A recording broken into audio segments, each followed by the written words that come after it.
talk. We'll talk and just let things flow, and also make sure that my audio is okay, because my audio is usually the one that causes people headaches. There we go. Huzzah! My audio is doing fine. I can hear myself just fine. Perfect. Yeah, I guess let me know when you go live.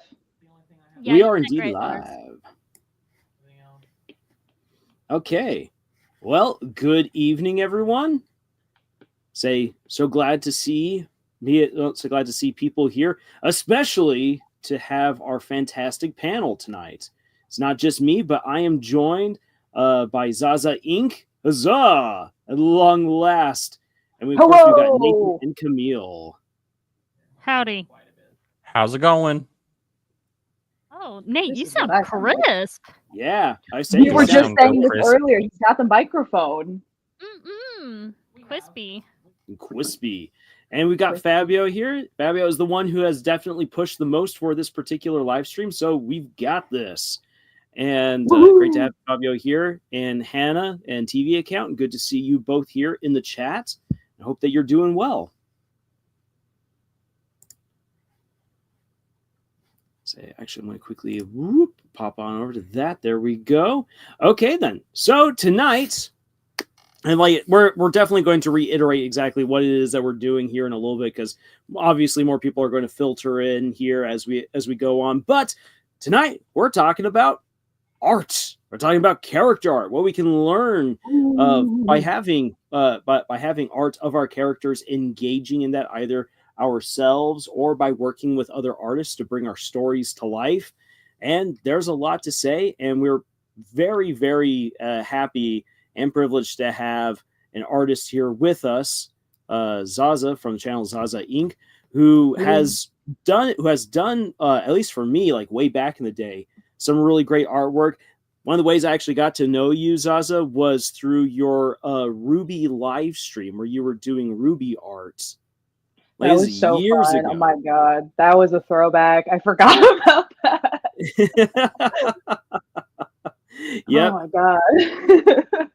Yeah, that was a really fun stream, just like improvising, making weapons, and committing to the bit of being like, yeah, I'm gonna talk as Ruby the entire time I'm in this stream. Let's go. Because if there's anything that I do, it's I commit to the bit. And you have a very convincing Ruby voice.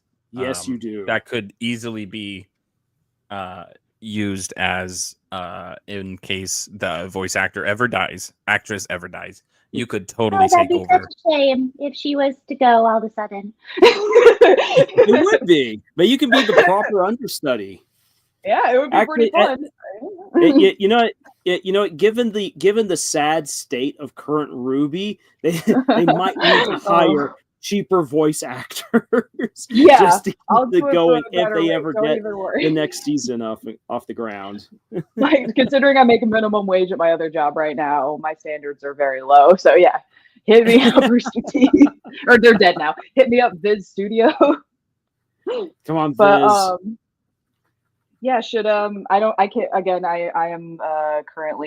I am the one in the screen, so all I can see is my screen. Should I do a little introduction of who I am and things I do and stuff?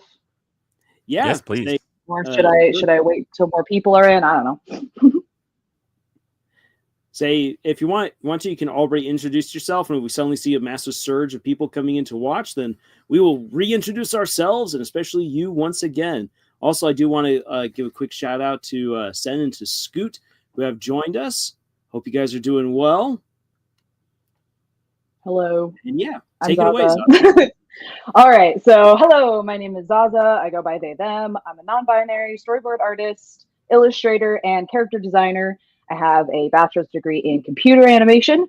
All that said, I don't consider myself to be a professional in any sense of the word. I haven't gotten the opportunity to work in a professional studio setting, but while I'm working towards that goal, I've learned a lot of stuff that has to do with character design. So yeah, just here to share some thoughts. I will preface the audience by saying that I am a big believer in that advice is opinion. Something that works for me or that I think is like great character design may not be your opinion. So really, I'd say the takeaway should be that if something I say connects with you, makes sense, go ahead and take that advice. But if what I'm saying doesn't make any sense, please feel free to disregard. So yeah, but Yeah, I'm just that's here well to share said, some though. advice. Yeah, I'm just here to share some advice. I'd love to, at some point, try to sketch some of your characters live based on some descriptions and discuss why you designed them that way. Oh, I'll also say this: I don't be afraid to tell me your character designs later on in the stream. I'm not here to be giving critiques or anything unless you want them. I'd really just more like to talk about why you design your characters the way you have, get into the psychology, that kind of stuff. I'm not a good critiquer. I don't want to criticize if it's not asked for. So yeah. All right. So yeah, and as we go through this live stream, as usual for everyone who is watching, please feel free to ask your questions, to give your commentary, and we expect, as usual, that you guys are going to keep it good and respectful, just like you normally do. And yeah, hopefully this will be a really neat interactive opportunity for all of us to learn from each other and with each other. Because I'm just going to say this, as someone who struggles to do stick figures, I find it amazing that there's other people out there who can take stories, can take ideas from their head, and then just start transforming them into just very real characters. And like I especially appreciate that, because my imagination is incredibly vivid. I can very easily picture the characters that I have in all of my stories. I just lack the ability beyond words to describe them. And so being able to work with someone like Zaza and with so many other fantastic artists is always a treat, because they've got a skill that I don't, and an insight that I don't innately have. Oh, well, thank you. But and also I do want to say that for all the people out there that aren't artists, I just going over the little structure I have prepared for the stream on that kind of note. I'm actually going to say that for the most part, I'm going to not just be focusing on how to draw characters, but how to write characters, the psychology behind why you design them the way that you do, just stuff like that. So wanted to go over stuff like how to design characters just in general, like for writing, for descriptions, if you are going to be trying to draw them or commission someone to draw them, that's also going to be a big point for this. So yeah, how to design. I will be giving some how to draw tips, some just good practices if you're a beginner or you're just wanting to improve, just some stuff that I do to try to get my art to a level that I'm happy with, because I'm still learning. Like, I don't think that I'll ever probably reach a point in my life where I don't want to improve to some extent. But there is a point where I can be satisfied with my stuff.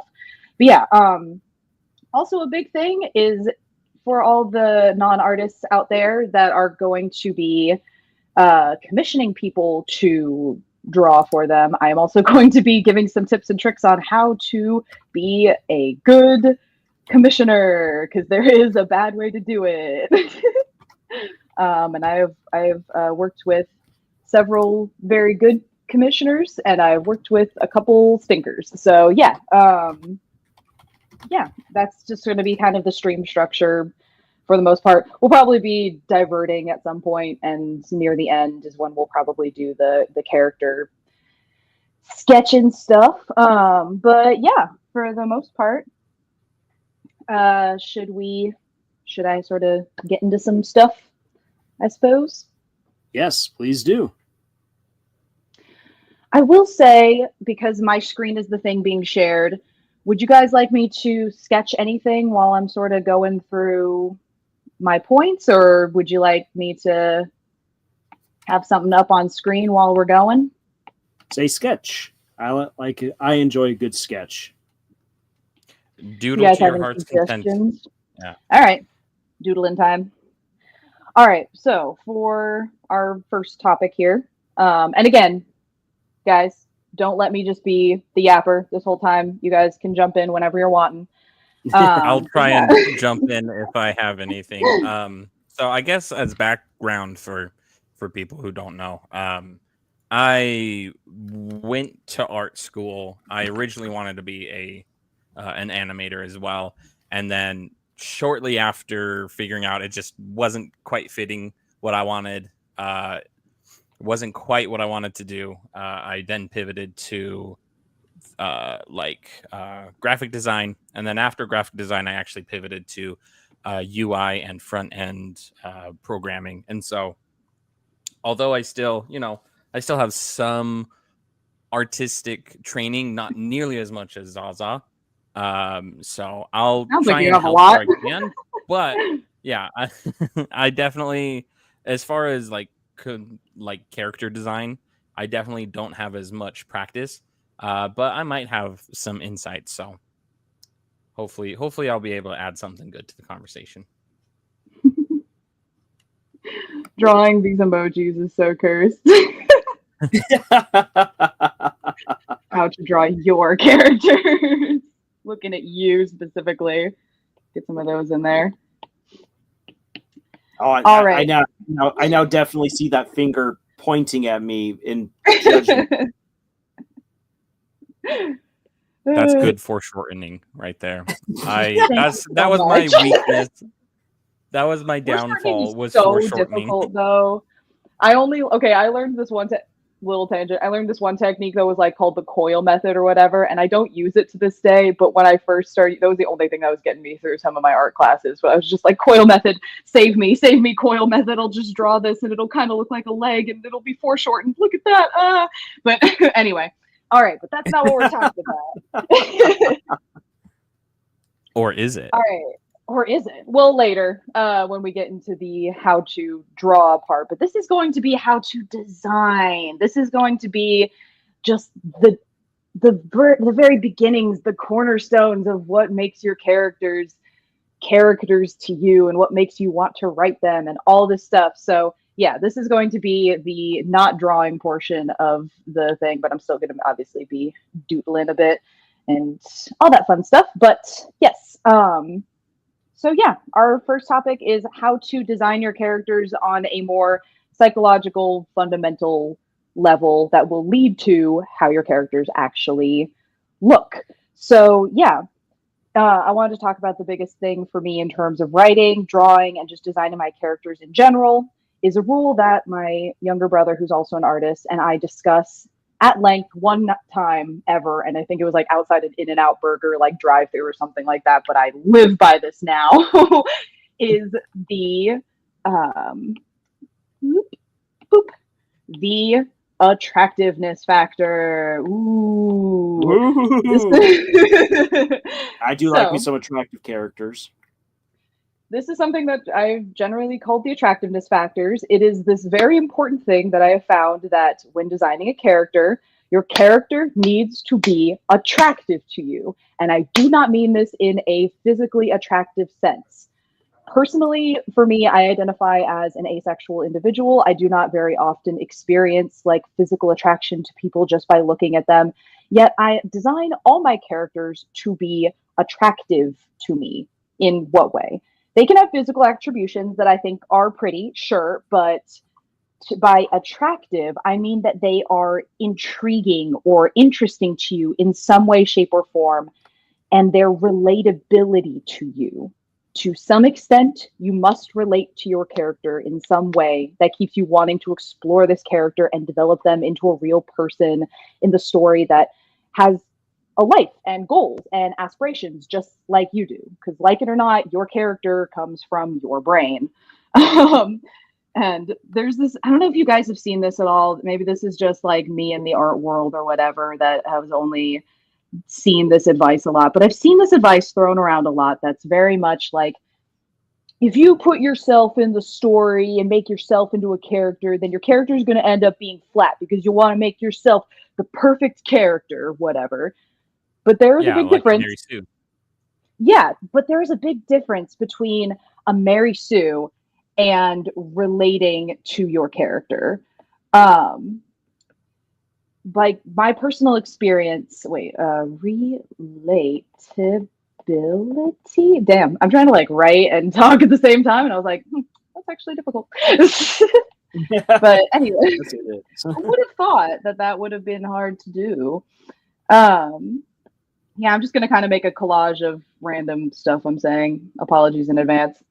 But yeah, so there's a difference, a huge difference between making a Mary Sue versus relating to your character. In my personal experience, anytime that I have tried to make a character completely outside of myself to the point that I don't relate to this character at all, I've become uninterested in that character, or I've written a flat character whose only purpose is to stand next to and be a foil for a character I do relate to some extent.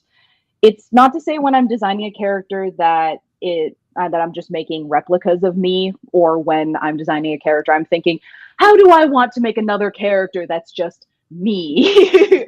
But when designing a character, I give them designs that I find fun or beautiful or representative of their character. And I give them personality traits that I find fun and want to explore. And the big thing is that once I have designed those characters with those traits, I generally want to take a moment to analyze. It's a big thing. Analyze. We're going to do that for our brains. Why I find that character trait so fascinating or fun to me personally. And most of the time, I will find that that aspect of the character, which that I find fascinating, and fascinating can be used as a negative connotation as well, is often some aspect of myself or my own personality or worldview or a struggle that I have faced that I'm rendering into a person that will serve as a vehicle for that personality trait, you know, to explore through the story. Because ultimately, a lot of times we create stories we want to tell in an effort to comprehend the world around us, an experience we've had, or the struggles we faced, or maybe even struggles that we find fascinating that other people face. And we want to make stories to understand ourselves. So I don't know, big thing for me is that when you create a character, you should not shy away from addressing and finding pieces of yourself and your brain in the characters you design, because ultimately it will serve as fuel for you to come back to this character and help them progress in their story arcs, because your characters come from your brain and things your brain has consumed, and you can relate to them. And that can be based heavily on things that inspire you or have helped you to understand your world a little bit better. Just stuff like that. Well, I don't know. Yeah. Yeah, I think that really comes back to like write what you know. And obviously we don't mean that as in like a oh, you can't write, an orphan character because you don't know what it's like to be an orphan. It's more so like write what you know, in a sense of like, if you know about, cooking, if it's one of your hobbies, then write a character that enjoys cooking. And yeah, maybe that character is, an orphan, and it's worth doing research to discover what orphan life is like or something like that. But at the end of the day, make your character, like you said, put little pieces of yourself into the character so that you can bring the character to life, because you are a living person and your character deserves to have some of your life in it. Mm-hmm. Yeah. Yeah, and Exactly. don't be scared if as you're writing a character that you begin seeing more of yourself in that character, because that's just going to happen, and that's okay, so long as you're making that character the person that they need to be, with their own distinct personality, their own unique background, their own abilities, their own life that they're living within your story. That's a-okay then for you to see yourself in them. That's good. That's healthy, because that means you can relate. And that's something that I've seen, like with some writers, where like they try their absolute best to disassociate themselves from their characters. So much so to the point that like when they try to describe their characters, it's like them trying to describe like a stranger. And you're like, wait, do you even know what you're talking about anymore? Do you know this person? Like, I don't know. I definitely take an approach pretty often. I notice, like, I think that's why making D&D characters is so helpful, even if you're not going to use them for D&D, because to some extent, you're going to be that character. You've chosen that this character with this personality traits, like with this kind of background, all these things that you have chosen that you're going to embody that character for several hours every week, bi-weekly, whatever. But you've chosen that, like, okay, I'm going to play this particular character. Why? why do you want to play that character? What's fun about it to you? What's intriguing about it to you? Like, there has to be something to it that's like, don't be afraid to analyze in your brain. Again, that attractiveness factor. Why is this character attractive to me? Why? And because if you don't have that, you're not going to want to come back to that character. You're not going to want to write that character, especially if they're like an important character in your story. It's understandable if this is just like a one-off, like tertiary character that's only going to show up maybe like once or twice, and it's like they're allowed to not be their whole fleshed out person. But if this is one of your main characters that you are working on and you're not intrigued by them to some extent because you've made them in a way that you're not fascinated by, that you don't want to explore, then you're probably going to end up with like a flat character in terms of their design and in terms of like their actual written self. All these, it will kind of cascade. It won't just be like, you can design, it's true, like you can design a really cool looking character like that has very interesting physical traits, and maybe someone else will relate to that character more, but it usually comes off as that if the author doesn't understand their character, then other people probably won't understand their character that well. Yeah. In my experience. Well, and you and I were talking about this last night, Zaza, as we were preparing for this live stream, and I brought up like how with me, one of the things that makes a character attractive to me as the author is that they are actually like doing something, being very much active within the story, not a passive character who's flitting through the plot, which is so easy to end up doing, especially with our side characters.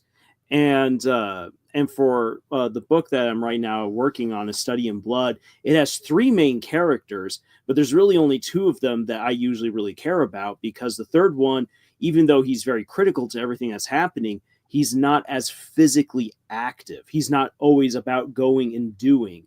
He's more of the brains of the operation rather than the muscle. And as a result, because even though he's doing really important things in his office, he's in his office. And so he's not as much fun. So he's not as much fun to write. And when I reached out to an artist to have her do the work, I only really wanted 2 of the characters to be drawn and not the third main character, because to me, he's just, even though he's essential to the story, he just wasn't as much fun to write. And I think that's like where you definitely see that attractiveness on this part of the author. If they're thinking beyond what Sem brought up right here, it's like a YA movie. Everyone's hot. If you're actually thinking more in terms of how your characters should be and not just how they look, then you find the attractiveness in their personal elements, not necessarily in just really hot character design. Well, and I think too, it's like characters don't necessarily have to be really pretty to be attractive. Yeah. I'm using, quotes on that. Like, it's like you just need something that makes the character unique, something that makes the character stand out, and that makes them attractive. Not in the in the traditional beauty sense, but attractive in the I am drawn towards this character for some reason. Mm-hmm. Exactly. Ooh. Yeah. No. And we'll see. Oh, sorry. What's up? I was just gonna say, like, it's something springs to me. Really good example. Vin from Mistborn. She's not necessarily like what as Brandon Sanderson describes her. Like, she's cute, especially when she finally gets cleaned up and becomes Lady Valette rather than just Vin the street urchin. But like the way that she's described and everything is not my particular type of woman, and yet Vin is just such an awesome character. You're like, I want Vin. I need more of Vin, and the character, and like what, and for the fan artists who have done incredible work to represent her, she just looks incredible. And I think part of that incredible look is also knowing who that character is, understanding the personality, the story of Vin, how much of a hero she is. You're like, yes, you might not be physically my type, but you are an attractive individual, Vin. Agreed. And I always love to, I mean, you'll see later, because audience, big surprise. If I was gonna maybe talk about some of my own characters, you guys will probably see later on. I generally have I love designing unconventionally attractive characters, where all of them I do find like pretty or cute or interesting to some extent, but like ultimately it's what their story is that was the thing that like draws me to them, and then their sort of what they look like kind of stems from that. Like, I don't know, it's a back and forth kind of thing, but yeah. Later in a bit anyway, I'll probably get into that a bit so you guys know some of my credentials for what I'm talking about. Because yeah, I'm working on getting published next year, hopefully, but not for this particular story. And it's still very much work in progress, but I'm happy with it thus far. But yeah, does anybody have any questions on that so far? I can't see the chat, unfortunately. No, not really. So we've got some commentary, and I'll read a little bit right here. But Zaza, whenever you want to introduce the story that you've been working on, by all means, just feel free to launch into that. Say, I've mostly got Fabio here, kind of talking us through his process with the character, drawing a lot of inspiration from Shadow the Hedgehog. Even music that may just helps me imagine the exact scene with him that was even made for. I do that a lot. I've got songs like Two Steps from Hell that I'm just like, this scene, this is it.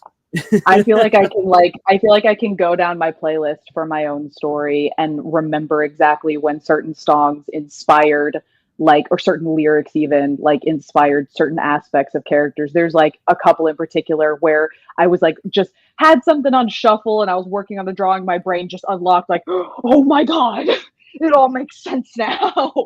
Why did I not think of this before? And then, just hallucinate the scenarios. All those animations I'm totally gonna make sometime. Yeah.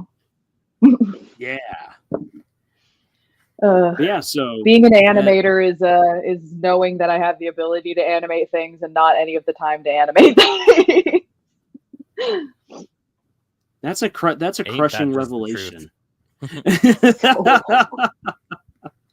I have to pick one at a time. It can't just suddenly exist. Stupid. Oh, actually, I should have probably asked this before I got on stream. What's your guys' cursing policies on the stream? PG-13. Okay. So I almost just said it. I have one F word for stream. As per the PG-13 rule. I better use it wisely. All right, cool. I wanted to check because I was about to say this is bullshit. And then I was like, wait a minute, am I good to say that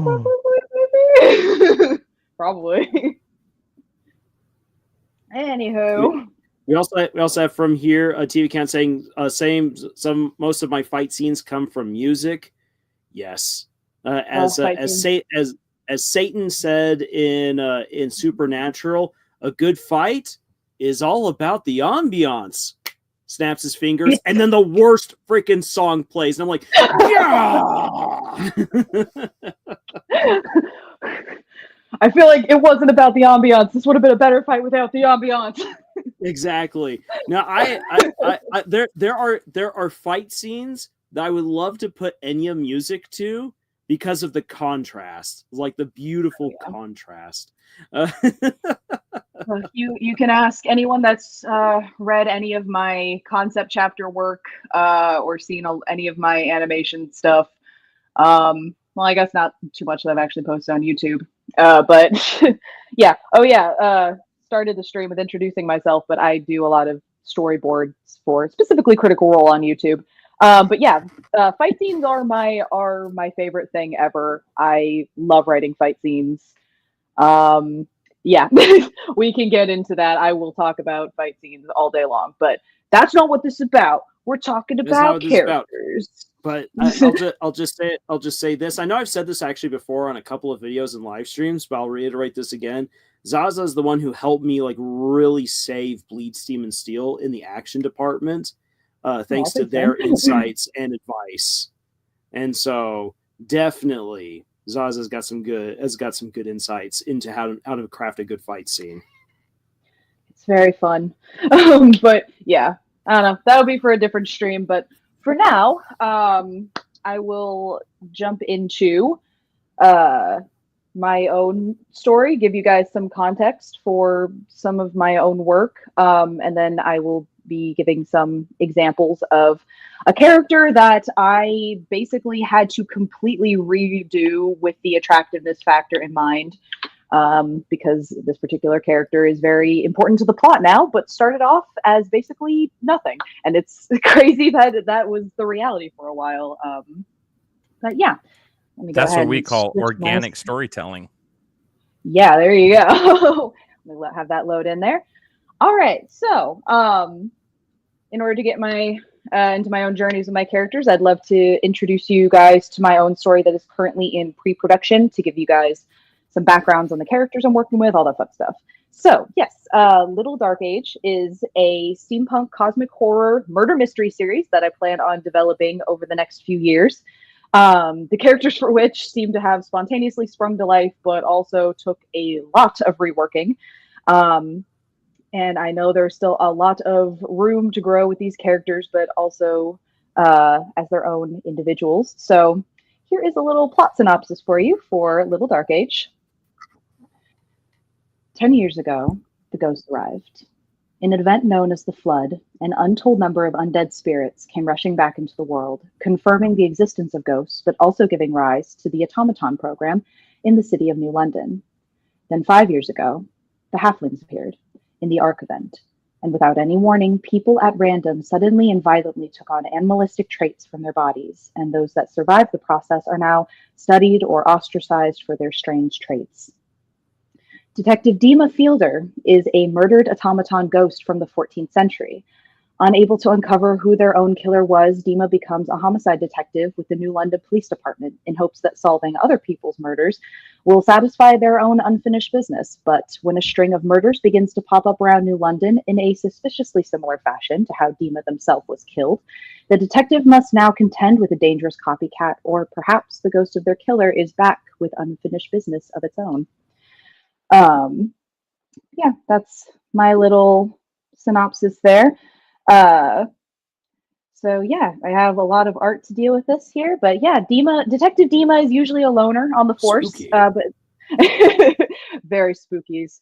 But yeah, they must now join forces with some eclectic individuals to solve the mystery of their own past, including, but not limited to, a ragtag paper kid, Anya Scout, a full-time lawyer termed full-time alcoholic, Jacob Cedar, and the police-sanctioned paranormal investigators, Dolly Coppersmith and Seamus O'Quinn, who may not be as human as they seem.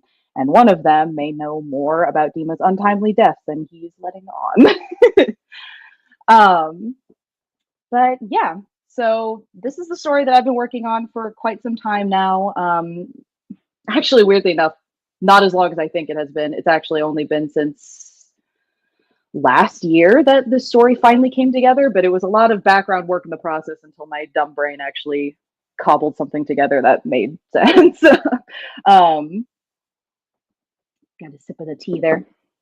But yeah, so this series is probably going to be a serialized book series. It's not just going to be like one book or a trilogy. I plan on making several small stories that pertain to individual mysteries with a bigger overarching plot, blah, blah, blah, all that fun stuff.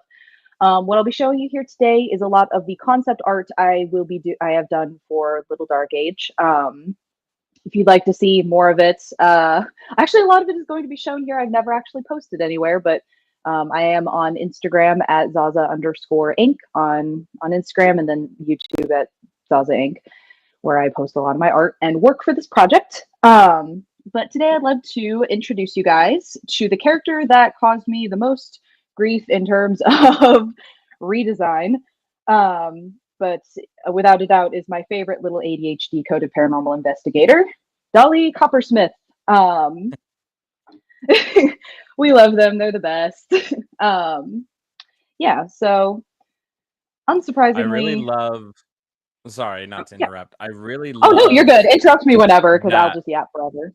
Yeah, this character definitely has the very, like, a lot of inspiration from, like, you know, the round circular like approachable, you know, like the shape of their hat, their Yeah. little arm pads, and just kind of general, like a lot of smoother lines.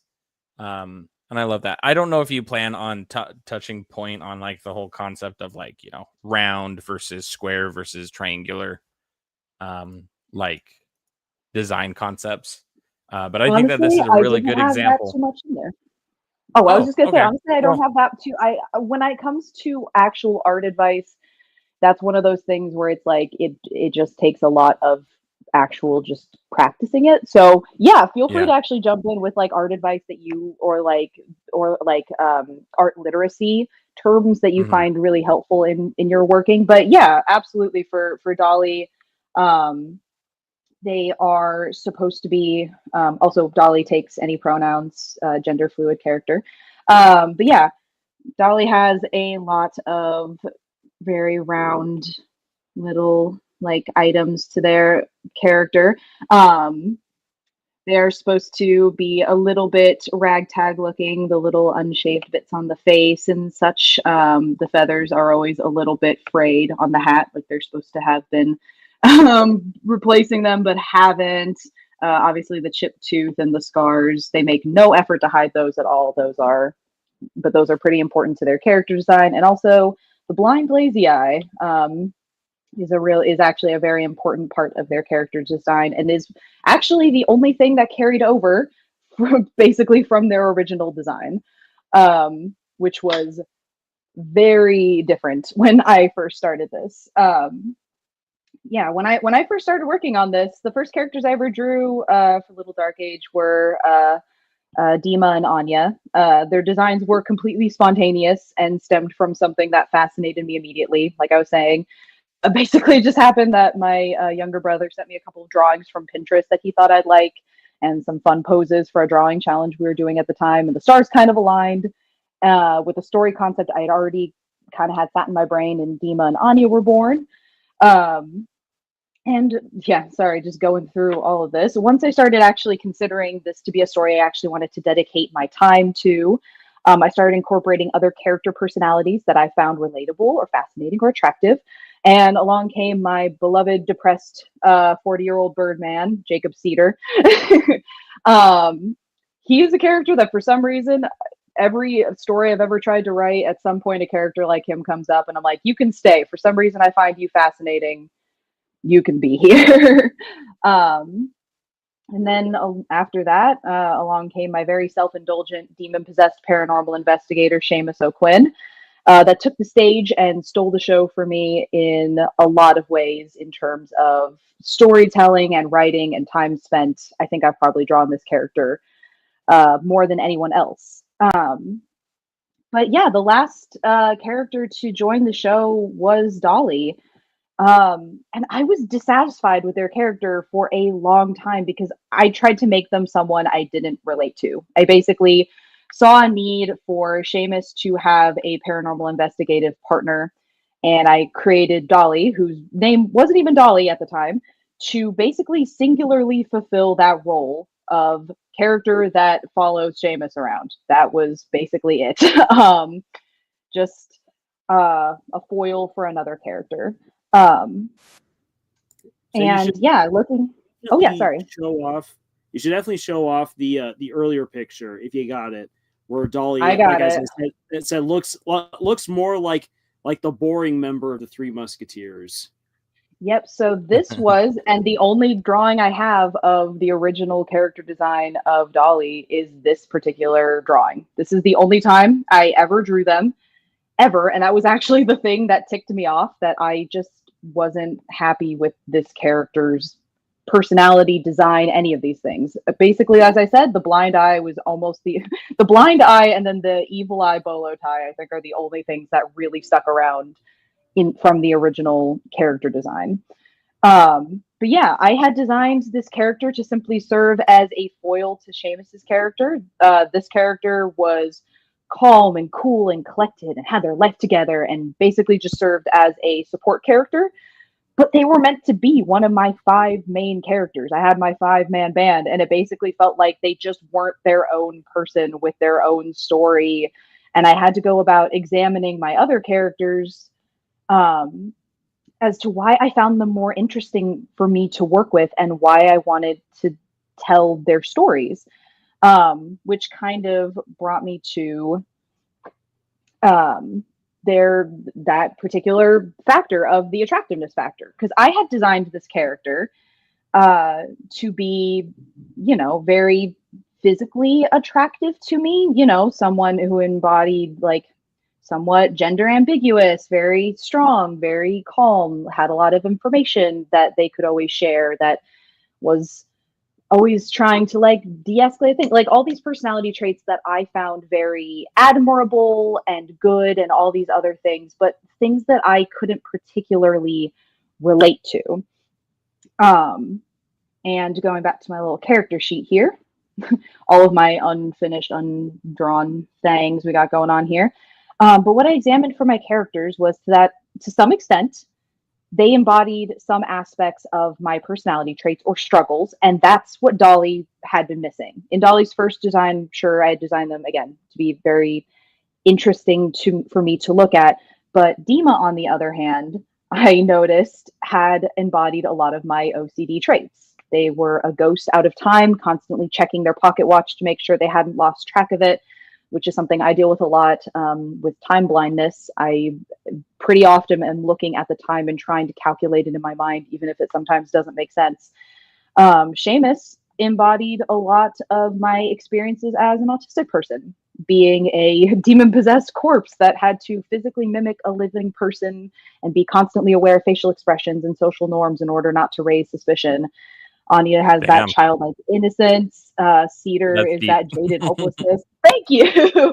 Yeah, no, that he was actually, if I'm being honest, he was the one that I noticed the traits first, where I was like, okay, I've drawn everybody else a bunch of times. I can even like just show you guys in my like I said, in my drawing stuff, I hadn't drawn Dolly at all. I drew them once and then went, everybody else is more fascinating for me to draw because I get how their brains work.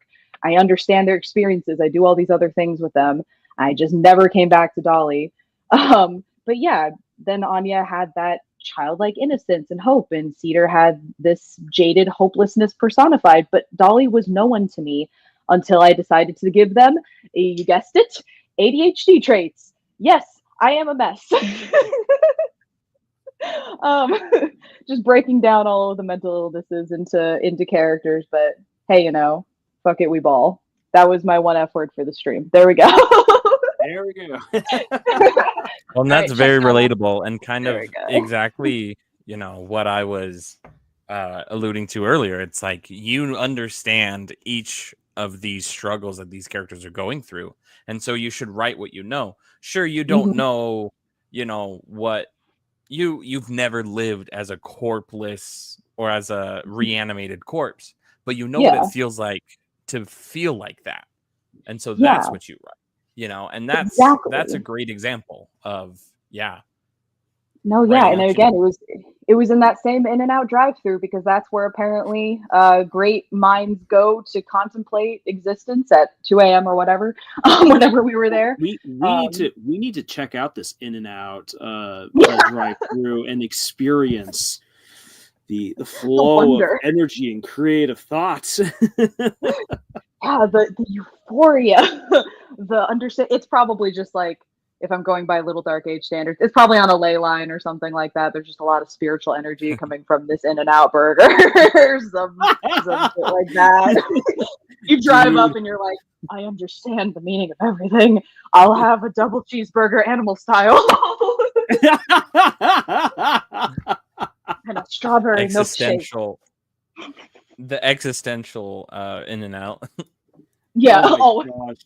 This alone could be a story right here. Honestly, Lars, I'm looking at you. Mr. Wrote the what was it, the pizza delivery story? The sandwich desperado. The sandwich desperado. Sandwich desperado. Yeah, if you could just write the existential In-N-Out, which also sounds like something else actually that might end up in a different section of the library. Oh my gosh, yes. I'll put that right out there next to the vampire story. that I Yes. recently got inspiration for. That is great. I look forward to that one a lot. Yeah. Um, You better talk about that one on a stream at some point. Or I don't actually. Yeah. Wait. You might want to spoil it. I was just about to say, if you're gonna write it, don't do that. No, I mean, I already told you one of the twists, but I'll keep that twist to myself from now on. But real quick, because this right here from TV account is an excellent question. And Ooh, yes. and it goes right in with what you've been talking about here. So this isn't like completely shifting gears. TV account wants to know which came first for you, the look or the personality when you design your characters. For me And personally, so like looking at our band of 5 right here, were there any characters who the design came for first or the personality came first? So it's one of those back and forth things, and I do kind of get into this later, but I want to address this now because it's I was hoping someone would ask this because it's a weird thing. For me, I would say that the visuals generally come first. The way that for most of them, like for Dima, basically I wish I actually had that Pinterest, but once you reload Pinterest, it's gone forever. But basically there was a drawing of a character that was just someone's original illustration that didn't honestly look that much like Dima, but sort of a similar kind of vibe, a gender ambiguous person that had these like big round glasses. They didn't really have that much of a thin frame. That was something that I sort of decided on later, just sort of have Dima be this like big lanky individual, limbs a flying. But yeah, for me, it is definitely a what's the term? An ebb and flow. So generally what happens is that I'll have some kind of idea in mind for a character. Like, I don't know, for Cedar, it just made sense. Like his design seemed pretty straightforward to me. Like a 40-something-year-old white guy from old-timey New York that moved to New London, and just I gave him. He lives at the moment on the streets. He's kind of just very ragged looking. If you look closer, he's got little feathers in his beard as well as actual hair, all these things. But basically what generally ends up happening is that the character, I'll have some kind of idea in mind for a character, and then I'll draw them once. And then based on that drawing, I'll look at them and sort of think about this person. Like, who am I looking at? What, like, if I was, again, with this D&D character idea, if I was to embody them, how would they sound? How would their posture be? All this stuff. And then after that usually their design will kind of inform a little bit of their personality. But then once I've gotten into their personality and how they react to circumstances, the circumstances they face, their backstory, then I'll usually be able to go back and redraw the character again, and they will be slightly different or very different. Again, like what I was saying, like for Dolly, it really was personality first. Once I was able to give them something that I related to, then their physical form changed a lot, which I'll show sort of the progression that happened of that, because it was pretty drastic. So yeah, here was the original one. Then after I had decided that I was like, okay, I need to do something with this character. They can't just be a foil to Seamus. They need to be something more. They have to be, I want somebody sporadic, someone that has an unfocused mindset, covers a lot of their past traumas with creativity, and lives a mess of a person who's just trying their best. That's when this design popped up for Dolly. Still with the long braids, and then at some point I moved into a shorter hair version of this character. And as you can see, a lot more colorful, a lot more lively, but like totally different body type, totally different posture. And it's not to say that once I designed that character that there was anything wrong with this design for this character. In fact, the design for this character I still like, and moved to a different character with that served having that personality better, but wasn't a main character, so I didn't have to worry about writing them as deeply as I needed to write one of the 5-man band. But yeah, eventually what had initially been that Seamus sort of seemed like in in the funniest, most ironic sense of the term, the life of the party, considering he's dead. Um, uh, Eventually became that Dolly is just the bright, colorful character in this very drab and unforgiving world. And they're the personality, and Seamus is the shadow, happy to follow along and watch whatever the little strange will do. But it was fascinating to go from a character that was a side character whose only purpose was to serve as a foil. Dolly actually ended up. Sorry, I hope I'm answering the question, but it was like it's very much a back and forth of you can start with the person's design first if you have an idea for it, or you can start with the personality. One will kind of inform the other as you go. You should do a back and forth motion of going without, going within. Yeah, I was gonna agree because I a lot of the times like to. I mean, I'm not the greatest artist, but I like to draw out my characters so I can visualize them outside of my head. Because I have a hard time, like, I almost like when I am writing my scenes, I see my characters like I look at the scene through the eyes of the character, so I don't ever like really see like what the character looks like unless I am trying to look at the character from a different character's viewpoint. And so a lot of the times I like to kind of draw out the character, and a lot of the times I will use the personality to kind of influence their design. And I might start with a basic design, but based on their personality, I might change that design, or I might change the character's personality to better fit the design, or vice versa, right? And I actually have a very specific instance. I had a character who, I think her original name was Jane, right? And she was a bit of a Jane Doe at first, right? But I knew that I wanted this character in here, and I just hadn't figured out her personality yet. Because it's like her in the plot was important, but I hadn't figured out how the personality was going to play into that and all that kind of stuff. And then I decided to start messing around with a few different designs. And it was actually, I was just doodling around, trying to make, this was actually for a completely different story, but I was kind of like, you know what, I'm going to take a step away from all of my stories, and I'm just going to draw a characters that like go really hard on the 3 design principles. And I touched on this a little bit sooner or a little bit earlier, but the 3 basic design principles are, round, square, and triangular, right? And the concept behind each of those is that like a character that is very round tends to be very approachable, very bubbly, very kind, very like, like think like the de facto example would be Kirby. Like very round, very approachable, very innocent, right? But an even better example, he's an eldritch nightmare. Don't think about guys, that. my mirroring kind of cut off for a second. I'm just gonna let them see behind the scenes for a second while I readjust my mirroring. That good? Is that okay? Okay. Yeah, Totally fine. Quite all right. Sorry to cut you off, mate. Continue. Yeah, no worries. Continue. Yeah, and then it's the void. the next, like the next one would be like a square, right? Perfect.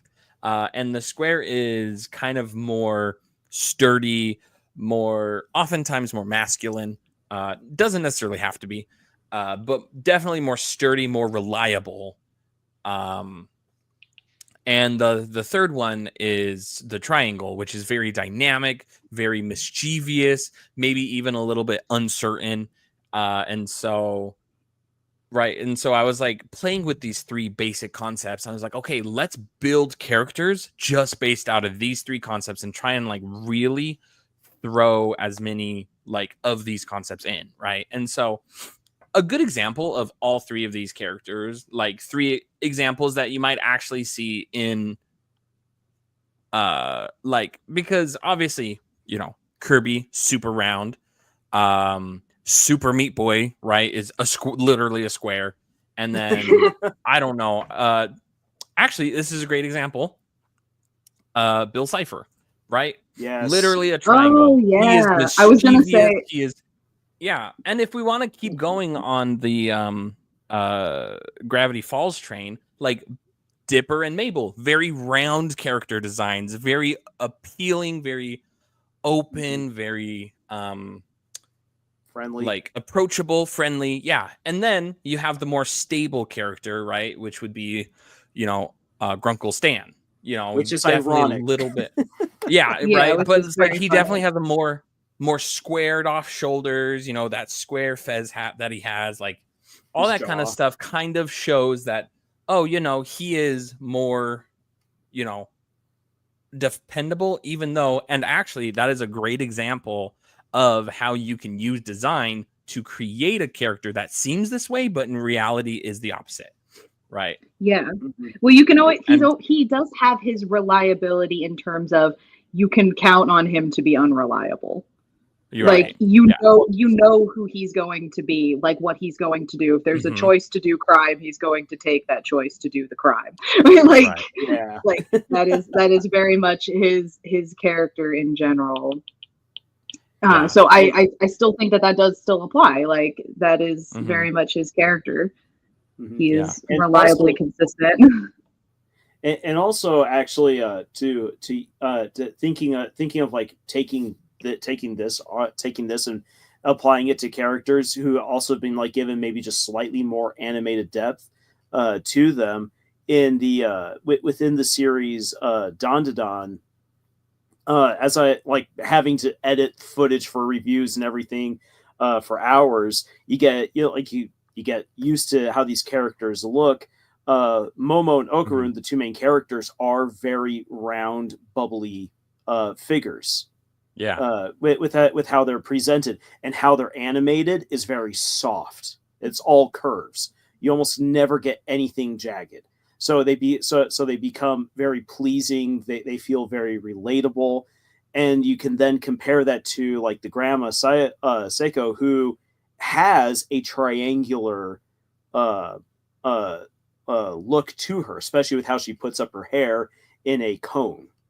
And the interesting thing there is that she is the more reliable character, but the way that she comes off is very mischievous, as if she's playing you, as if she's not really taking things seriously, which she even at one point says the way that she's able to keep such a beautiful young look despite her age is that she just doesn't let stuff freak her out. She doesn't let anxiety get to her, which definitely has a far more feel to it with that triangle. Yeah, That triangle shape. the mischief maker. But yeah, no, Don't that's mind me, like my camera just accidentally turned on. It's gone again. I couldn't even see it. It's a good Hey, thing I wasn't naked. No, Woo! Are you usually naked on stream, mate? I'm not gonna confirm No or deny comment. anything at this point. All right.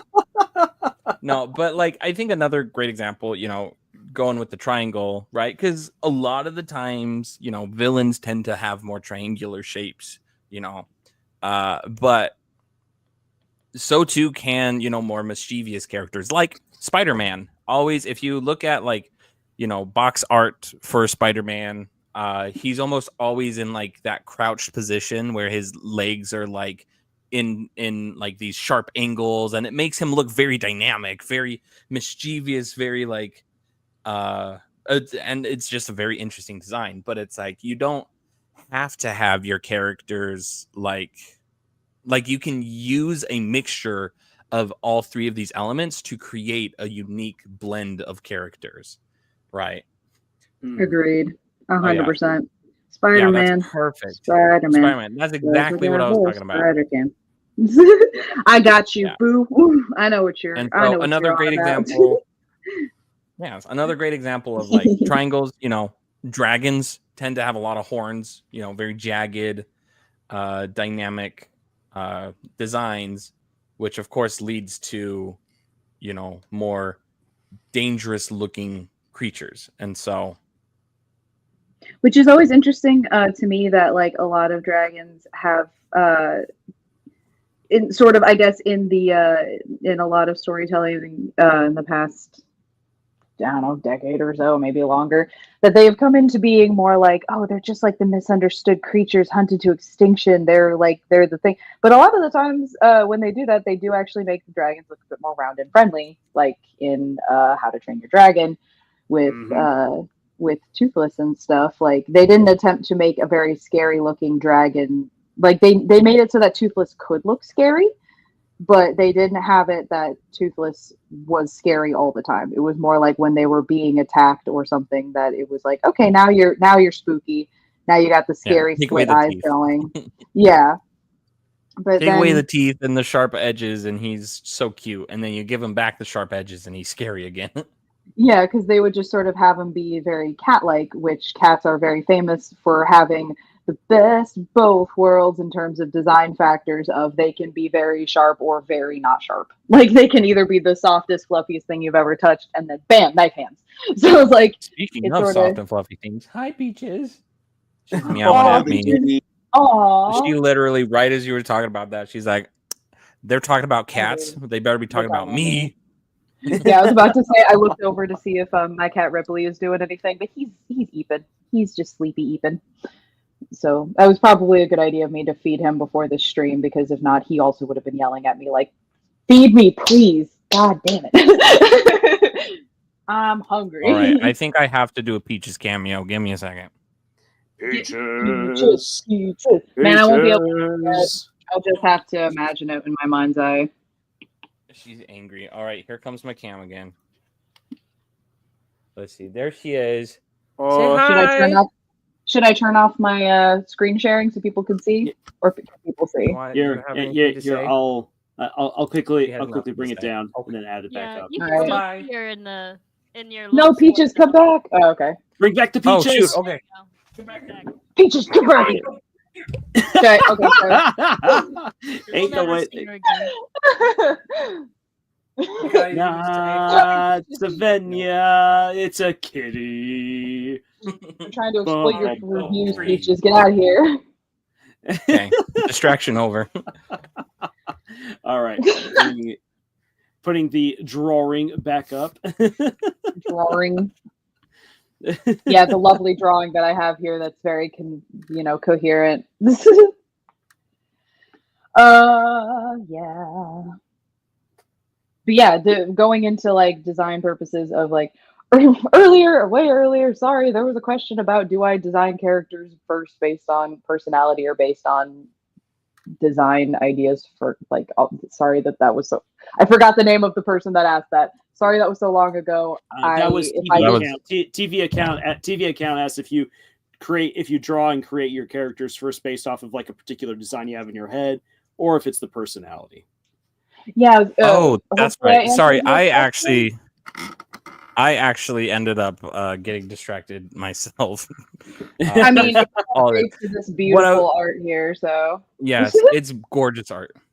Thank you. But the moral of the story was I didn't know what to do with this character. I didn't really have a personality with her. I just knew she needed to fill this specific slot in the story, and doing an art exercise, discovered this design that was very round, and I really enjoyed it. I really loved the design. I was like, I gotta put this in one of my stories, and I couldn't justify putting it in the story I was currently working on. So instead, I was like, oh, this design would be perfect for the character Jane that I was working on. And then I was like, Jane is too plain of a name for this character. And then I was like, okay. And then the character kind of was born, her name turned into Lulu, which then, she was very bubbly and girl poppy. And it kind of just really counteracted the character that like it acted as a foil, like you were bringing up earlier with your characters, to the character that she spends a lot of time with. And so it was like, oh, this is perfect. Like, it's really just fit. It was meant to be. And yeah. Honestly, that like I was saying, sort of similar vibes, where this character used to be named Winifred. And then basically through being like, why don't I like to draw you? I think that you look so cool. Why don't I want to draw you? then after I gave the context of it being like, okay, how about instead of a character that is calm, cool, and collected, what if there was just, because you have to also understand this idea of the dynamic between a character that Seamus cannot die and Dolly is very carefree and takes a lot of risks. They absolutely enable each other's chaos. They just kind of let each other do crazy shit all the time, and is sort of known in the paranormal investigative department as just a couple of crazed little gremlins. Just the I think I had it written out at one point because obviously there's not a lot of automatons in the police department, that Dolly and Seamus's only job it seemed, was to make Dima seem like the most normal person at the police department. But yeah, it went from a character that was very normal, calm, all these things, I don't know, stoic, strong, whatever. But yeah, Dolly went from being a side character that's only purpose was to serve as a foil, and Dolly actually ended up becoming the embodiment of a very important theme in Little Dark Age as a whole. That basically the theme is that it is better to hurt and hurt and hurt and love and care than it is to go numb in a world that is uncaring. This theme is sort of a huge part of Little Dark Age as a whole, because there is a lot of hopelessness. There is a lot of despair, especially in terms of a story that focuses on eldritch horror, where the things beyond your comprehension are outside of your control and outside of anything that you are able to do or change. The one thing that you are able to do, at the very least, even if it is the most difficult thing in the world at times, is to care. And Dolly cares very much about everybody, about life and living and color and joy. But they're not innocent. That is the difference between Dolly and Anya, where Anya does have a lot of hope for the future and has experienced some bad things, but for the most part is still experiencing the horrors, whereas Dolly has gone through tremendous suffering and tremendous hardships at the hands of a lot of hateful people, uncaring people, but despite a lot of trials, continues to try to care about people and love people, especially Seamus, who seems to be one of the only people that they know that they can relate to, where it's like, sometimes it's really hard to care about people, but I can see that you're trying to care about people, and that's what's important. But yeah, that would have never happened if like I quite literally almost missed out on like this entire, like having a character that embodied this very important theme, because at the time I was very satisfied with being dissatisfied. I was like, this character's here, they exist, we'll just go on to the other important ones. They can't all be winners. Like, redesigns just kind of have to be part of the character design process. That's just sort of the reality of it. But yeah, I don't know, like you were saying, Nate, earlier with your character, it was like how those redesigns come about, all the things that could possibly be factors. You just kind of have to listen to yourself. Like, do you like this character? Do you enjoy working on this character, whether you're drawing them or just writing them? Are they fascinating to you? All these things. Yeah, it can be scary to redesign a character. But I promise that it is absolutely worth the time, because you'll feel happier and more satisfied with your characters as a process. So yeah. I did end up digging through my old hard drive, and I did find the original sketch of Lulu. I'm not sure what's the best way to share that. Because I don't think I can share it here, can I? I could turn off my screen mirroring and you could start presenting. Well, no, the thing is that I have access to whatever you guys want to share on your computers.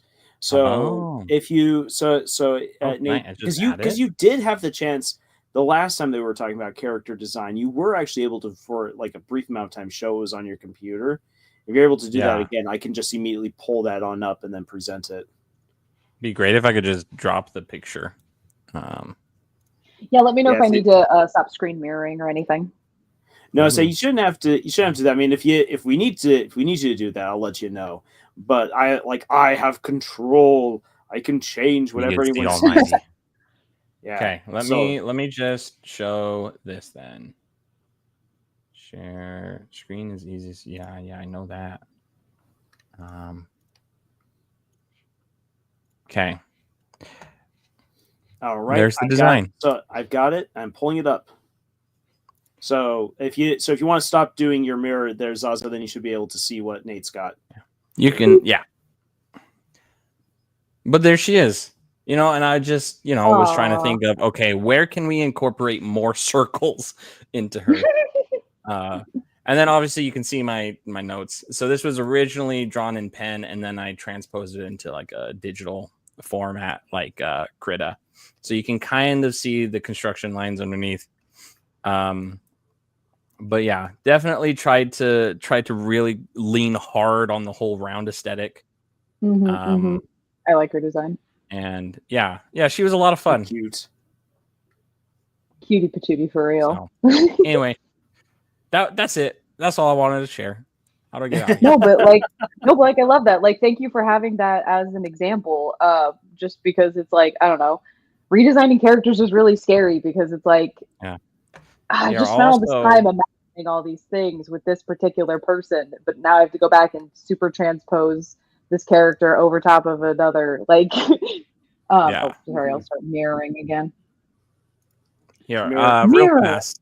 Let me pull up. Yeah. I also show, while I'm at it, this was another character I kind of drew up to kind of incorporate like more of the triangular Ooh, cool. to it, right? And so this was actually a very similar. This was actually part of the same exercise, and this is my character Svi, which I kind of came up with after the fact. She's like a fire elemental kind of character, Cool. who's like more tribal designed. Mhm. But she looks very intimidating, but she is not. So don't be fooled. So we got like the cat-like pupils, the sharp like shape of her eyes. Definitely a much less rounded nose. Obviously all these sharp angles, even the hair is kind of sharp. Of course, the necklace, these frayed ends are a little bit sharper. And so yeah. A concept art for some of my stories too. Yeah, I was gonna say, like, thinking about it. Okay, like sometimes I'll learn.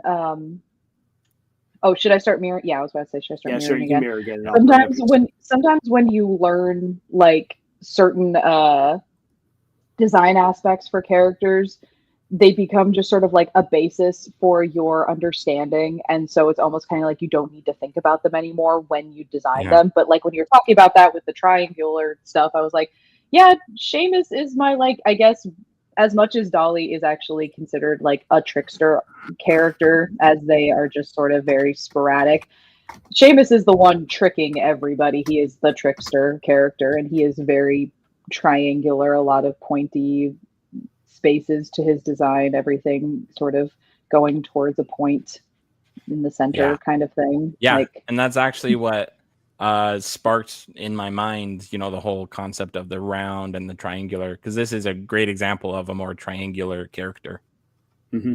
It's so funny because it's like, in my mind, I was like, I'm just designing him to be skinny. It's hard to maintain a corpse that's been dead for a long time. But yeah. Sorry, Lars, what were you gonna say? Oh, I was gonna say, TV account. Just wanted to quickly ask again, you Nate, what was the exercise that you did, and how do you do it? So using the circle, square, triangle. How did you come up with that exercise, and how do you do it? Yeah, actually, I can show. I don't have the original like exercise. I probably, if I looked through my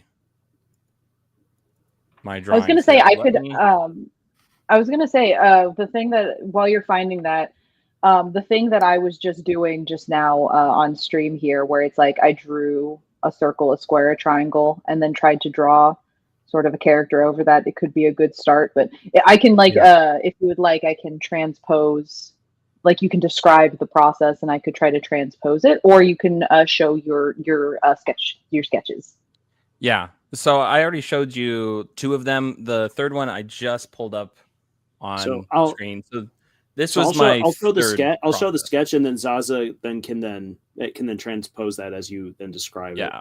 So you can see this character definitely very square, and I just tried a few different, like, okay, I have this concept of a character that I want to be very square, very, very rough. And then, I kind of went from there. Obviously, I am not as practiced as Zaza is. But still, I was able to kind of come up with, thank you.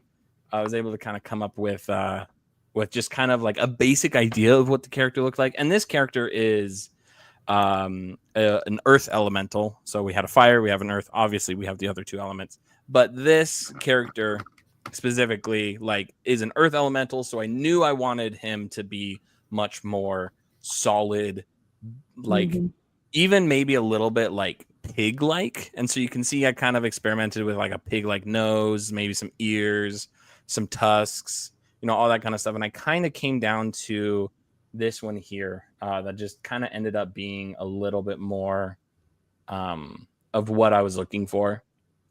But yeah, I just kind of, I started with, my regular concept, and you can switch back to Zaza now if you want. All right. But I just kind of started with my, classic circular character, what's the word? Construct lines, like, just the basic structure of a face. And I just tried to kind of think about, okay, now what can I do to make this more square? What can I do to make this more round? What can I do to make this more triangular? And I just, can I give her a sharper jaw, or can I do sharper eyes? Can I do sharper, or more square eyes, more square eyebrows? I just went through everything that I was drawing and tried to think, can I make this more square? Can I make this more triangular? Can I make this more round?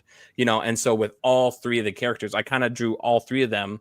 And I wish I have my sketchbook somewhere, but I'd have to dig it out of my old stuff, where I did actually attempt this, and I've done this a few times, and it's a good way to kind of think about characters in a more abstract sense. But it was very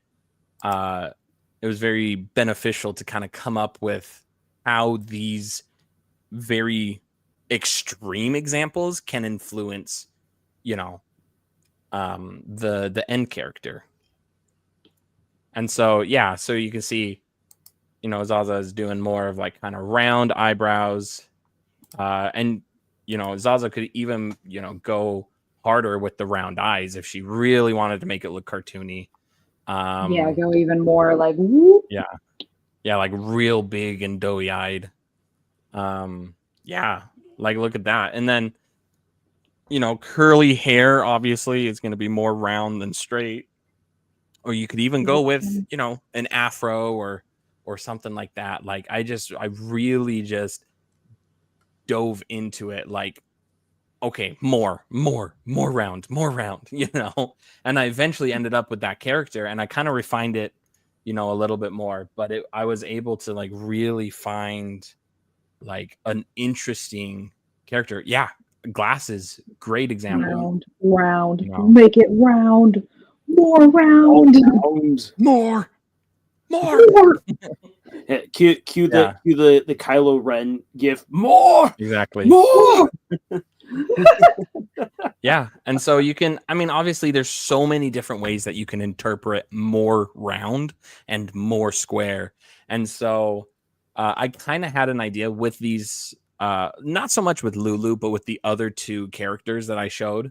I kind of had an idea of what they looked like, but I just kind of used these design concepts to dig in even deeper into these character designs.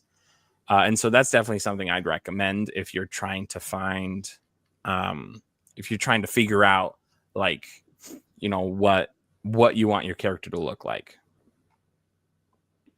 Yeah, it's definitely good to have different practices, which Actually, we could go on to the now that we've delved deep into the psychology of drawing Of characters. circles, squares, and triangles. I was thinking more of the attractiveness factor of like what keeps you Oh, yeah, coming yeah. back to writing your own characters. Sometimes it's really hard to Circles. do. Circles, just That's circles what brings and me back. triangles and squares. This is what man, it really circles really brings me back. um, sorry, when you were saying the thing about like triangular characters, I started thinking of Peridot from Steven Universe. I was like, that is the most triangle character, the most angry triangle character that there's ever been. I don't know. I think Angry Bill's. being. I think Bill's. Bill actually, yeah, Bill's got everyone beat. He is literally just a triangle. Literally a triangle. Because he's just a triangle. He's just a triangle. Boop, boop. But yeah, we could actually get into some of because this was like a great lead in because one of my talking points obviously was some like practices that you can put into making characters and stuff. I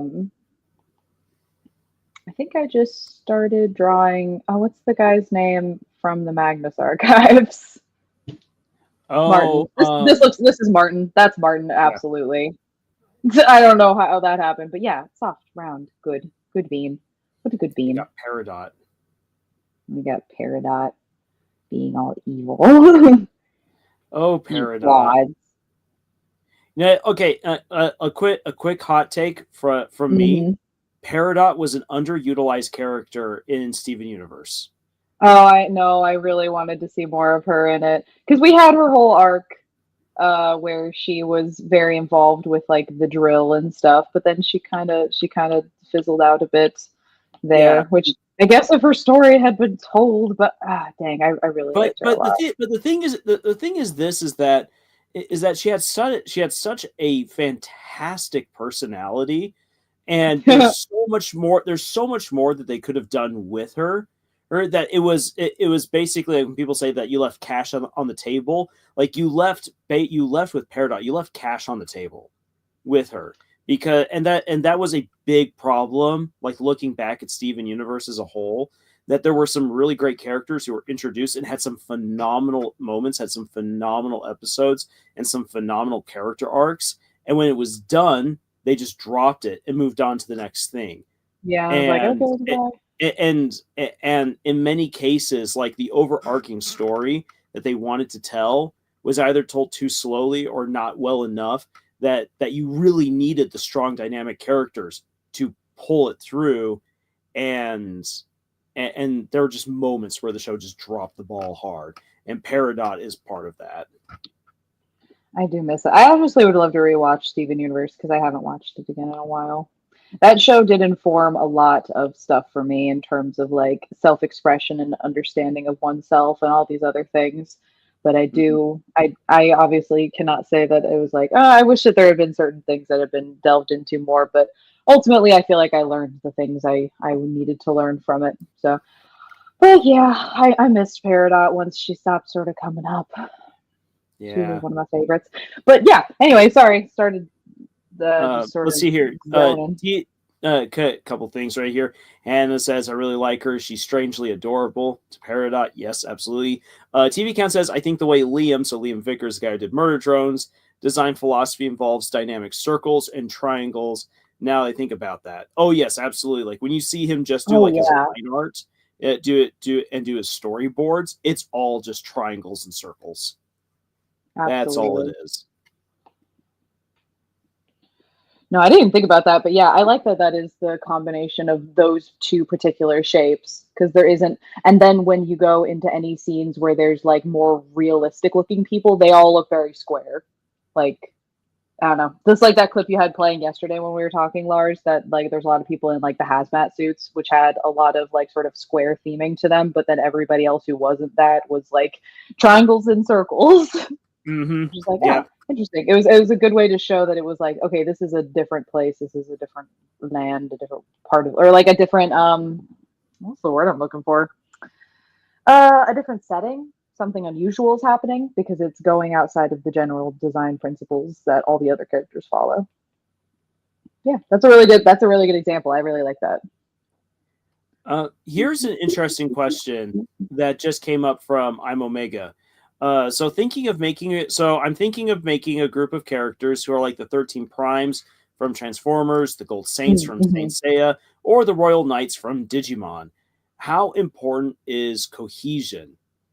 Now, I'm Omega. I think I need to know like a little bit more. Like, are you talking like cohesion in their design or cohesion in their code that binds them together? But if we're going to talk at least character design, I want to hear like I'll give my thought in terms of cohesion. I think that if you're going to have like a group of knights or a group of guards or like a team that are like bound together, that you want them to have something that is easily identifiable to that group. So, like for instance, the Fellowship of the Ring, they're all very different characters. Even the hobbits are different from each other. So what defines them? They all have, except for Gandalf, they all have the green cloak and the Lothlorien leaf brooch, and that's how you recognize them. And especially in the book, that actually becomes a really important feature that people know who a member of the Fellowship is based on the cloak and the brooch. And so like that, and so like you need to have at least like something that helps to like unite them, visually speaking. But otherwise, I really do enjoy like within an order of knights or within an order of guards when they are individualistic. There's something intimidating about everyone looking the same, but from a story perspective, I really like it when characters can have their individuality shine through. I agree. Like if you're going to do something where it's sort of, I guess the term would be like a group sort of, that the point is that they all have to work off of each other's dynamic and stuff like that. In terms of their actual physical design, I do agree a lot with what Lars is saying, in that it's good for them to have something that defines them as a group. Like even if like, I'm trying to think, like you can sort of see that like in other, what am I trying to think of? Because you were talking about that. What were the examples of the 13 Primes? Yeah, the 13 Primes from Transformers, or the Gold Saints of Saint Seiya, or the Royal Knights from Digimon were the three things that I'm Omega brought up. Yeah, then I would say for like, I think the fun thing would always be obviously that the characters can have and should have different body types, different like variations of like height, different variations of color. But they should all still look like they can be a unified group. Like they make sense all looking like if you look at them all together, it makes sense that they are all standing next to each other. Like they don't look like they're all from different genres of things. They can have like even if you look at something like what's the term? Or not the term, the show Power Rangers. It was like they all are kind of wearing the same uniform, but it's very specific that they all have like different colors of that uniform that identifies them as an individual, but all under the same cause. And they all have different body types too, like you were saying.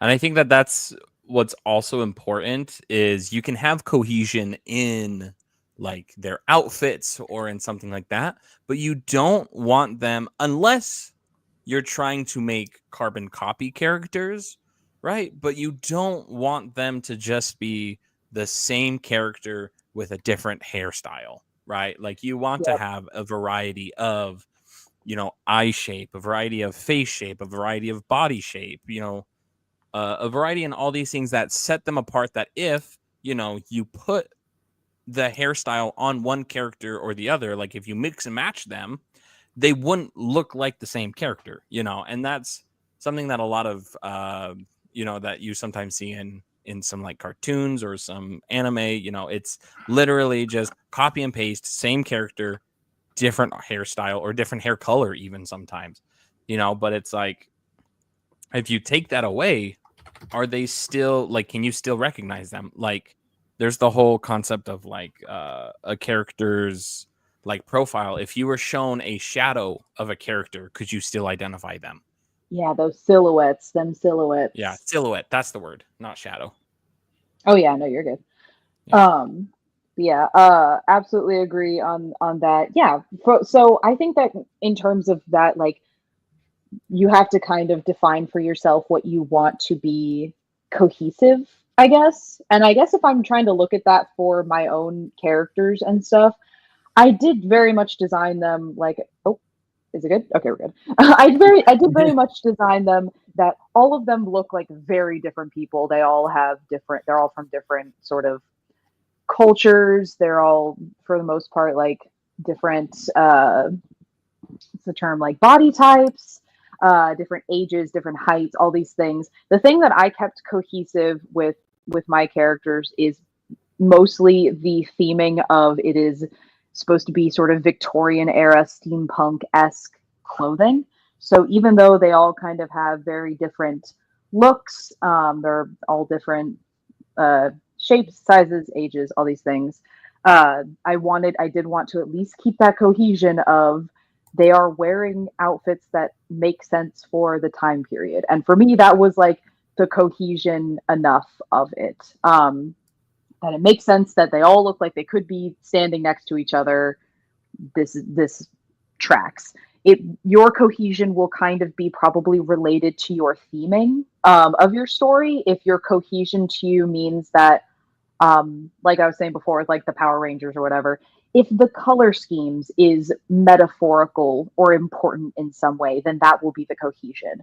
If the cohesion is that they are all a part of the same sort of alliance or group, so their uniforms or armor, even if they are sort of in different kind of factions of that, like if one of them is more of a tank or a heavy, or if one of them is more roguelike and light armor, what will be the cohesion there? Is it important that there is something like even just a symbol that is similar? Because like you look at characters like the Crystal Gems, we were just talking about them, like Garnet, Amethyst, Pearl, and Steven are all very different characters, and they do actually follow that like square, triangle, circle,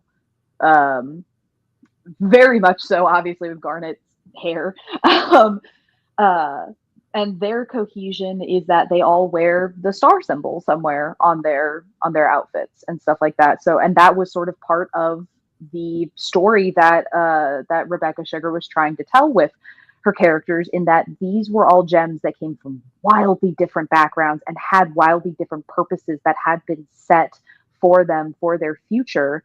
But without knowing that at the beginning of the series, you would have never known that. They look like they all belong standing next to each other. But in Gem Society, none of them would have ever interacted with each other ever. But the thing that was their cohesion was that one little star symbol. That was like their thing.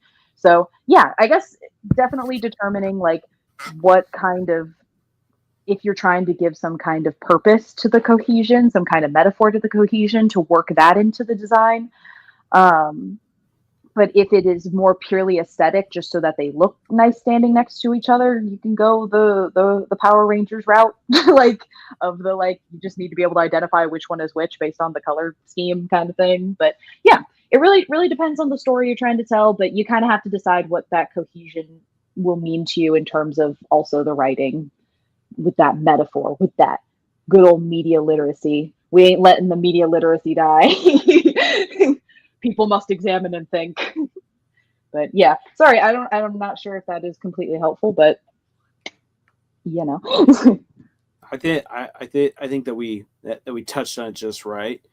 Let's see here from Fabio. I do have a worry. It says, in my big thing that I want, the game that I really want to make, while there are skinny ones, I'm guessing skinny characters, for the most part, I picture a lot of characters in the game looking similar. The whole species, and there's definitely same face syndrome. In the anime way, I guess. Even if the characters aren't really humans at all. So basically grappling, from what I'm reading right here, basically grappling with the fact that in Fabio's mind, a lot of the characters basically look the same. What would you do in a situation where you want the background of your world to have characters that look definitely unique? So that way you're not like in the first Frozen movie where you see just body types everywhere in the background. Yep. That's a big problem in a lot of things. I will say that there isn't anything wrong with having same face syndrome. Some art styles make it work. There's like a very specific type of like 90s animated style that I'm thinking of where it's like, oh, it's same face syndrome central, but it doesn't stop you from telling your story. But I will say if you're wanting that to be a focus, because like for me, in terms of like character design, diversity is like really important to me. Like that is just something that I had decided that I was like, this is important. I want this to be something that I focus on. I want there to be people that uh look at my characters and be like, even they can either relate to them in personality or in terms of like, hey, maybe this person looks like me or is from a background, or they relate to them in some other faction of their life in some way. I would say if you're worried about same face syndrome, actually, yeah, follow up question to you. If you're designing them and you're noticing that a lot of them are looking the same, what is stopping you from trying to draw like different, like that species that you're talking about with different body types? Because like there is a way to like, even if like, because like human beings are all one species but we all look wildly different. And I'll say like that has actually been something that's been very fun to see with D&D character designs in the past several years, that it's like, oh yeah, elves don't have to always be like perfectly rail thin, stick skinny, all these things. Like in the same way, it's like, oh, like tieflings can have a lot of different colors to their skin, different body types. Like anyone can kind of look like anything, because in terms of like genetic variation, there should be a lot of different variation of color and person and type of thing. And again, honestly, with what Nate was saying, that's a really good way of going about it, is try drawing this particular species that you're feeling like has same face syndrome. Identify what kind of maybe shape that you continue to go with when you're leaning towards this, and maybe try making a character that you have a bit maybe softer. Maybe try drawing a character of that species a bit taller, like really, Yeah.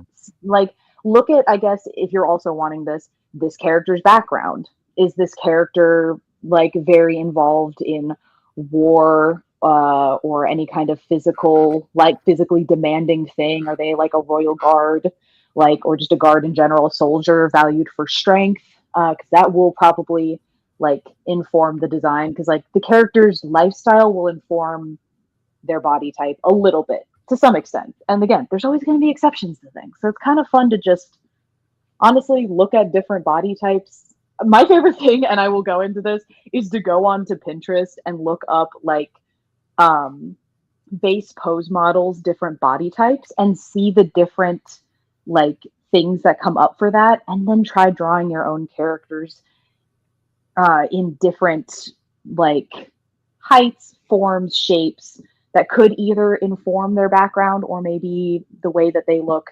actually is one of those things where it's like, oh, despite their stature, they are actually a very well-known like fighter or something. They make whatever their body Basketball type player. is work for them. Yeah, like something like that. Because sometimes that could be part of the story. 5'3", world-renowned basketball players. Exactly, because there's Hey, always going to be Aaron exceptions to Gardner. rules. No, and I was just gonna add real fast. I kind of had to step away for a second, so I don't know if you guys touched on this already, but I'm Omega brings up, Transformers, and if you, at least with the newest film, right, Mhm. even though they are all robotic, they all have very unique character designs. Yes, And I so loved that about that. yeah, They're like very distinctive. I think I wouldn't worry too much about like making sure that, oh, sorry, I'm like bumping my microphone a lot. I wouldn't worry too Being up that much mic. about, trying to make them more cohesive if that's the direction you want to go for. Because I think by like naturally, your art style will be cohesive because it is your Mhm. art style, right? And Yep. so at least that is if you're going to be drawing it yourself. If not, whoever you hire as an artist or commission out, they will have a specific art style that will have their own amount of cohesion about it. And so if that's what you're worried about, right? Like simply having an art style at all, whether it's yours or somebody else's, will give your story a little bit of cohesion. Because, I mean, imagine if, right, like Over the Garden Wall, right? We just finished watching that for Thanksgiving or for Halloween because it's such a great show. But imagine if, the characters from Over the Garden Wall were suddenly in SpongeBob. It's like that wouldn't be cohesive at all, right? Yeah, And that it's doesn't like, work. obviously, whoever you draw is going to be in your art style.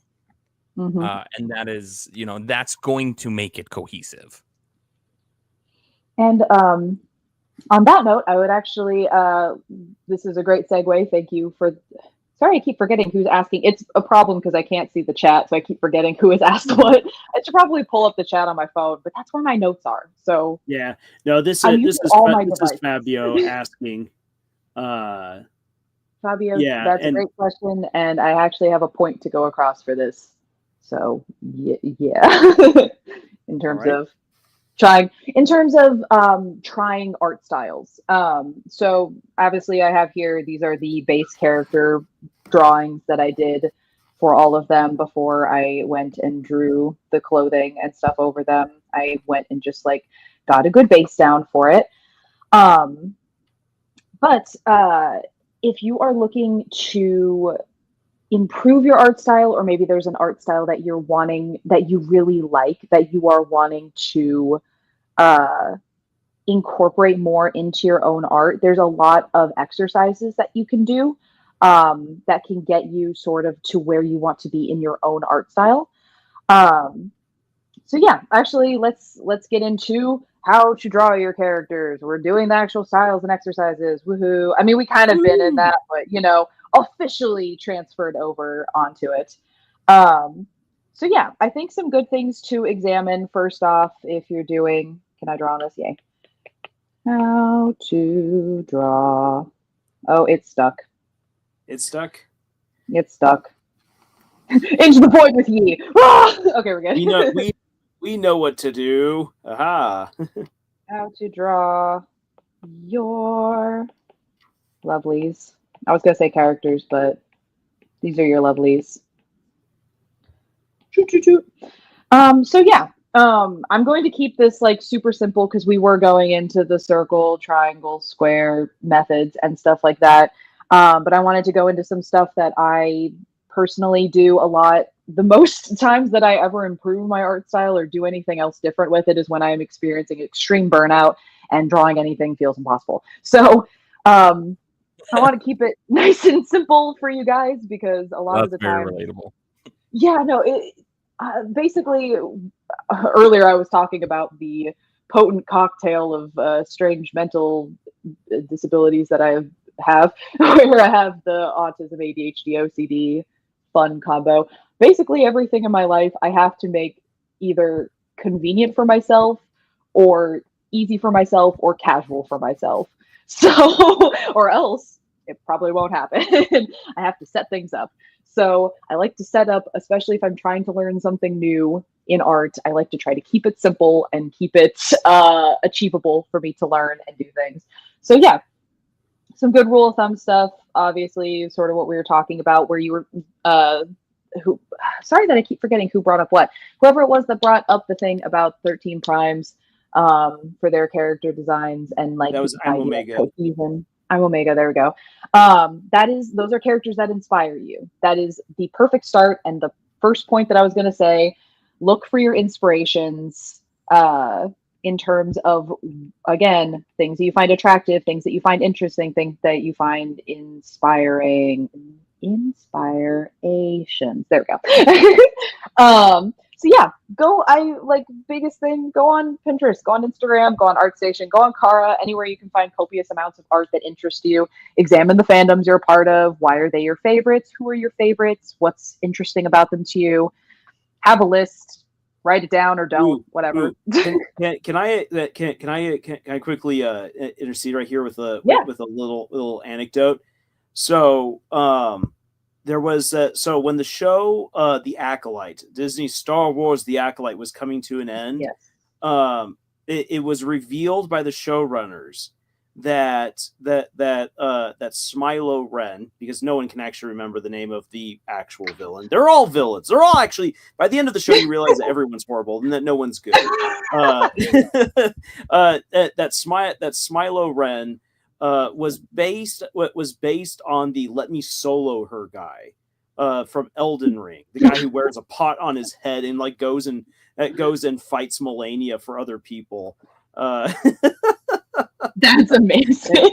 And so they're like, okay, we need like a guy who looks like he's wearing a pot on his head, and he fights really good. And so they said that the main villain, was just basically a meme character.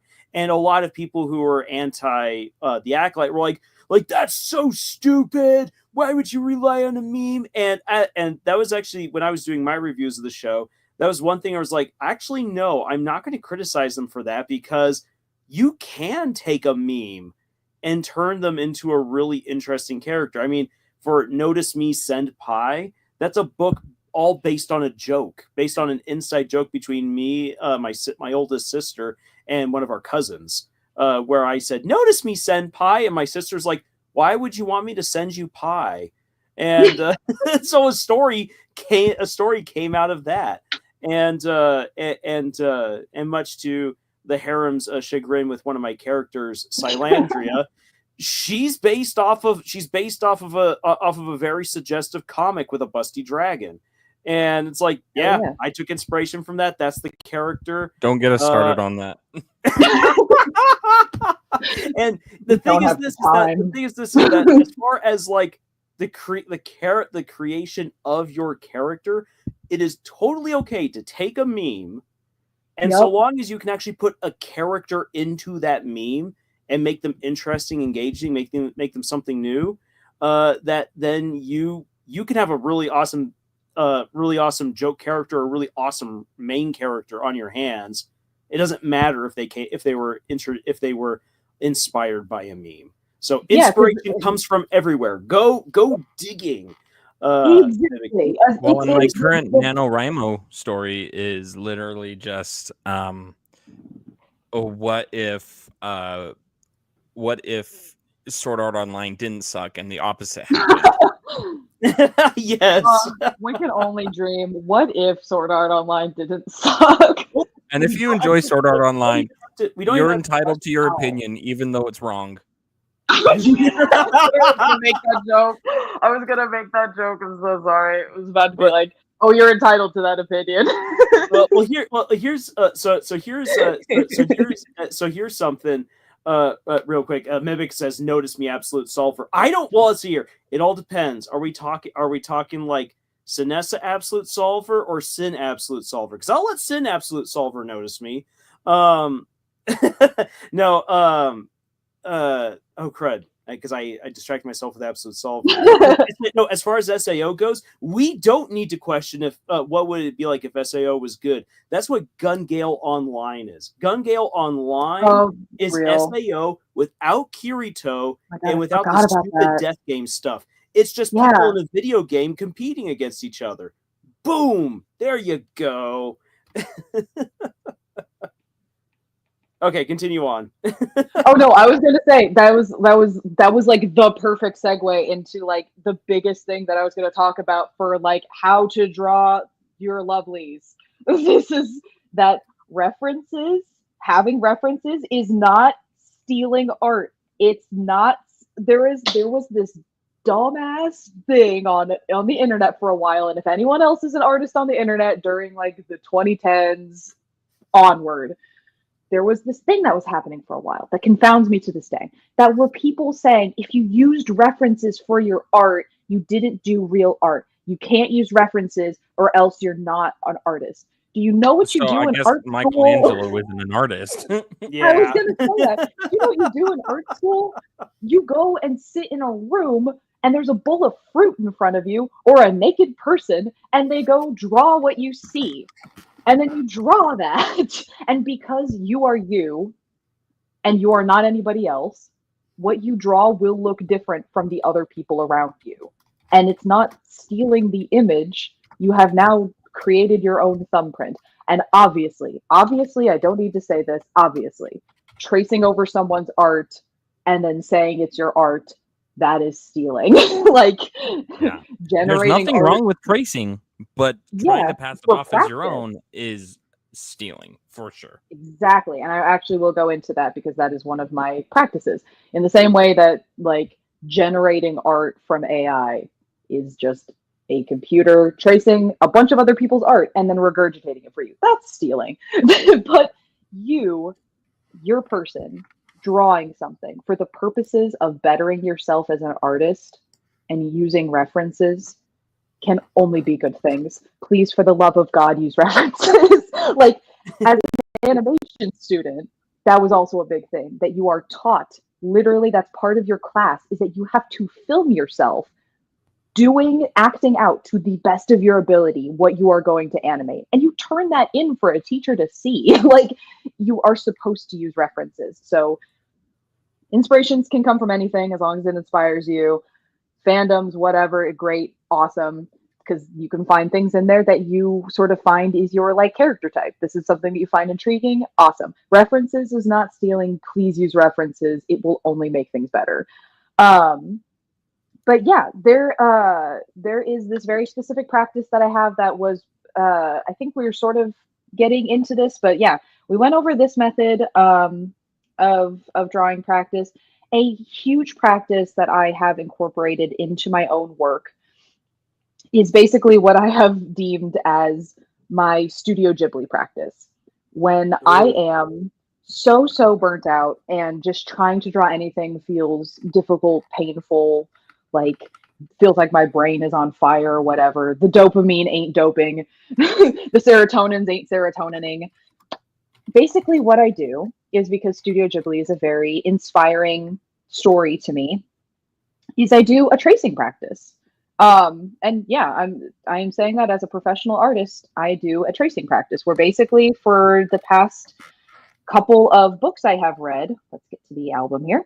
I have been drawing characters in the Studio Ghibli style from books that I've been reading. These are my collection of characters that I drew while I was working, when I was reading Shadow and Bone, the Shadow and Bone trilogy. Basically, what I do is I take a screenshot from a Studio Ghibli movie or film, and basically I try tracing over that image and get a feel for how a real person sketched and designed them, the decisions they made, how their hand moved, how they kept the styling consistent.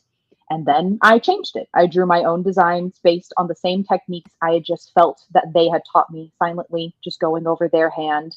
And yeah, again, these are all the designs I worked on when I read Shadow and Bone trilogy.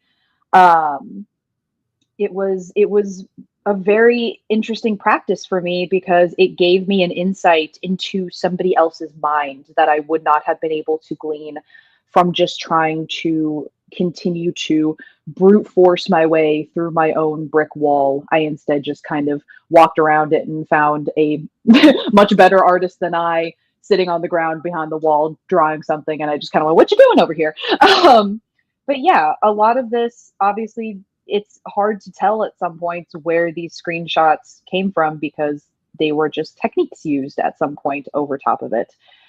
These are the ones from Shadow and Bone. I also was reading The Black Tongue Thief. If you have not read that book, please go read it. It's great. But I learned a lot of practice through all of this. It got me through some pretty bad burnout, but it taught me a lot of things. It taught me a lot of stuff about how I like to draw flowing fabrics. I love that. I love that Princess Mononoke look with her Yes. pro. I was like, yes. I was like, oh, I recognize that instantly. Immediately, right? Like, and it was really difficult to like figure out how to draw a bird in Studio Ghibli style in the same style. But because I was able to at first literally just drew over, I took a screenshot of that Princess Mononoke thing, I put it in Clip Studio Paint, turned the opacity down, I tried drawing over it and got a feel for it, and then I went, okay, I'm going to do that now myself. What I have just felt and how it felt to draw, I am going to move my hand and do a similar thing and try to keep it consistent. And then like sort of tried to design my own characters, not my own characters, but like the characters that I had just been reading based on that. So yeah, it is a valid technique. I'm a big proprietor of, like, if you're not in an art school, do what you can to make your art look the way that you want it to. And honestly, even after all of this practice, my art doesn't look any more Studio Ghibli-esque. In fact, I would say that my default art style looks very Star Wars: The Clone Wars. I don't know how that happened. It just did. Very angular, sharp, all these things. But yeah, I feel like I learned a lot about how fabric moves, and I continued to, and about using rounder edges for a lot of things that in my mind initially I would always make them sharp, but learned a lot of stuff from that. So for all the people out there that are looking to, this was a big one that I was like, okay, I'm making softer fabrics. We're doing this. But yeah, when I drew out my own style, how my brain interprets the world, it still was my own style, but now I had felt what it was like to draw some other way, and that really helped me in terms of like making more interesting dynamic characters, and stuff like that. But yeah, does anyone have any questions about that, or was that pretty straightforward? So we've got some comments right here. One of the people who just joined us recently on the on tonight's live stream, Mimic, says that your artwork looks fantastic. I love how you're able to adapt the Ghibli style and really make it your own. And TV account has been saying they also do the exact same thing, but with Liam Vickers' work, where they try to do the tracing to get it down. Like, this is the kind of style that he uses. How do you adapt that to characters, and try to mimic that for some of their own fan art, for some of the work that they themselves want to do with some of their own stories? Because there's a lot of people here who've drawn a lot of inspiration from Liam Vickers' Murder Drones to come up with some of their own stories. And that's a great style. Let's see here. Not really any. Let's see here. As far as questions go, let me quickly read through this. I think this might be the one question that we've gotten. Fabio says, start thinking about my guy called Edge. I guess it went to mind for y'all to say something of characters and that directly speak to and judge the artist's choice or whatever. Not too tough, not lamp shading, just I guess I can be complicated and specific. And not only lamp shading, I guess it fits for being stuff more so in YouTube videos with drawing characters instead of a series. If I understand what you're saying right here, Fabio,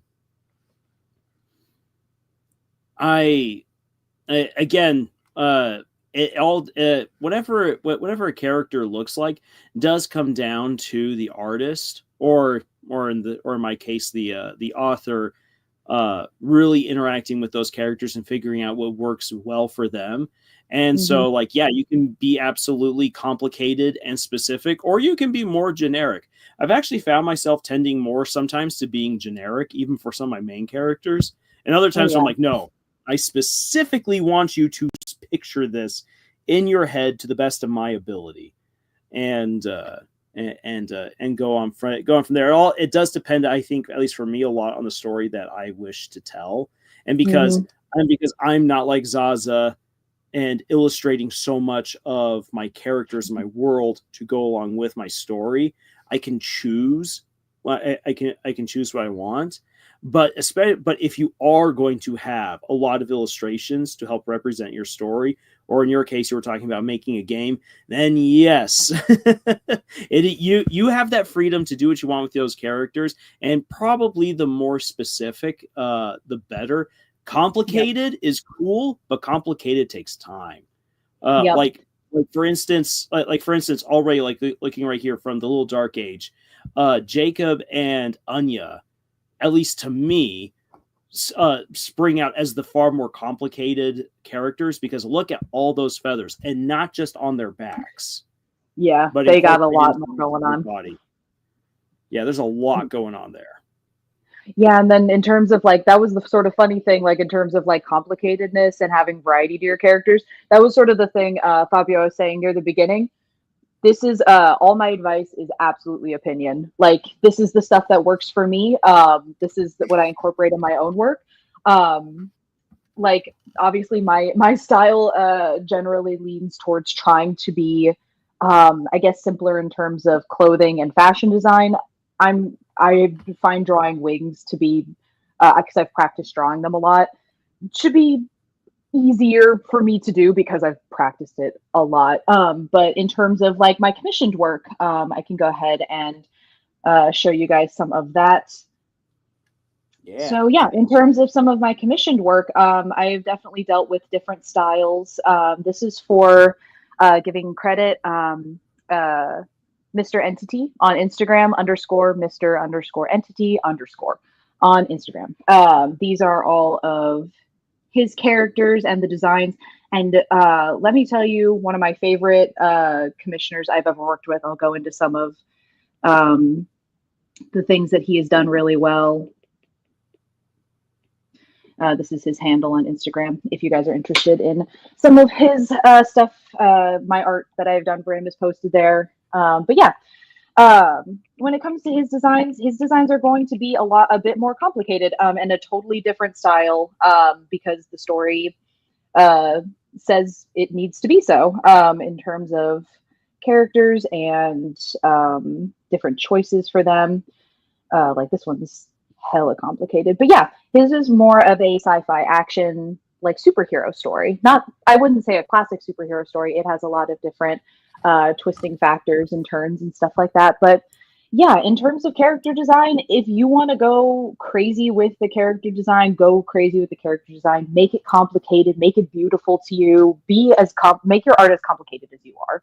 Like have it be as fun as you want it to be. Something that, again, whatever is attractive to you, whatever is fun for you to contemplate, to see, to feel, put that into your art. Your art, your story is an expression of how you interpret the world, the things you've been through, the things you've seen. It comes from your brain. It will go through into your artwork. But yeah, my commission work a lot of the times goes into doing a character's full body design and then plus like a little portrait headspace face thing.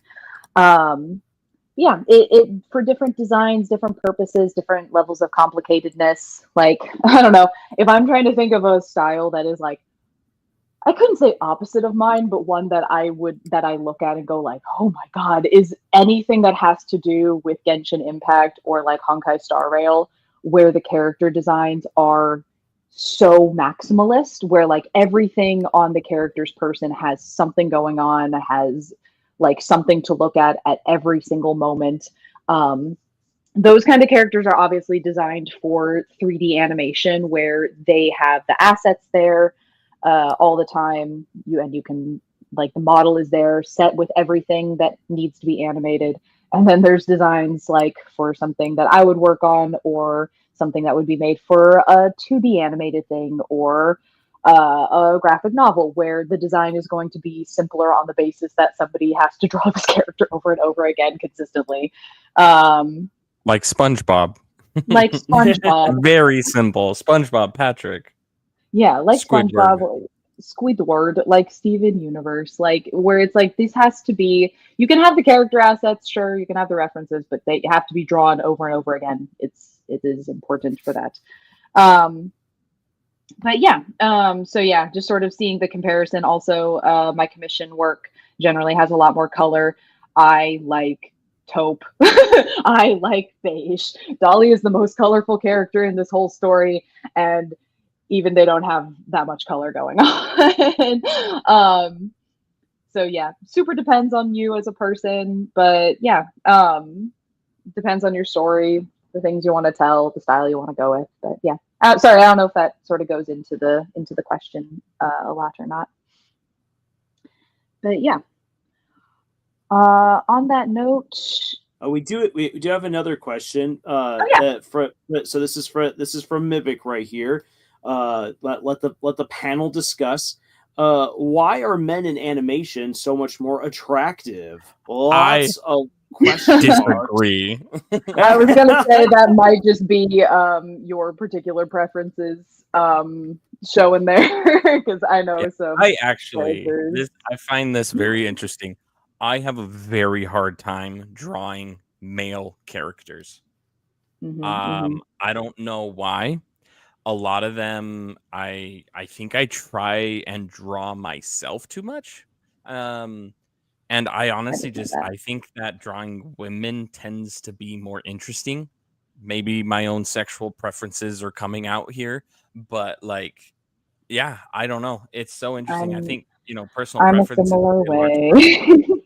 Yeah. Which is funny Like because a lot of my characters, I guess, you would probably say more lean towards like a maybe a bit more masculine look, except maybe for like Dolly and Anya. But even then, but no, I agree. Where I find women much more easy to draw, more fun to draw. Like, and and it also depends on like it's the attractiveness a more factor, right? yeah, like exactly like that is that is the thing where it's like I do find my characters attractive in an internal sense, but again, I very much when I try to draw a character that is like purely like, oh, I really like how you look, it's going to probably be a more feminine looking character. Um, but again, Yeah. it's funny because a lot of the character designs I ended up going with are not considered to be super like feminine for any particular reason. And I guess again that goes into actually, yeah, wait, that was a thing. Oh my god, I'm remembering things as it's happening. That was another thing that I was struggling with Dolly's character design was that I you have to sort of do that zoom in, zoom out factor because I went, okay, I need to make you relatable to me. Let me make you relatable to me. Then I started putting too much of my own preferences into this character and I was having a hard time with their outfit. And then I went, okay, as much as I needed to relate to this character does not have to wear the things I would wear. So I started giving them more like Yeah. feminine looking clothing because I was like, okay, I personally probably wouldn't wear this, but Dolly would wear this because Dolly is Yeah. not me. I just now have a connecting factor that makes me want to come back to write this character, to draw this Mhm. character, but now I can draw them wearing something that they would probably wear, which they usually lean towards more feminine clothing, like Yeah.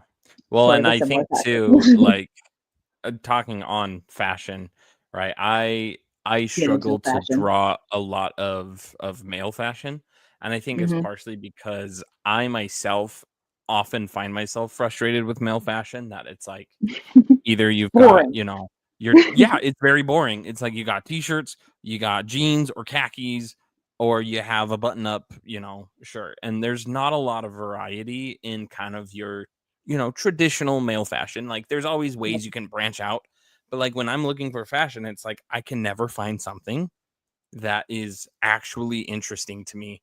And so it's like I enjoy drawing women's fashion a lot more than I enjoy drawing men's fashion. And I think that's partially because women's fashion tends to have more variety and therefore you can Yeah. at least And you can honestly, do a women's lot more with fashion it. has a lot more interesting shape language. And that was actually Yeah. something going into that that was a huge thing when I first started drawing Seamus. As I was saying before, like Dima and Anya were very early additions. Cedar felt like he just was suddenly there in the story. I had one drawing before of Seamus before I figured out who I wanted him to be as a character, and it was this. This was the character. And I went, I don't like that. Mm, I don't like this. This isn't right. I tried to put things into it that I thought were nice and interesting looking, but I was like, had a similar thing where I was struggling with like, I don't feel like this character fits having this like particularly like male fashion when he's literally yeah. an entity from the beyond plane dancing around in a human corpse. And so Yeah. I was inspired by this person's this particular fashion Instagram where this person fashions a lot of very feminine clothing, but they themselves are a more masculine looking person. And I went, oh, why? Yeah, Seamus is always going to wear a long dress, always, like no matter what. Will Mhm. always have some kind of like long flowing outfit on. And I do have like I do have some ideas for that of like why that is just more convenient, especially when you're an ambling corpse, that it's like, then they can't notice when your like legs could start going backwards on accident. Oops. But also, this is just the character style, and it was something that I was more like attracted to and thought was more fascinating and interesting than just, I don't know, the original ideas I had that again were like more leaning towards more masculine fashion. And then I went, I like drawing more feminine fashion, even though this character is going to be a more, I don't know, I couldn't really call Seamus a masculine character. But, you know, just that idea of like, oh, wait, I can draw my character looking like whatever I want. Why would I not explore some more fun concepts for this character? So, yeah, in that thing I was talking about earlier, reworking of designs are inevitable. Don't be afraid to rework designs, yada yada. Have fun with it. If you don't like something, try changing it. It's only will be for the better. In the interest of time, because I do want to get to actually drawing your guys' stuff based on some descriptions I am given and have some discussion about that. I did want to get into my last point, but that will tie in specifically for you guys listening on how we're going to do this. But I wanted to talk about a little bit how to be a good commissioner. Yes, this is is a good thing to talk about. This is important stuff, guys. So especially if you are not in and of yourself, you know, if you don't have the artistic eye, and even if you do, you know, like me, I enjoy drawing, but I would never be at the point where I feel confident enough to use my own artwork as the cover of my book. You know what I mean? And so even if you are an artist, it's important to know too the importance of being a good commissioner. Yeah, like, no, I was going to say the same thing. There are some artists that I follow on Instagram that someday when I have money that is expendable, I'm going to commission them to draw my characters. I just want to see what they would look like in their art style. Like, I can absolutely draw my characters, and I do all the time, every day. That's all I do when I'm not drawing other people's characters, because my commissions are open. But for the most part, yeah, like I have definitely met some people that have commissioned me that don't know that there's a little bit of work you got to put into this. You can't just say, here's the character and then throw money at me and be like, do it. So yeah, for exactly what you're saying, that's like whether you are an artist and someday just plan to commission someone, or you want to commission someone to do art for you, here are some tips and tricks. I'm going to say this loud for people in the back. Provide references, for the love of God. Provide references, please provide references for what you are thinking of, please. I cannot stress this enough. This is the most common problem and occurrence I face when being commissioned for art. And I know that it seems like giving the artist creative freedom is the kind and helpful thing to do, but it really isn't. The reality is that you are paying someone to do art for you, and you have something in mind. I know you do. Even if you think you don't, you totally do. So when going into a commission project, have in mind what you're wanting from this. If it's a character sheet, sort of like what I was showing earlier of my lovely friend's Mr. E's work. If this is a character sheet, provide a list of examples of inspirations for the character. In the same way you want to practice like drawing your own characters, like I was saying earlier, examples that you find on Pinterest, on DeviantArt, from fandoms that you enjoy, character styles that you enjoy. Doesn't matter. I'm telling you, the more references that you provide, the better. And I know that I just yapped for like 2 hours or more plus about character design, and it's all about like dredging up your thoughts and experiences and psychology to create a living person that exists outside of you as your own person and story.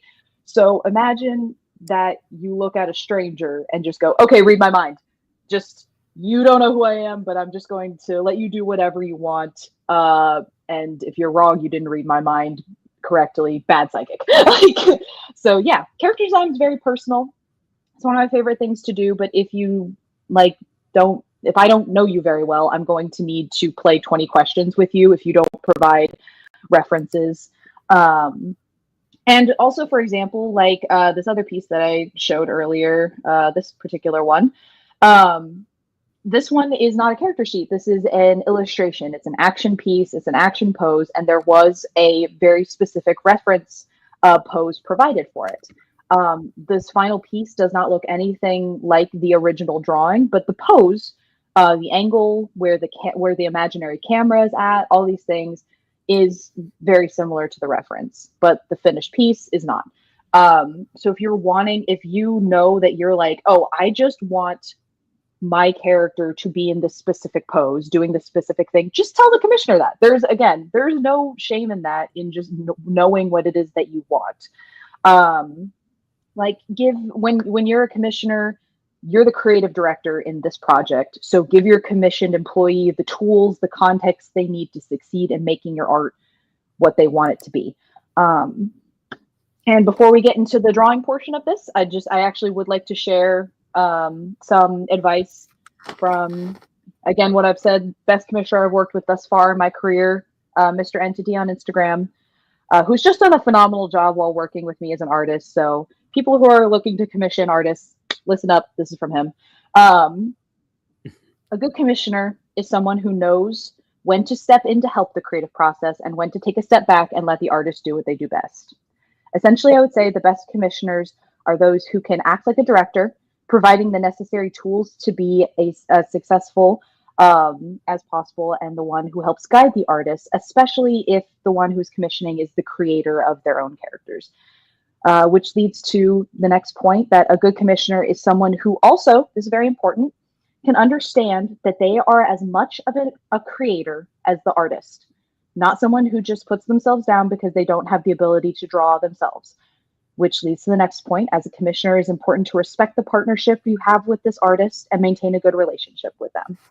Which, like, a couple of times you guys have said that, and I always feel bad that you're, like, don't put yourselves down for not having the practice time to draw. I think anybody can draw if they take the time to do it, and it is a lot of time. It's not just something Absolutely. that I can just, yeah, exactly. Like, so recognize that if you are commissioning an artist to do artwork, it's not that you are any less of an artist. You are coming up with this vision. It comes from your mind, your brain.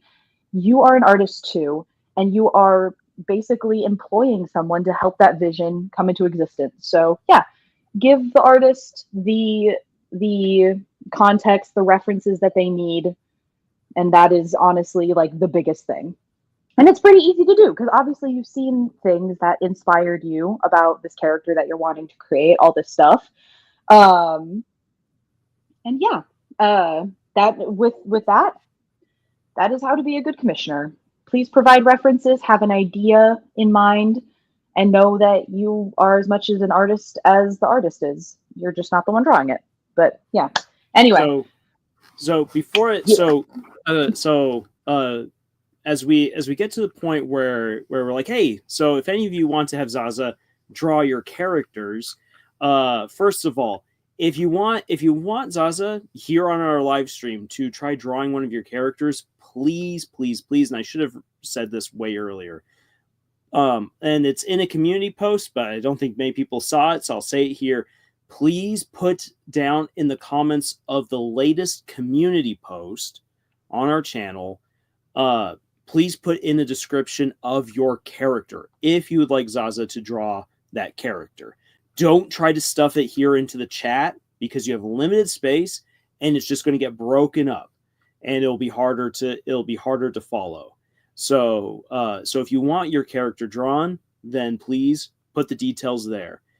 But for another thing, as you guys are hopefully putting down that information, because we would love to see some of your characters come to life here on our live stream, I want to quickly share one of my experiences with commissioning artwork. And I know that for some of you, you've already seen some of this artwork from now about 2 weeks ago. But still, I'm going to pull it on back and just quickly talk about what that experience was like and how I approached it as the person who was asking for the artwork, and Zaza can also comment on if I did a bad or not. So Oh yeah, real- I will say really quick, for how you probably want to structure your description of the character, I would say do this in sort of a very D&D character sheet kind of way, like provide whatever information you find relevant about their description. That could even be backstory related stuff if you want. But also, like I was saying about references, include some character inspiration so I can look up that kind of character on my end and see where your brain's at and coming from. And I'm not promising because, commission work usually takes time. This is going to be more of a fun exercise just to like demonstrate some concepts and practices and stuff like that. But yeah, go ahead and put those in the chat, or the community post that Lars just said. And yeah, now Lars, go ahead and take away my screen. Take this away from me. So I've done that. So here I have my two characters for two of my characters for my upcoming book, A Study in Blood. Sorry on the left and Vix on the right. And I worked with the notable. Hannah asked, "Do we have to pay for the live stream, Hannah?" Absolutely not. You do not need to pay to have your character drawn here. This is us doing it for fun. Yeah. I will say it's just going to be a sketch. It's not going to be anything fancy. We're probably not going to, maybe we'll get into color. I can probably do a bit of color, but yeah, nothing fancy. If you do want to, I will say my commissions are open. If you do want to see this drawing finished, hit me up on Instagram. My rates aren't crazy or anything, but yeah. Anyway, yeah, we're just drawing for fun here though. Just, these are free sketching. It's like going to Disneyland without the exorbitant ticket price. Actually, it's nothing like Disneyland. Continue, Lars. Yeah. So I'll take you through the process I had with Komu, one of the well-known Deltarune fan artists.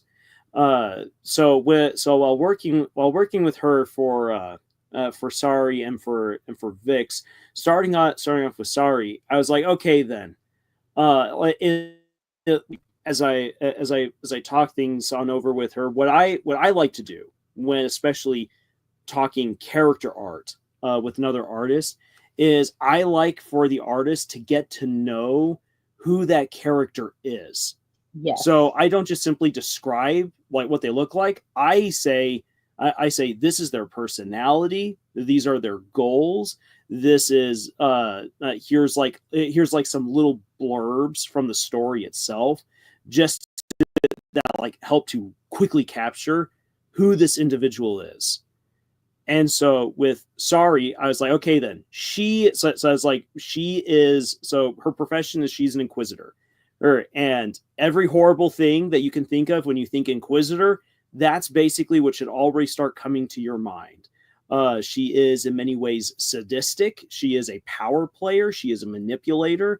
And it's all hidden underneath a bodacious bod and a very sweet smile that's coming your way. Watch out, Vix, because whoa, here she comes.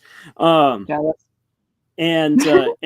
so it's like here. So as I also said, her role in the story is that she's supposed to solve a murder, and it's a murder that most people are like, how are you going to solve this?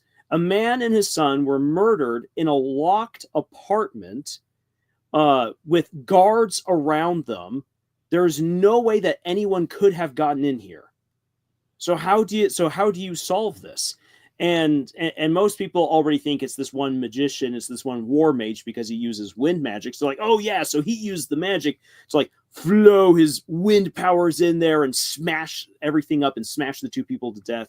And Sari's like, that could very well be the case, but there's maybe more going on here. So she is the leader of the Inquisitors. She delegates the roles. She wants to oversee a lot of the interrogations because she finds that to be a lot of fun. She likes breaking people. She likes getting information, which ties into her manipulative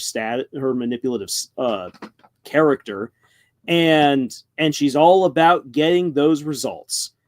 So I shared with Komu is like these are her attributes as a person. Now the way that she looks, and she's supposed to look very attractive to people. She is tall. The people of her specific ethnicity are very tall individuals. And so she should also be imposing, not just beautiful, but a little bit imposing. Her uniform, and hopefully this doesn't get me flagged on YouTube for saying this. It should look SS like. Now you think the SS officers, that is kind of what you have to think with this particular character. The whole skull and crossbones, very dangerous. You recognize who this person is, and it's like, and leave her uniform unbuttoned at the top to Wink, wink. to yeah. It's like because that's what she does. So she's willing to use her own body to again manipulate people, and so I gave all of this to Komu, but I then said based on what I've given you, get creative with the pose. I was like, because I don't actually know what pose I would want her to be in. And I had tons of different ideas, but none of them felt right to me. So I was just like, okay, here's the character, here's her part in the story, here's her personality, here's what she's dressed like, and here's what she looks like. Do something with the pose, because I actually I'm absolutely blanking. And so this is what Komu then came up with. Again, very interesting. Right here, it's almost like playful, which is completely contrary to what she really is like. But there is a part. There actually are a couple of parts in the book where she comes across as more playful. But if you've been paying attention as you're reading, you're like, something really bad is about to happen. Yeah, I was gonna say I do like the contrast that you provided between because listening to how I feel like you described this character and all these things, I feel like you provided like ample information for this commissioner to work with, for then to give them that creative freedom of like, okay, here's the background, here's all these things. You did give them a lot of details of like, this is what I would like the character to look like for the most part, but in terms of pose, now based on your like artistic understanding of what I've just given you, what do you consider to be a good pose for this character? Which I think was like the perfect approach to it, because again, you knew when to give direction and when to just step back and be like, based on this, do what you do best, like go for it. So yeah, I feel like you provided great artistic direction, and it really helped that you again had like a very specific idea in mind for this. And again, like if you're commissioning someone and you're looking for some help with designing a character, I would say that you don't always have to have the crazy specifics in mind, but be willing to work with the commissioner. Like if you do just have to go through the process of like, okay, we're going to be doing 20 questions with this character, just be prepared for that to be the reality. Like they're probably going to need to redraw and redraw it a bunch of times, and there's nothing wrong with that. It's just that it's going to be a longer process. So like, yeah, I would say that's perfect. Now then, with Vix, and this is where things are actually kind of interesting with Vix, because Komu actually reached out to me a little while ago and was just like, you know what, I'm actually not too happy with how I drew him. Can I do it? Can I draw him again? And I was like, sure, awesome. if you want to. And so I'll give you then again the information that I communicated to Komu. It's like, okay, Vix is an older teenager. He's not like many of my other protagonists who are 15, 16, 17-year-old boys and girls. This guy's basically 19. He's pushing 20. You can't, like in our society, like it's weird because once you hit 18, people don't really consider you a teenager anymore. They already begin considering you an adult. And which is so odd to me, because it's like, well, wait a second. Exactly. And so like that's actually kind of the fun with him, is that according to our modern society, Vix is already an adult, but throughout the book he's acting very much like a teenager, despite the fact that we would consider him now an adult.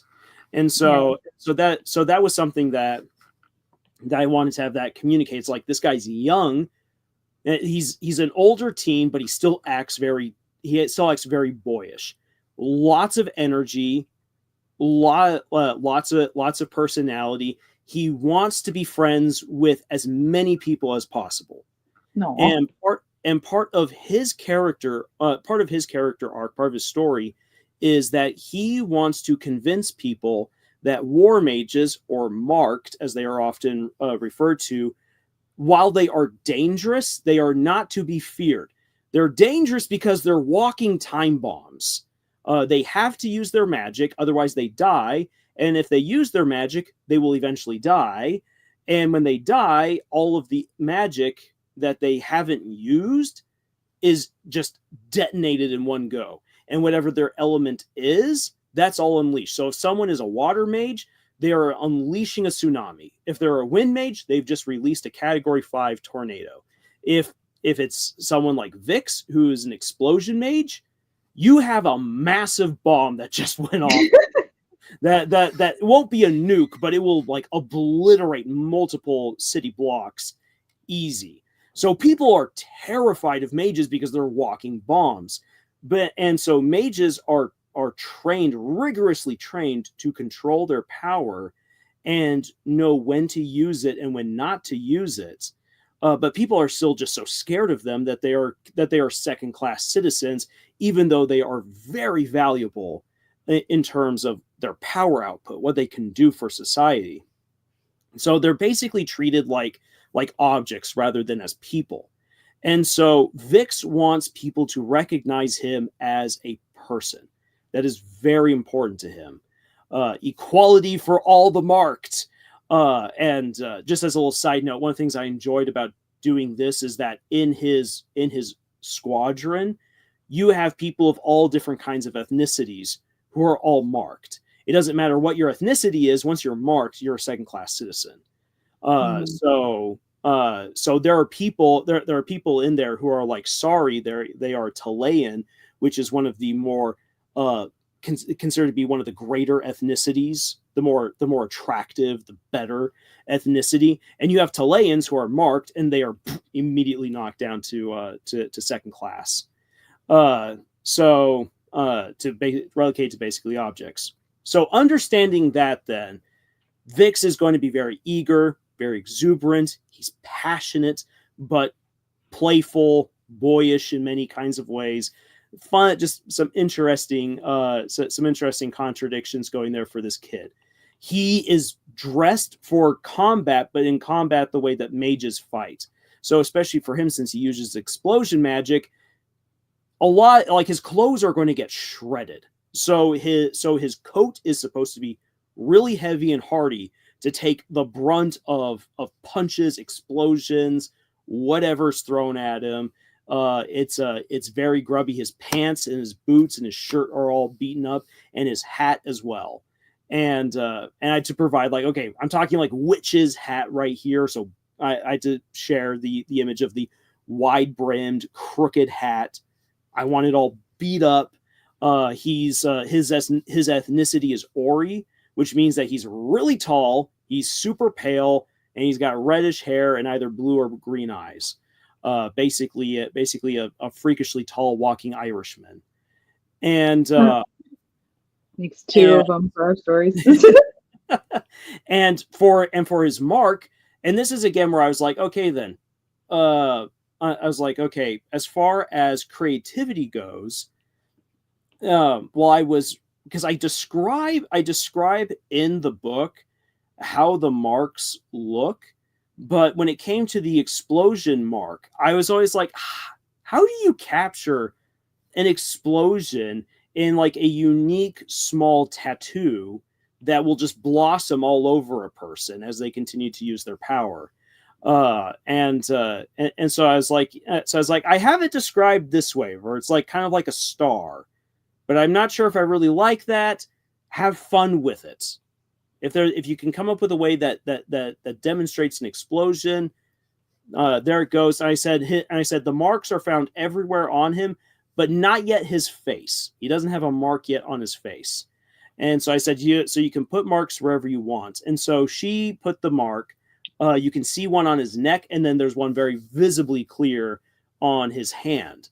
And so actually the pose that she gave to him with kind of like the come at me little gesture is not so much he's like, hey, I want to have a fight, but it was her way of showing here's this mark that looks like an eye that's expanding in a very jagged way. And I like that. I thought that was a neat way to take what I presented. And so again, I was like, here's who he is. This is his story. This is physically how he looks. But again, I don't really know what kind of pose he should do. So have fun with it. And this is what she did.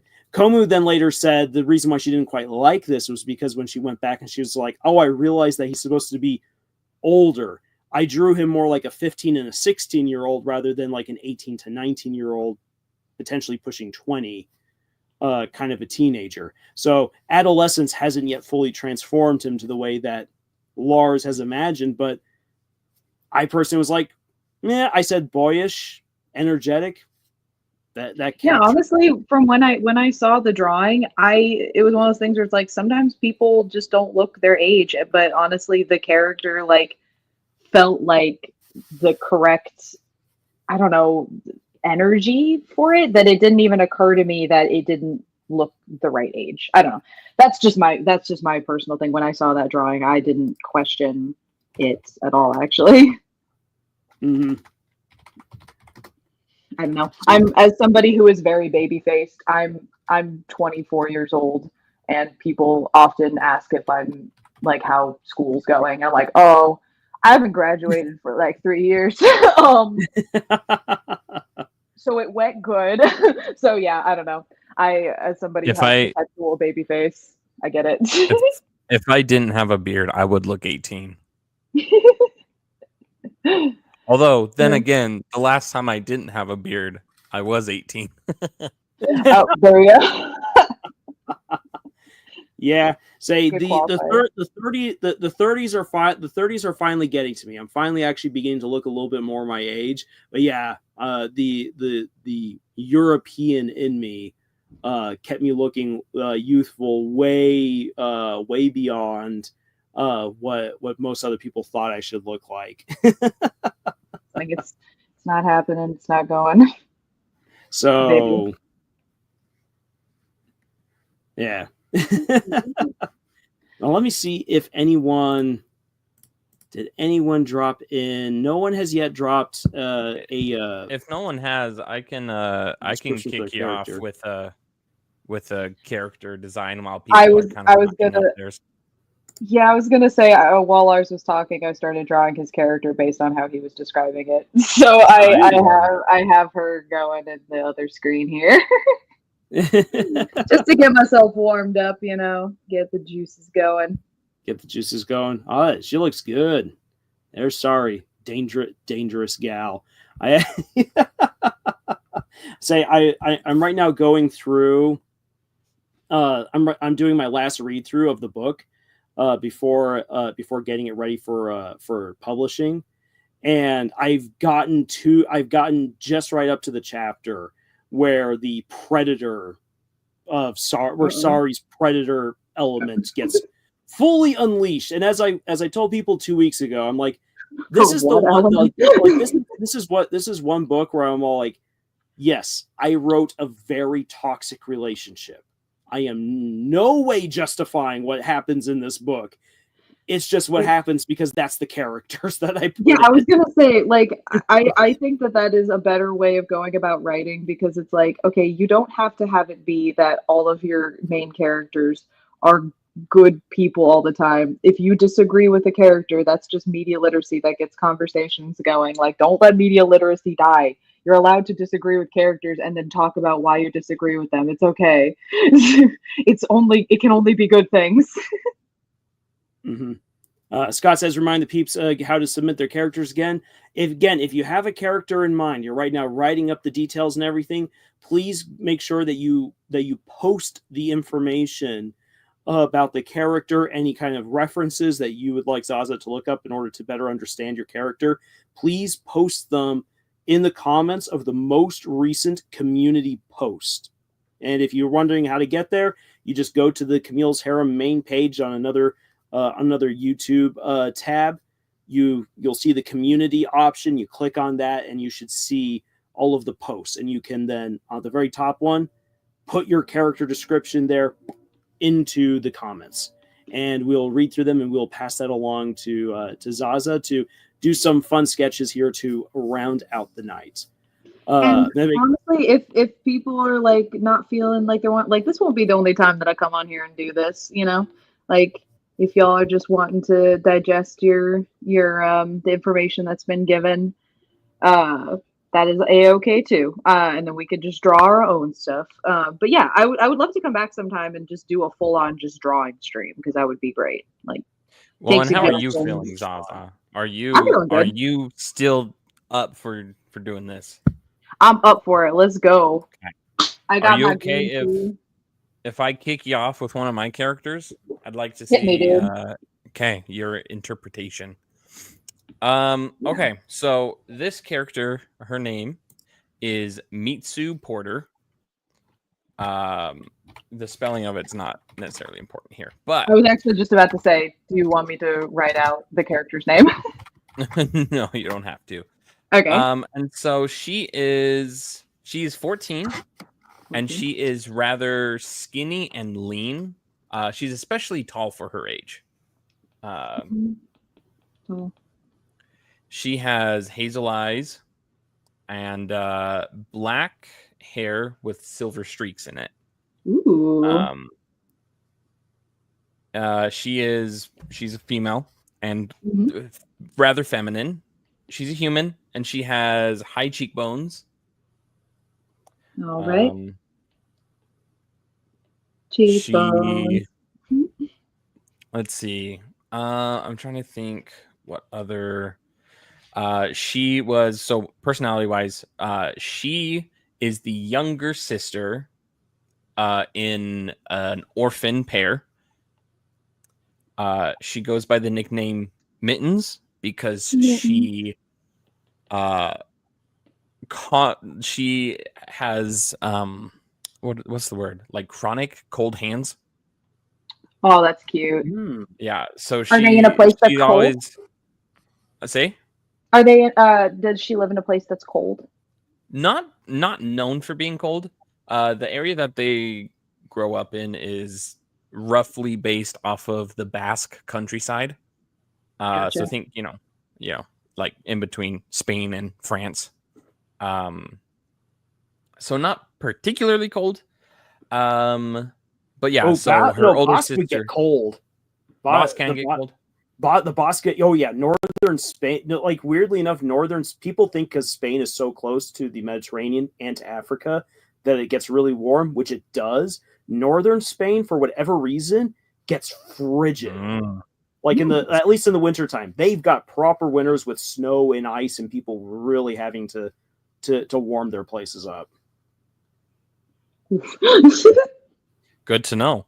But her sister always jokes that she just needs to wear a pair of mittens all the time. So that's how she got her nickname. That's cute. Does she have mittens with her ever? She sure can. She doesn't always have them on her, but she prefers to have them to keep her hands warm if she can. Cute. She can. She is very easily excited. The only problem is that nobody, as an orphan, she tends to get avoided, and nobody really wants to ask her about the things she's excited about. So she's kind of learned to just keep it bottled up, but she is very easily excited. She also is she gets envious of people very easily. But she also really likes to work with her hands. And she has severe separation anxiety. Mm-hmm.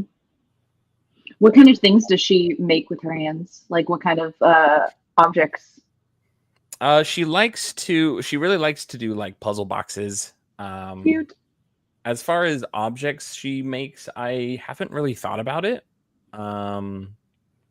Again, so this is for a pretty this is for a story that I'm only a few chapters in, or let me rephrase that, a couple chapters in. But she let's see, yeah, what else is there? And I'll say, what style do you generally envision this being in? Is this more of an anime style, more of an American cartoon style, more realism? Hit me with those character inspirations. Is there anyone in particular that you think of when you think of her? So, yeah, I don't know. Like I said, I haven't really prepped very well for this. Oh, you're good. Here, this is another thing that I use a lot for commission work, and this is another good practice for drawing your own characters. My drawing tablet of choice here, Clip Studio Paint, provides 3D models for characters, and for these particular things, you can also adjust the height, the head to body ratio, the body type. So yeah, we can start her off with that. You said that she's about 14, kind of skinny. Let's see, kind of tall. Kind of skinny. Yeah, and she's pretty slim, mostly because she's been in an orphanage for the last 3 years, and so it's a little bit malnourished. The poor girl. Yeah, and I know, since I know the story, I know a little bit more about those orphanages. What's going on there? That's rough.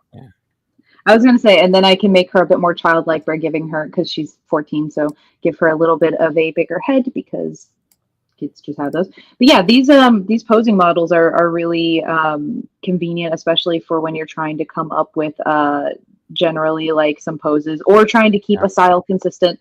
Because as I was showing before, like my style for commission work is very different from my style for like my own drawings. Like when I draw my own stuff, I throw everything out the window. I'm like, I know what it's going to look like. This is it. But if I'm working on more of a commission based thing, I generally will start with maybe like more of a thing to pose. Just because then I can make sure that like it remains pretty solid if something needs editing. Yeah, like it's pretty easy for me to just go in, kind of change this pose, and then I can change the pose of the character pretty easily. I will ask, okay, so for this, do you have a specific pose in mind? Like you said that she's very excitable, but she keeps it kind of bottled up. Would you like a character pose that is that looks happy, but almost kind of like she's holding back, like as much as she's wanting to show? Like she's very like it, not necessarily that she's optimistic, but that she wants to be happy, but she's afraid of showing that. She's afraid of showing her joy, or maybe joy isn't the word, like her excitability. Yes, got you. And also, she's a little jaded at the world due to, reasons. Yeah, being an orphan. She, there's definitely some things in this story. This is actually the same story I was mentioning earlier, where it's basically SAO but opposite, and not as and better written. I'd like to think. I don't know if it is. Yes, I can assure you it is better written. But yeah, and the main concept of this is that all of a sudden this fantasy world, a bunch of people just show up and treat it like it's a video game. Like they're just going around killing people, like they have these exceptionally powerful magical abilities, and they just they have basically no concept of what's the word? Responsibility. Right? Because they're just like, and to them, they're like, it's a game, who cares? If some people die, who cares? It's just a game, And so her parents were victims of what are called PC attacks. And she and her sister then end up in an orphanage where basically they are trained in magic to fight back against these PCs. That's really cool. I love that, actually. Yeah, that sounds like far more fascinating than than SAO was. I mean, Yeah. for many reasons. And I did want to bring up, like, when you use 3D poses like this, don't get super married to the pose that you make on here. It doesn't have to be perfect.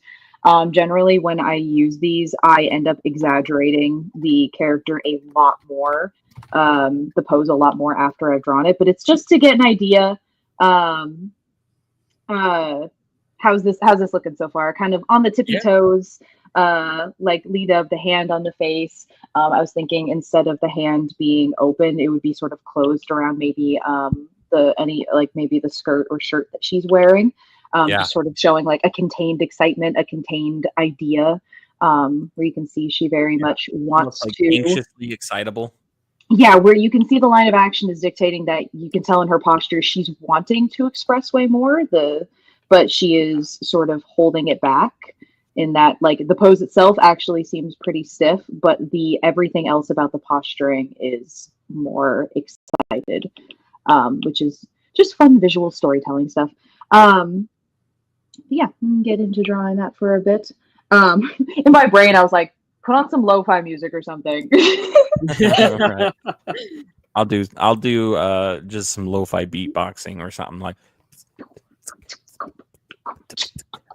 Do we happen to have? Actually, that's one of the weird things about StreamYard. I think that there's a way, if you actually like buy the upgrade and whatnot, where you can have some music going over like whatever it is that you're saying as you're discussing stuff.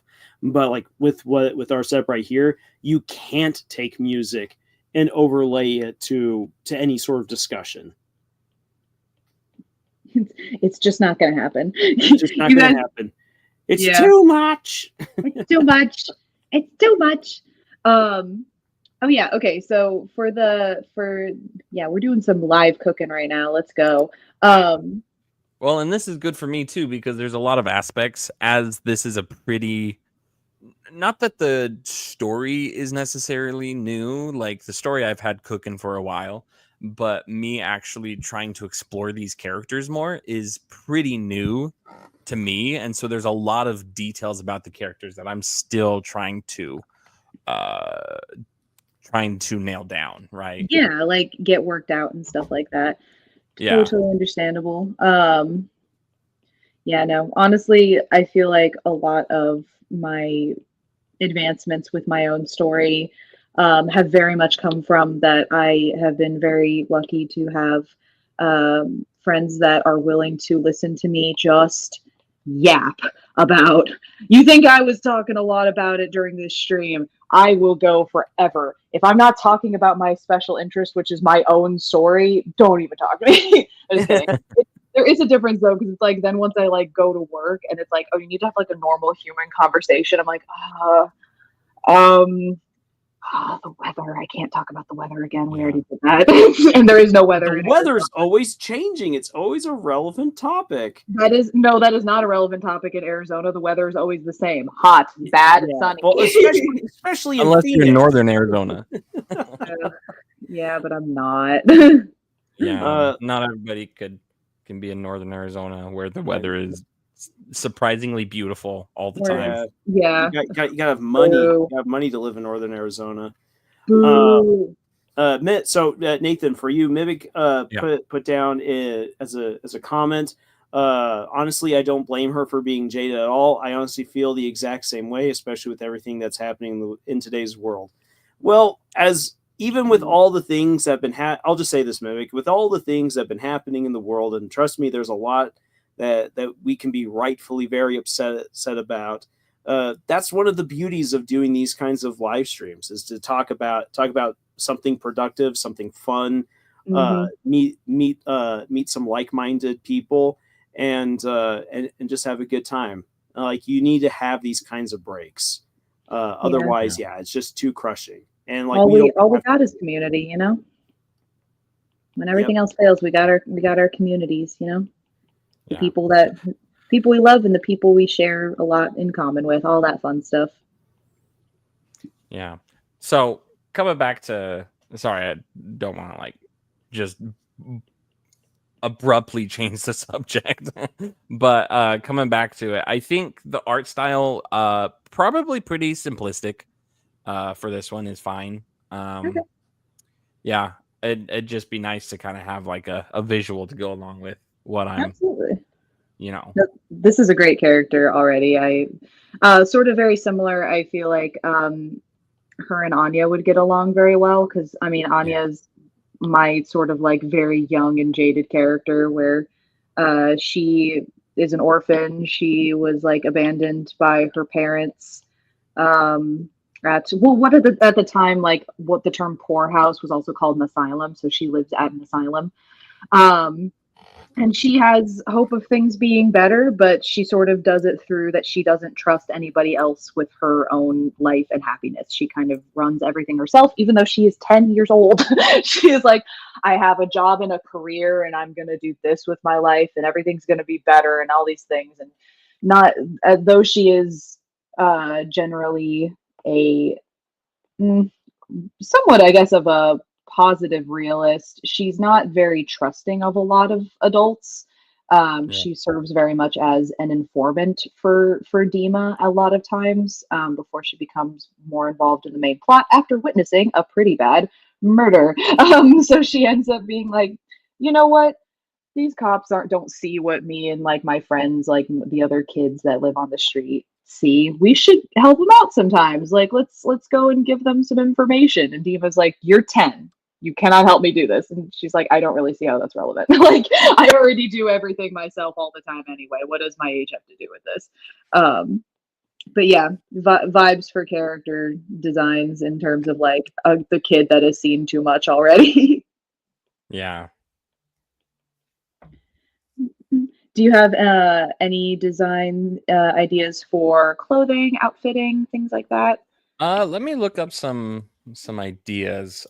She definitely would be, a little bit more on the, maybe more rags than Ragtag good.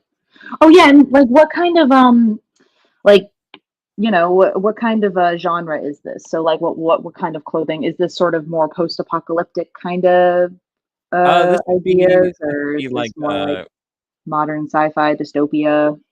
more medieval. I don't know if I'd Medieval, go gotcha. all the way back to medieval, maybe more I'm trying to think. Not am I thinking Victorian era? Oh, I know Victorian era. I just spent how many hours showing Victorian era? True. Yeah. I'll do it. But probably I don't know, probably somewhere in between medieval and Victorian. I don't know my era super well, but definitely like she's definitely not gonna be the she's not gonna have the most posh fashion, right? She's just gonna wear whatever she can wear, and she is she studies magic, and so she cares less about free form movement like her older sister does, because her older sister is gonna be basically a cage fighter. Nice. But she definitely is much more like focusing on the non hand-to-hand version of fighting. She likes to kind of take a step back, which is somewhat juxtaposed by the way she how good she is with her hands. She's good with her hands, but she doesn't want to use her hands to hurt people.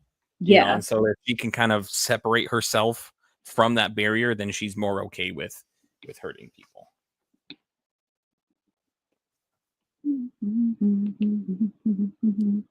There we go. Oh yeah, I was looking up fashion.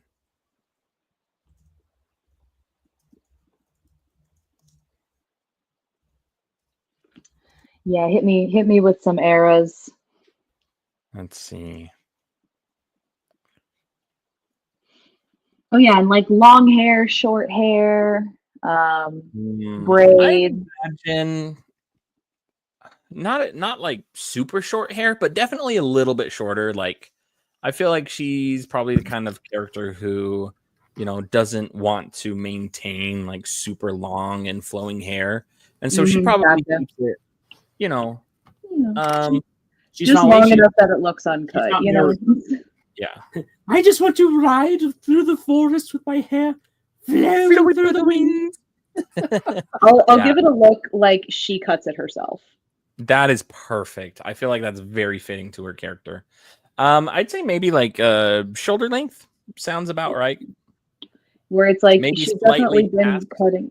Yeah, she's Yeah. definitely been like not cutting it, but just cutting it when she needs to. Yeah.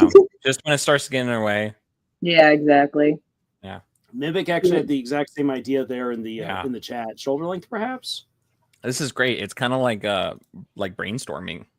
Yeah, no, this is awesome. I'm enjoying this because like this is what's fun about it. It's like obviously you have an idea in mind for this character, but then like you're working with me to like make it come to life. Like you know, cooking Well, and some it's ideas. also like it's giving me more ideas about the character. Like I'm just thinking about, you know, like, oh, you know, when her hair gets in the way of her, you know, practicing magic, she's just like, all right, time to cut it, you know. Yep, like it's it's out of here. Yeah, she's like, she gets annoyed by the hair, so instead of, you know, trying to find a solution, she just cuts it instead, you know. As somebody who literally my brand of autism dictates that I really hate the feeling of hair touching my face or neck. So this year I actually did buzz my entire head and I've never been happier. I didn't realize how much that was like a factor in my existence, but just the notable difference that when I walked outside on a breezy day and I noticed, I cringed because I was assuming I was about to feel my hair touch my face, and then I went, "Oh, I'm good. Never mind." As somebody who did actually do exactly what you said, which is like, okay, this is getting in the way. I'm cutting this all off. This is this is peak character design of like, just gotta get out of here. Good. I don't need this. Scott always says that it's very freeing to shave your head. Oh yeah, it's a lot less to worry about. Oh yeah. Yeah, the only thing I have to worry about is remembering to reshave it, which I haven't for the past couple weeks, and it's getting a little long in the fuzz. So might need to get into that in a bit. All right, yeah, there's the hairstyle.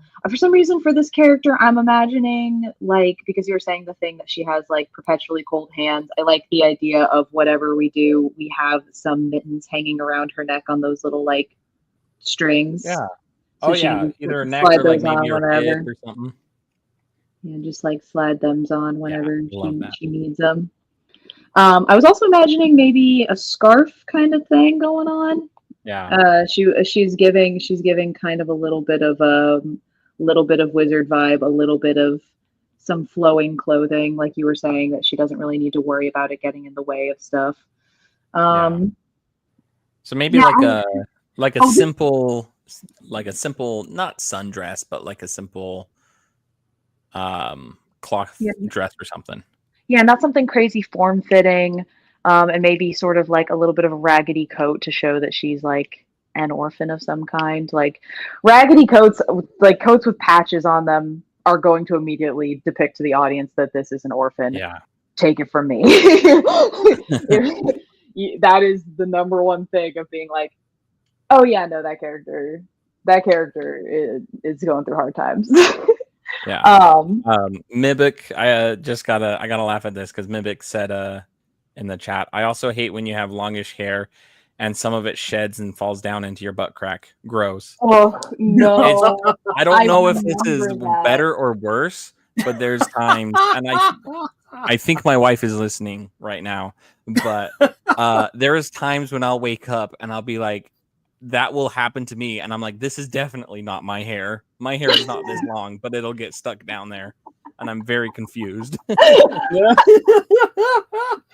It's real. It's like just having hair get everywhere is so real. Just, I don't know. I can't say that I have had like the longest hair ever, but I just have a lot of hair, which was part of sort of my struggles with not liking the feeling of hair, is that I have very thick, very fuzzy hair.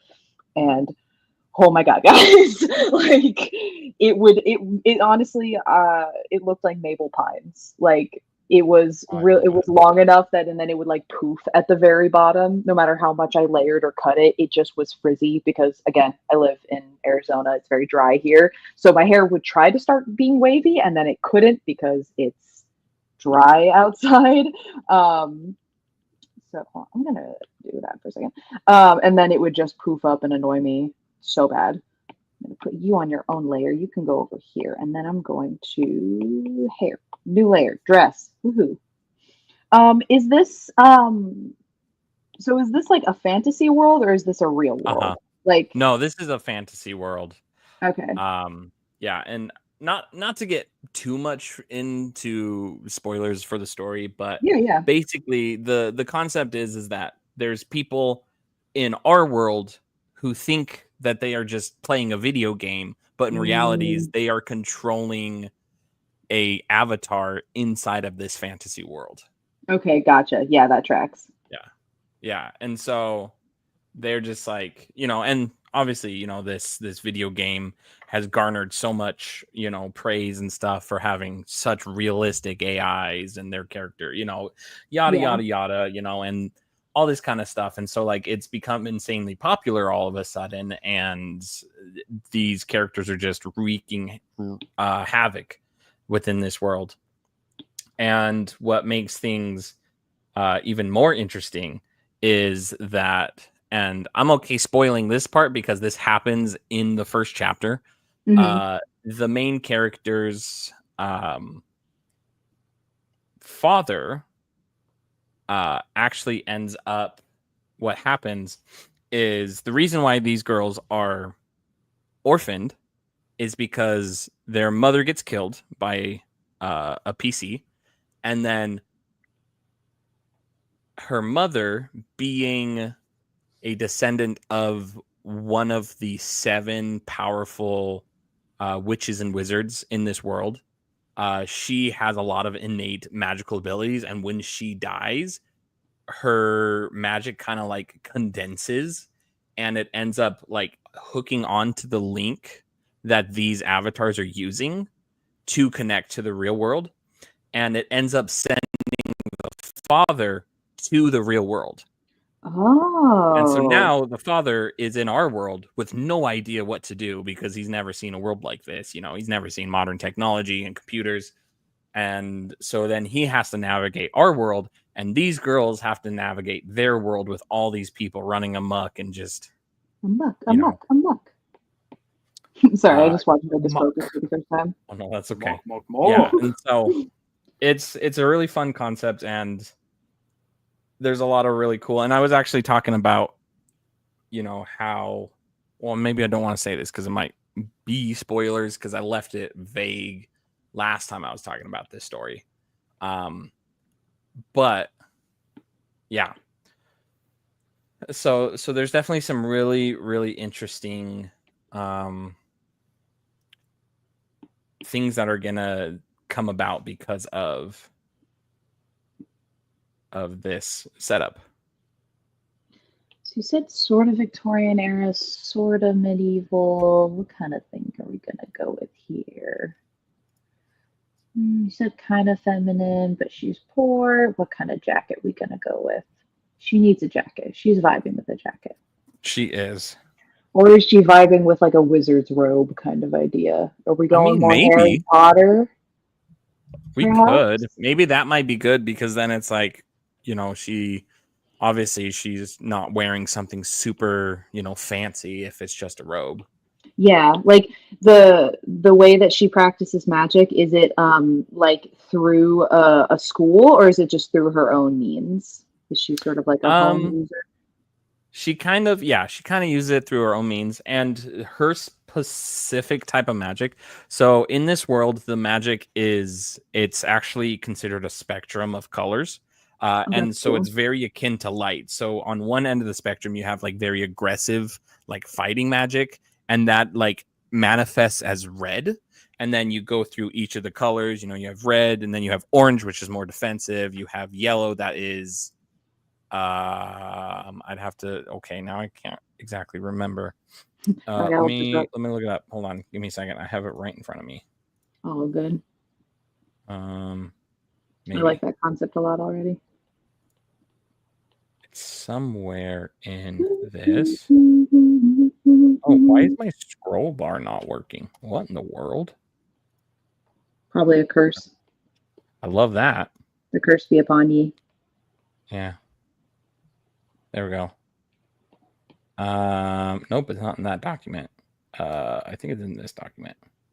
Yeah, okay, here we go. And I haven't totally nailed down each of these different types of magics. Yeah, that's but you okay. have like attacking magic, defensive magic, and then you have like movement-based magics. You have time manipulation, healing magic, nature magic, and then illusionary magic is Violet. But then what makes this character very unique is that there's actually two other kinds of like not so much secret but more specialty magics, and it's white and black. And so white magic is seen as the positive magic and black is seen as like the negative or the inverse, right? And so just like real color, white is the presence of all colors and black is the absorption of all colors. Gotcha. That's really cool. I like that. Yeah, and since the reason she has, both white and black in her hair is because she is naturally has a disposition towards white and black magic, which makes her basically be able to control the magic around her.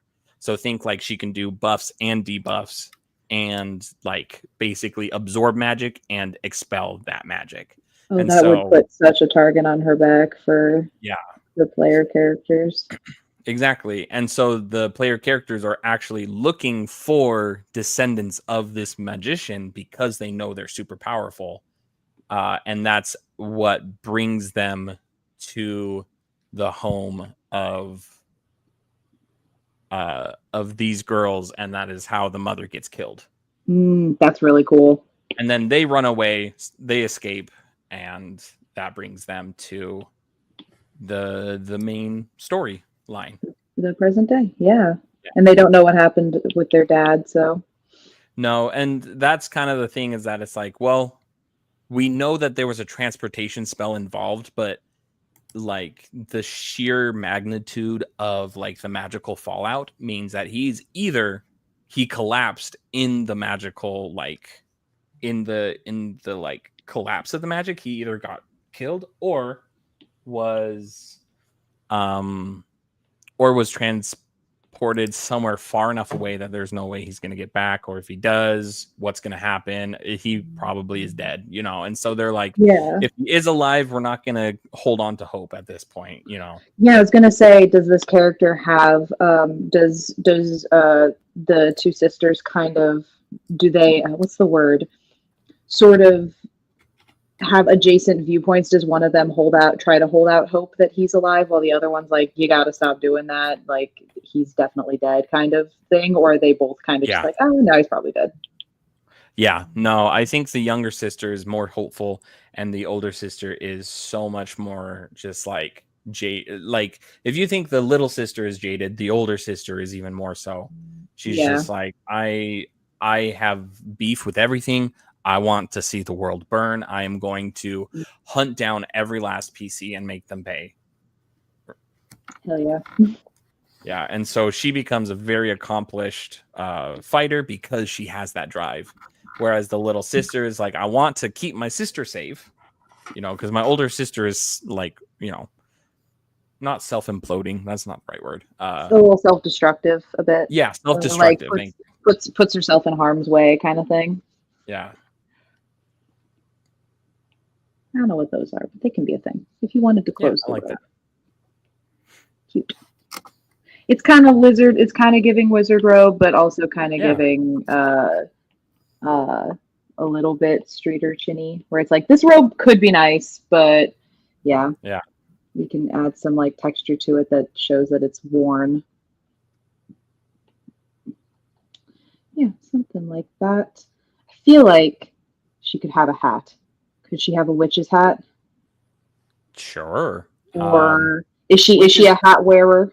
Witches' hats are always fun. Oh. Yeah. I don't know if she would. Would she Maybe wear not a hat? Maybe not a hat. Yeah, I don't know. I'm trying to think. I think that she maybe she does wear a hat because she wants to hide her hair. So maybe if she goes out, she will put on a hat. out of necessity. So maybe a hat that she would be able to curl her hair up into. Maybe Yeah, like maybe a little beanie or something like that. yeah. Or Mm. did you fit hair into like a beret? Yeah, you A can fit hair beret would be into a cute. beret. Beret would be A cute. beret Let's might do a work, and beret. then that kind of works with the Basque inspiration of the story. Raspberry beret. No, she's not old enough. Get that out of your head. Get that filth out of here. Yeah, that filth out of here. When she's legal, okay, if she wants. Cute. I don't get the reference, and I'm okay with that. Yeah. I think the moment that you hear the song, you will get the reference.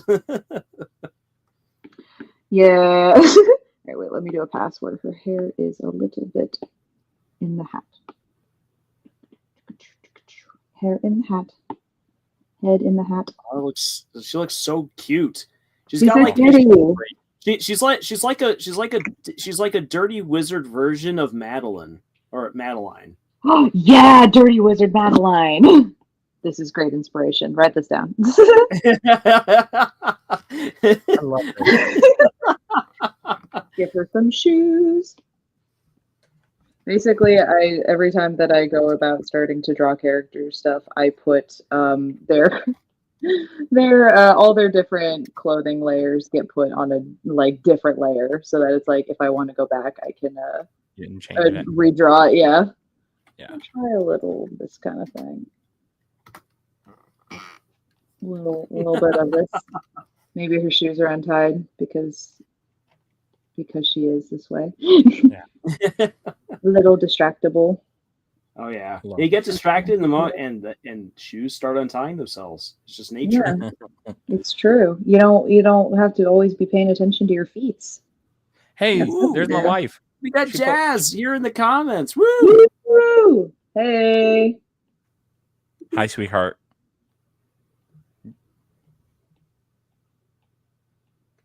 You guys live in the same place, but you're communicating through YouTube. It's amazing how the internet brings people together. She is actually she's actually babysitting right now. Okay. And I should probably go join her soon. Yeah, we'll wrap up after these socks. Yes. We'll wrap up after these socks. Right after these socks, we'll be right back.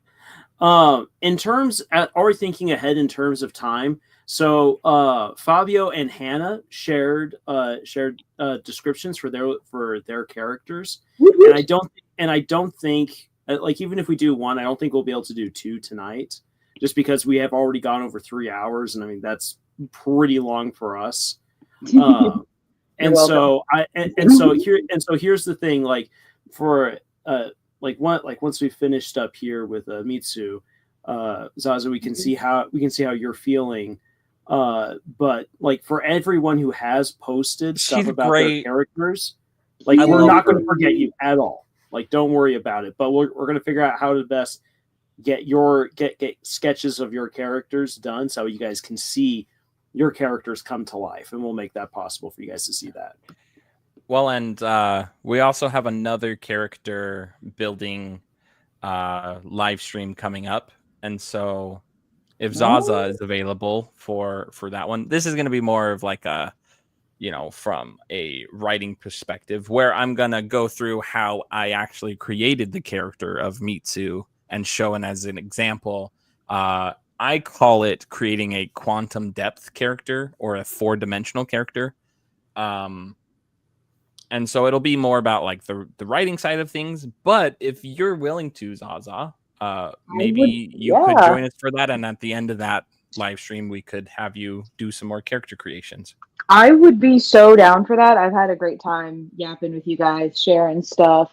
I guess leave it up to your audience. I could probably draw, like we could either do it this way. I probably have it in me to draw, like I could just like put in the effort. We could draw 2 characters tonight.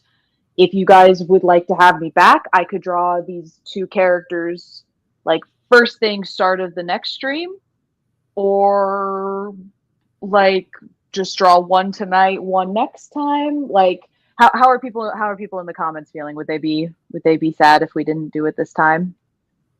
I think we actually have 3 now, by the looks of it. We got Oh, yeah. 3. Have a Yeah. Yeah. I think it needs to be. Let me refresh. Yeah, it needs to be. Oh refreshed. yes, But we got I'm Omega just uploaded his, which is fantastic. So we got 3. So We could probably Yeah. make a whole stream out of drawing all 3 of them if you guys want, or That's true. if we want to do like 1 more tonight, 2 next time, it like we could do it kind of lottery style, just at random. let's see here. How are you guys feeling? So Fabio was the first one to post. That was a little more than half an hour ago. It's after 1 a.m. It's almost 2 a.m. where Fabio's at. Oh no, I'm so sorry. let's let Fabio get some sleep, and I think that we should wait on those 3, just so that way, like Fabio, Hannah, and I'm Omega have like hopefully then have like time and absolute presence of mind. It's not too early in the morning or too late at night to really get into it. Well, Fabio says I'm not sleeping too soon, so yeah, if he's down for it, so let's do it. So if Fabio's down, then we can do Fabio's, and then what we'll do then is that the next time we will definitely do the sketches for Hannah and I'm Omega's characters. Yeah, we'll make it just like the focus of the stream. Like we'll just like start right off swinging with them. Yeah. And this will still be open for anyone else like who wants to share it. We could probably do way more than 2 next stream. So yeah, I'm gonna go ahead and sign off. Find my wife some food while I'm at it.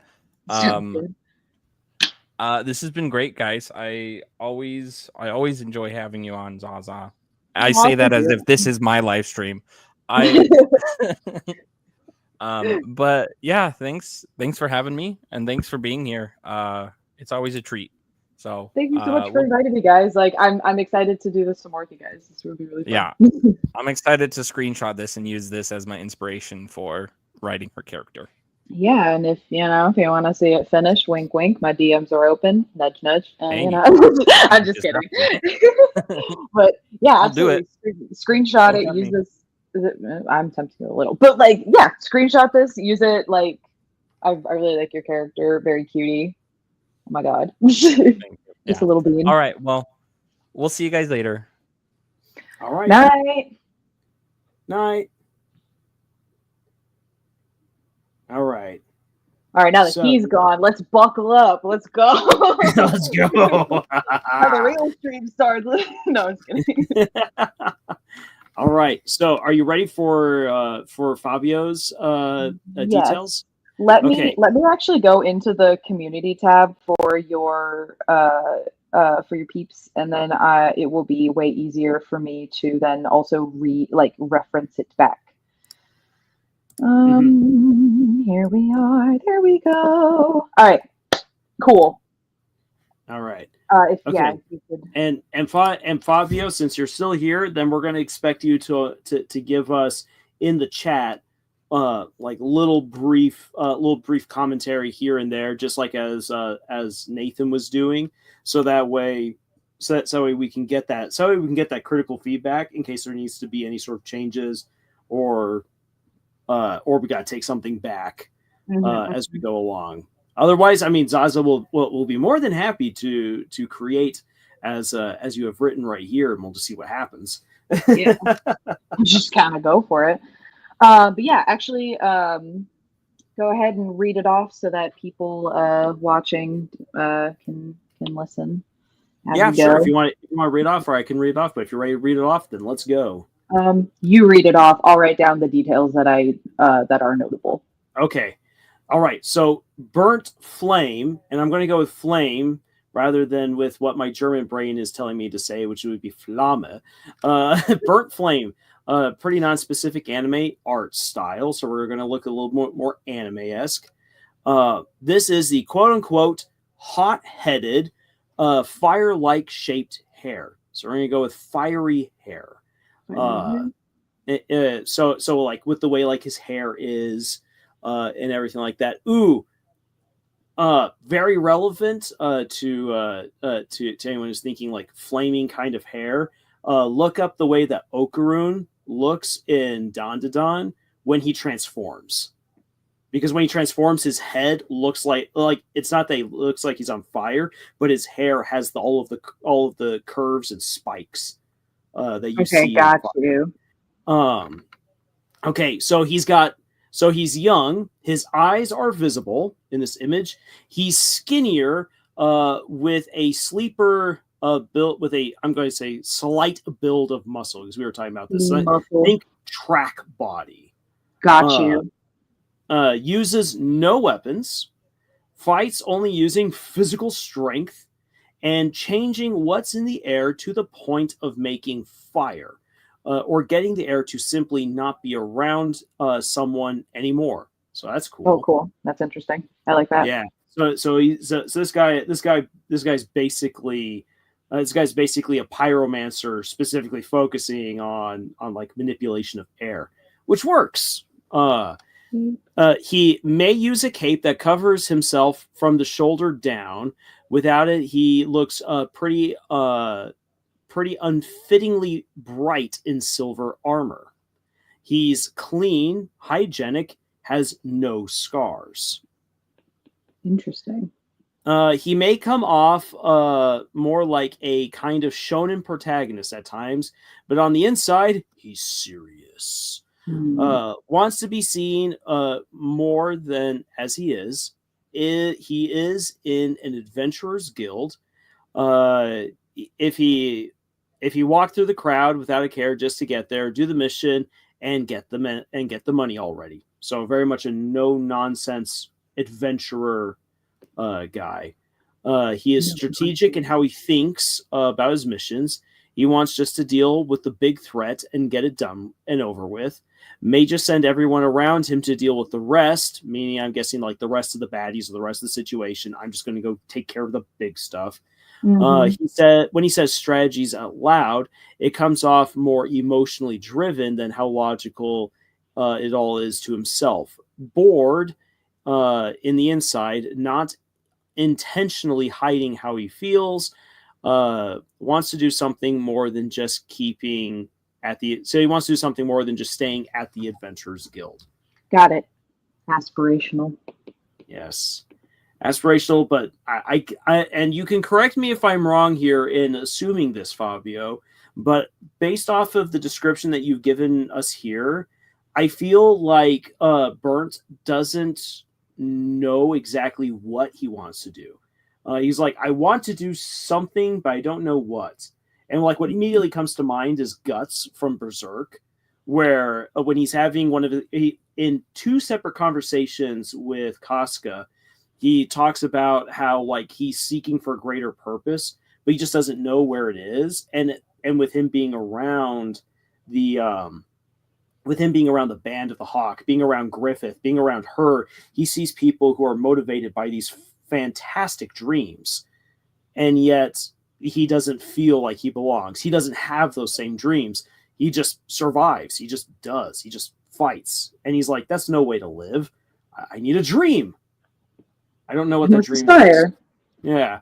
So like that's what I'm getting when I read that last bit right here. So we're getting hot-headed adventurer, no scruff, no fluff, no coconuts. Yeah, like desires to have purpose, but is lacking it in his life, kind of thing.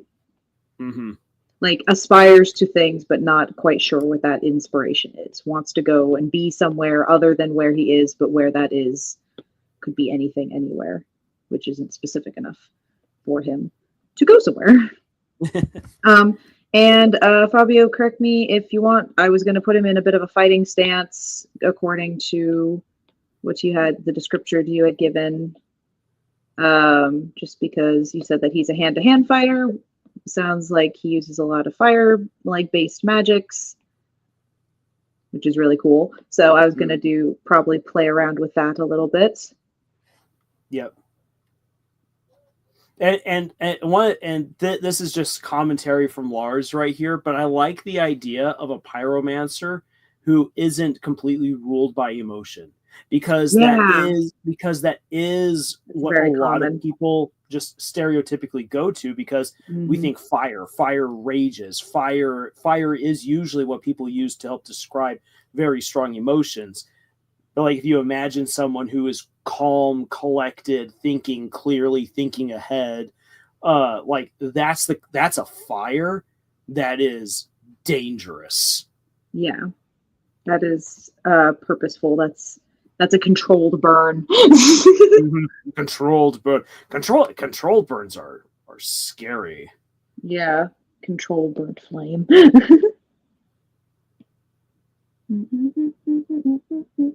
And again, usually I just use this as a way, especially when I'm doing other people's characters, because your characters are important to me. Your visions are important. I want to make sure the vision comes across. I don't want it to be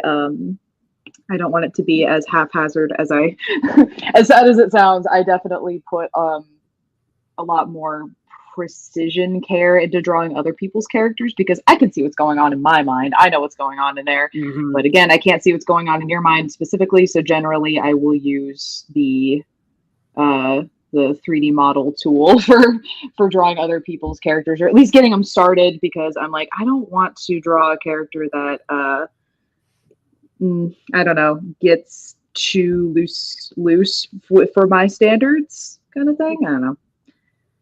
You know what I'm saying? Yeah. Um, I really like that you are using the 3D model, because I think that really helps others who are thinking of being artists. Like, looking at this right here, like, I know that I'm not a great artist. However, looking, I'm like, yeah, you know what? I can trace along a model. As you were Yeah. especially as you were talking about earlier, look at what other people's artwork is and trace it. And that way like, then you can learn get their hand. yeah. Get an idea of like what they were thinking of and how they were doing it. And then when you have your own ideas, it'll be far easier for you to do. Like, yeah, I don't know. And the thing is that like but way earlier when I was introducing myself in the introduction, I have a bachelor's degree in computer animation, which dictated that a lot of my art was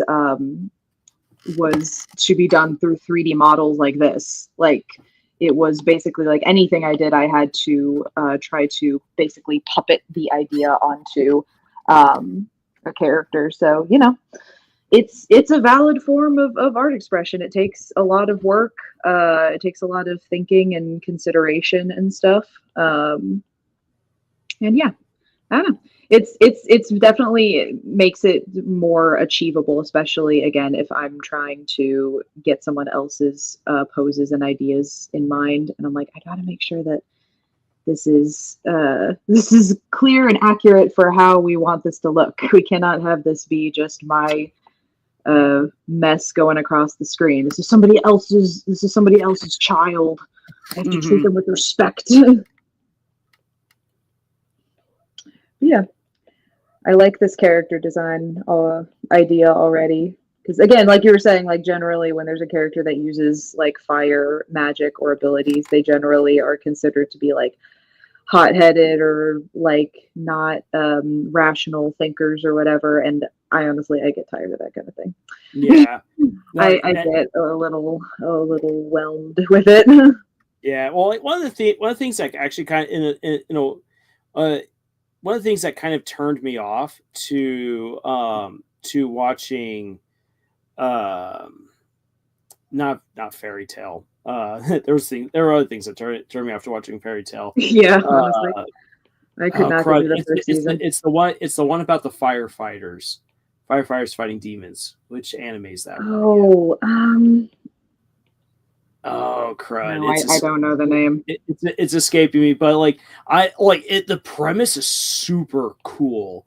But like, one of the things that bugged me was just how, except for one guy, there's one guy who really does keep like his mind sharp and keeps his cool in the heat of combat. And like, he has like one of the lamest of all of the flame powers. Which is like, oh, come on. Like, he's still super dangerous because what he does is that he can control to a very to like a very fine exact degree of energy combustion. So when combustion happens, he can either slow down or speed up the explosion. But beyond that, he doesn't actually really have like any real control over fire. So he uses guns, and he can then slow down or speed up his bullets based on his control of combustion, which is a cool idea. But it works well for a guy that that is fighting demons. But again, like as far as like everyone else is either an idiot or a hothead, and wielding their flame powers about all crazy. Like, yes, Mimic is right. It's Fire Force. Thank you for giving me the name there, Mimic. Yeah, that was one of the things that really frustrated me, because I'm like, all of these people are just like, they're all basically just different shades of the same character. Everyone felt very same, which coming back actually to some of the earlier conversations about like cohesion. Yeah. So in terms of like Fire Force, I love the various looks of the characters. They're very dynamic, very individual, and it's done by the same guy who did oh crud, man. Names are just not going well for me tonight. Soul Eater. He did Soul Eater, which is incredibly dynamic and bombastic art, and that really comes through in Fire Force. But the thing is that even though all these characters look very different from each other, after a while, they all just start feeling the same. Yep. And that's a big problem. Oh, it was so frustrating. Which I know fans of Fire Force are going to be all like, wait, no, they're so obviously, Lars, they're very different. Like, yes, they've got different names and they have different things that their characters are supposed to do, and they have different powers. But one of the things that's really difficult for a lot of authors, and I would even throw myself under this umbrella, is making your characters unique enough from each other that they are completely different individuals. Mm-hmm. It's so easy to end up writing your characters as copies of each other, which are but they've got different names. They're doing different things. So of course they're not copies. It's like, yes, but they all read and sound the same. And that's the problem. And that takes work. That takes work to overcome that. That does not come naturally to an author. Oh yeah, no, I like that was something that I talk about. Like my one friend, we were talking about it. That was like that I do have that thing where it's like I need to make sure that I relate to my characters in some way, but I cannot have it be that they are all the same character because they all come from me. They do have to be their own person, their own opinions on things. They have to make mistakes that I would never want to make or choose to make, but that person would make. It's like they have to be individuals of each other and have conflict with each other. Mm-hmm. Fabio, in terms of hair length, you said fiery looking hair. Are you meaning like his hair kind of does the like going sort of straight up kind of spiky anime style sort of thing? Just wanted to check. Yeah, that's what I figured, but yeah, let us know there in the chat. That's also what I was kind of figuring. It's like Firehead. I'm like, okay, yep. And oh my gosh, my kitten is so loud right now. Is that what that was? I kind of heard that, and I was like, yeah, no, she is getting she is learning that the more vocal she gets, the more attention she gets. So bad habit. But I love her cute trills. It's very cute.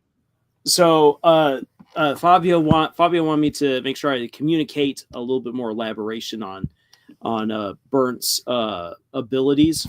All right. So he says he manipulates air, like he could charge, put chemicals in the air for it to be poisonous, anything. Oh, that's cool.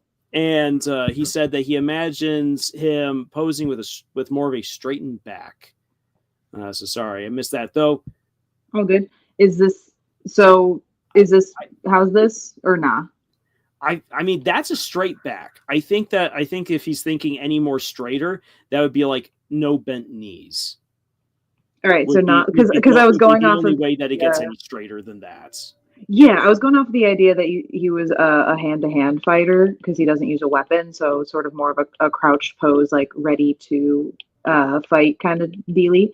Also, if you have a specific reference for something I would like that I should look at for his hair reference, was it the thing from? Let's see here. So he says, it gives him a few inches height, but only a few. So in terms of his hair going up.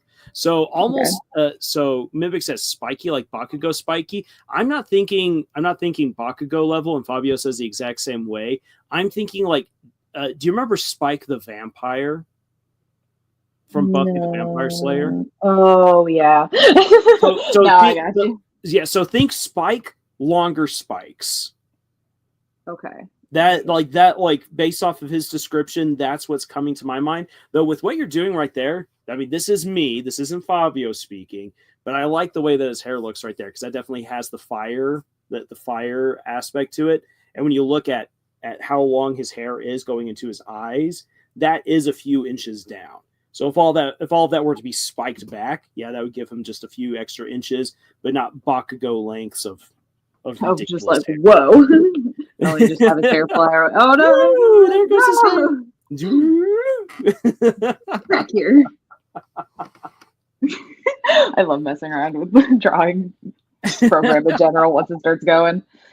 Fabio, are you okay with this pose, or would you like him to be standing up straighter? The idea was I was going to put some like flames in between his hands here. Oh, that's a cool idea. Something to that effect. But I can do a more straight-backed pose where it's the sort of no-nonsense kind of vibe.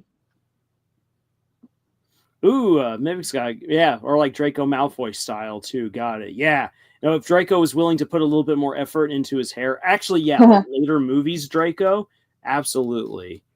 So Fabio says, "Are you okay making him stand more seriously straight?" Yeah, let's go into it. And he says because changing the knees would be a lot to change. That's what he says. No, I'm okay with doing that. Let's give it a shot. All right. So let's see here then, because and this is so this is where Fabio, this is where when you're talking with an artist, it's always good to get feedback from the artist about like what works. So for instance, if you want, like, let's say we're keeping the position of the arms right there. The one thing is that it begins to feel like a little like if you yourself stand up. I want you to stand up completely straight, lock your knees, but don't keep them locked for very long because then you're going to pass out. And then do wild arm movements, and feel how tired you already start getting. Because it actually is way more natural for you, and actually in a way it actually is a better use of your energy to move more of your body as you're going along.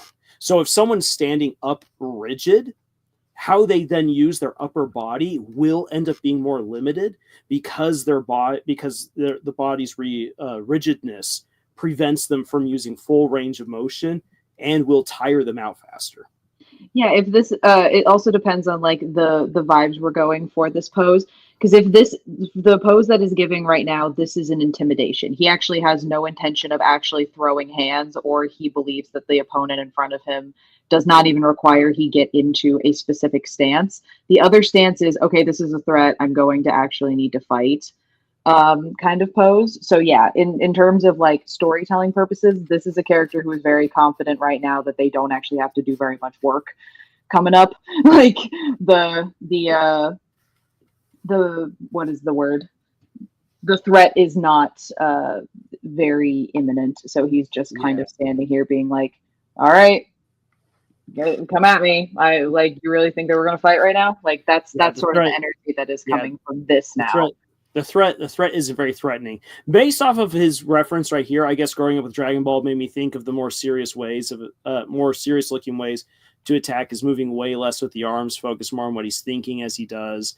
So ultimately think like how like Goku and Vegeta like cross their arms as they just like chest out is probably where his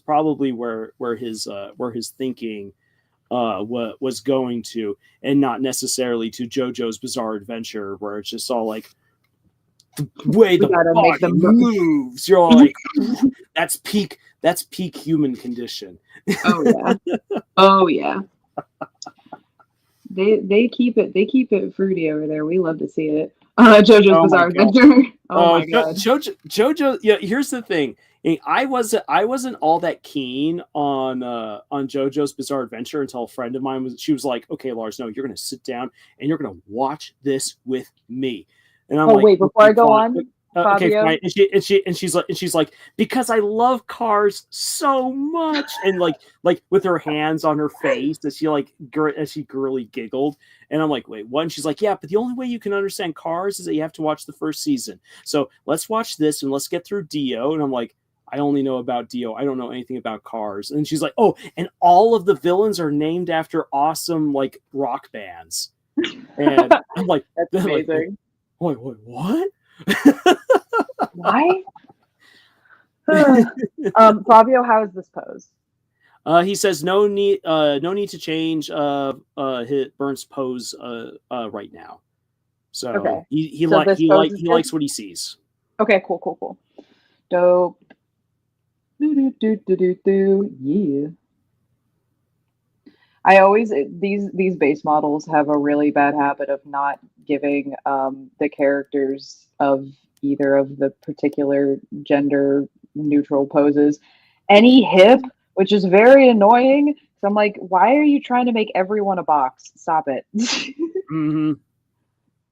That's just why I have to usually go in and make the pose a bit more dynamic, because I'm like, even the most like muscular character ever is going to have like some movement to like the waist. It's not just going to be this box. Yeah. Oh.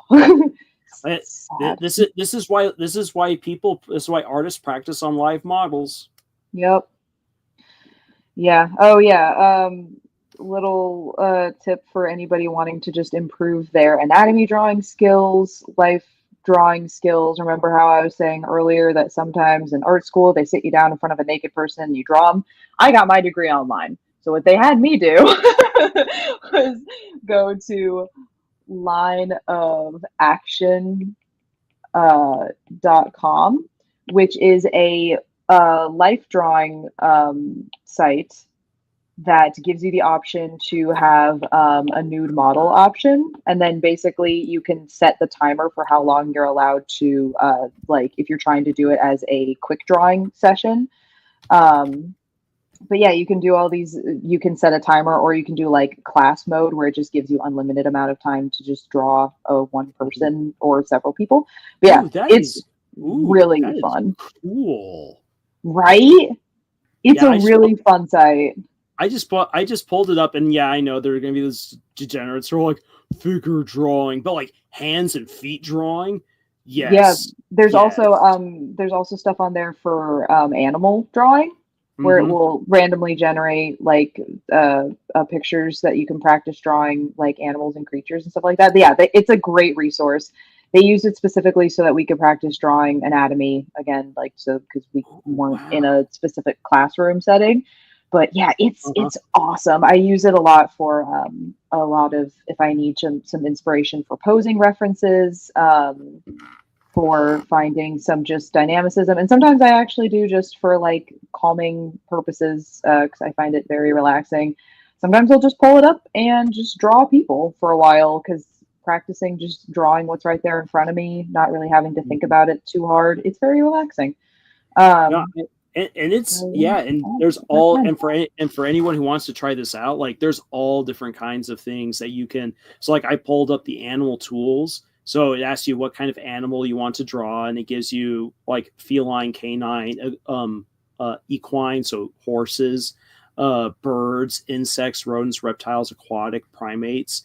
Oh, You the can insect include one's the very fun. skeleton, only show the live animal. Also, you can choose what kind of session, and you can also choose the amount of time that you are looking at that particular image. And you might be wondering, why don't they just have it to be like for however long you want? This is also to simulate what it would actually be like if you were in one of those classes, because live models can only strike and hold a pose for so long, because it's very physically demanding to hold certain poses for any length of time. So they strike the pose, and then you as the artist have to really quickly get the framing right, get the structure right. And then by observing the model in other takes, you then figure out how best to capture the rest of the person. And so they want to simulate that, is my guess, based on the fact that they give you those time intervals. That's exactly what it is. There's also, they have the time intervals because it's, again, like you said, they can't hold that pose forever. That's definitely like one of the things. And then there's also a practice in art school. What is it called? I can only think of it by how my teacher always called it, which was the minute 30-10-5, where basically that's what you were given. You were given like 1 minute to draw a person, 30 seconds to draw a person, and then anything that you could draw in 10 or 5 seconds. Like, but that would literally just be like if there was a model, like if there was literally this particular pose, what you would do in 5 seconds is like basically just be like circle, line, boop, boop, like just like anything that you could get out of that, just to get the form down of like how this person is posed. But then you can still see, for the most part, something there. But yeah, I can't think of the exact practice, but that was just basically for gesture drawing. Yeah, like anatomy gesture drawing, where it was literally just so movement based, where it was just, okay, you just have to get the feeling down of what a person is doing in this. You can't actually take the time to be like, okay, we gotta like actually make this look like something. You can only just get down exactly what was getting down. Also, Yeah. Fabio, did you like how I was doing the hair before, or would you rather have Yeah, hair? Fabio.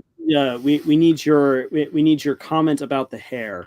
What Fabio says right here, I think I guess burnt flames vibes would be that of Goku threatening the young Supreme Kai to get out of the way for him to fight Majin Vegeta.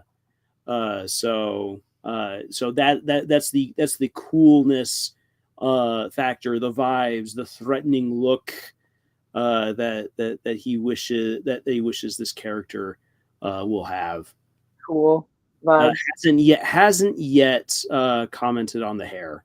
All right, we'll just go with what we know for now, which was also stuff about cape and things. I can get rid of this, actually. Let me go through. So Mimic says, wow, it feels so late right now, but it's only 9:06 where she's at. Daylight savings time is quite a trip. Oh, yes, daylight savings time. It's weird because here in Arizona, we don't have that. Arizona threatened to leave the United States if forced to adhere to daylight savings time, which is why it's one of 2 states that doesn't practice it. Like, honestly, I don't know why everyone else doesn't just get into it. We don't do daylight savings time. It's just sometimes we're Mountain Standard and sometimes we're Pacific Standard. It's just based on the time of year. We just change which, It's wild that anybody still does daylight savings time. That's one of the only things that, like, because someday I want to move to a different place, that I'm like, that's really one of the only things I'm going to miss is not having to adhere to daylight savings time like a loser. Just kidding. But not. Why are you still doing daylight savings time? Fabio basically wants the hair to look like Saiyan, Goku, or Vegeta. Okay. But just don't make him a pineapple head. Gotcha. So more spiky than this, but not crazy spikier than that. Okay. Yeah. I get it. That makes sense. Nick says, right now with his bald head, he kind of looks like Saitama. Looking good so far, Zaza. Thanks. Dun-dun. Yeah, Fabio says, no, make it more fire-like. Well, Fabio, that's basically what their hair looks like. It's fire-like. We got the fire, but we're gonna make it. She's gonna make it. Sorry, they. Zaza's gonna make it more spiky flames. More. Now then, again, this is where having the the references can really come in handy. And this is not like Fabio, you're doing it wrong, but but as a means of improving how you speak with an artist, because I've made plenty of mistakes early on trying to talk with artists about like, this is what I want. Having those references definitely helps. If you don't feel confident enough that someone is going to capture in their brain what you are describing with your own words, then having that reference really helps. And so again, if like what I would do as far as like describing a guy with fiery hair, and I'm going to actually quickly pull this up.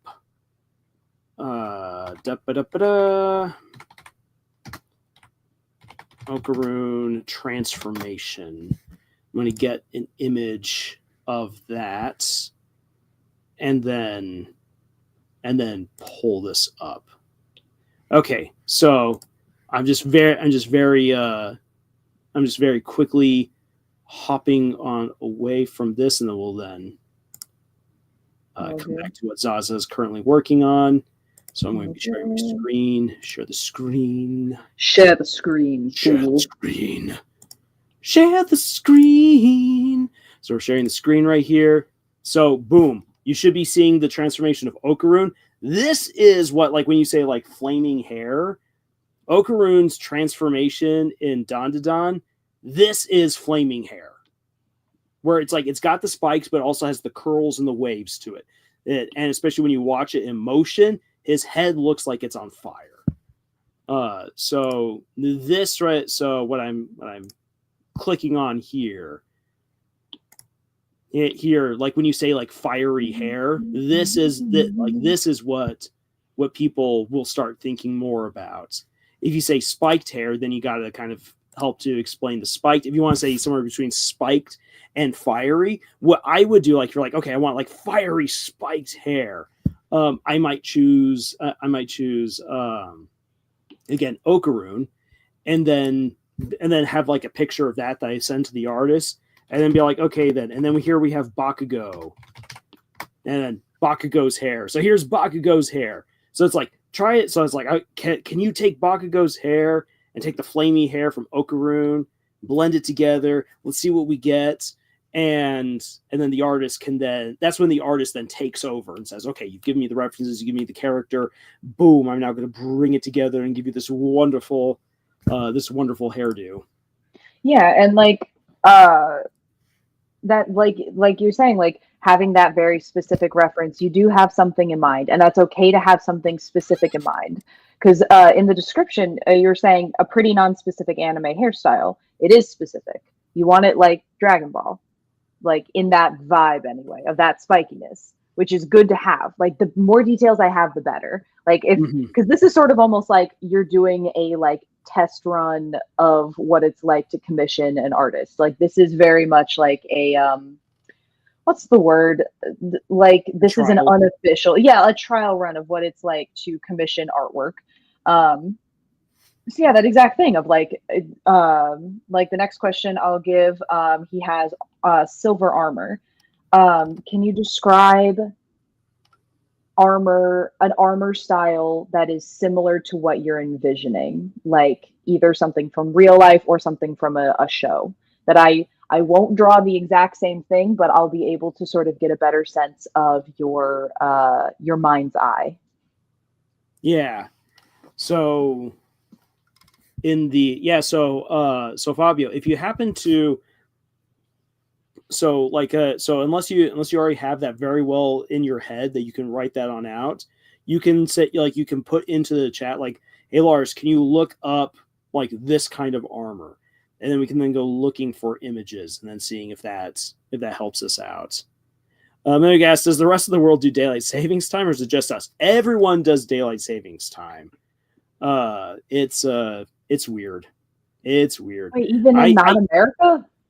Hmm? In not America? Like in European countries, they do daylight savings? Yeah. I lost it. Well, actually, until like 2 weekends ago, or should I say last weekend? Until last weekend, for years, I lost an hour of my life to daylight savings time because when I came back from living in Germany and Austria, I came back after the clocks I came back before the clocks rolled forward to give you back that hour. So I always had an hour that I was never going to get back since Arizona doesn't do daylight savings time. And so recently, when I went up to go visit Nathan in Utah, daylight savings time rolled the clocks forward. So I finally got that hour back. You were able to get your hour back. Yeah, 14 years later. Of not having that hour. I got that hour, and I put that hour to good use. I slept. Good.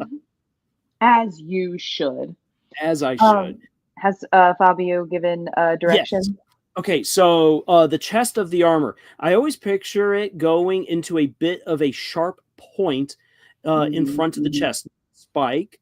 But noticeably in the middle of the chest. So I'm thinking, and Zaza, you probably know this. You know how armor will actually have that point there at the chest in order to like deflect sword blows. Yeah, I believe that's what he's going for. And you like make it prominent, don't make it a spike. Gotcha. Like we can kind of give it some like depth to it. Yeah. A little bit. Yeah. So actually, let me while you're doing that, I'm actually going to pull up breastplates.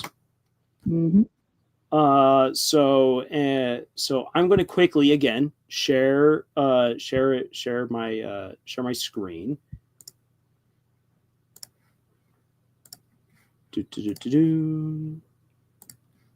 Okay, going into the infinite loop.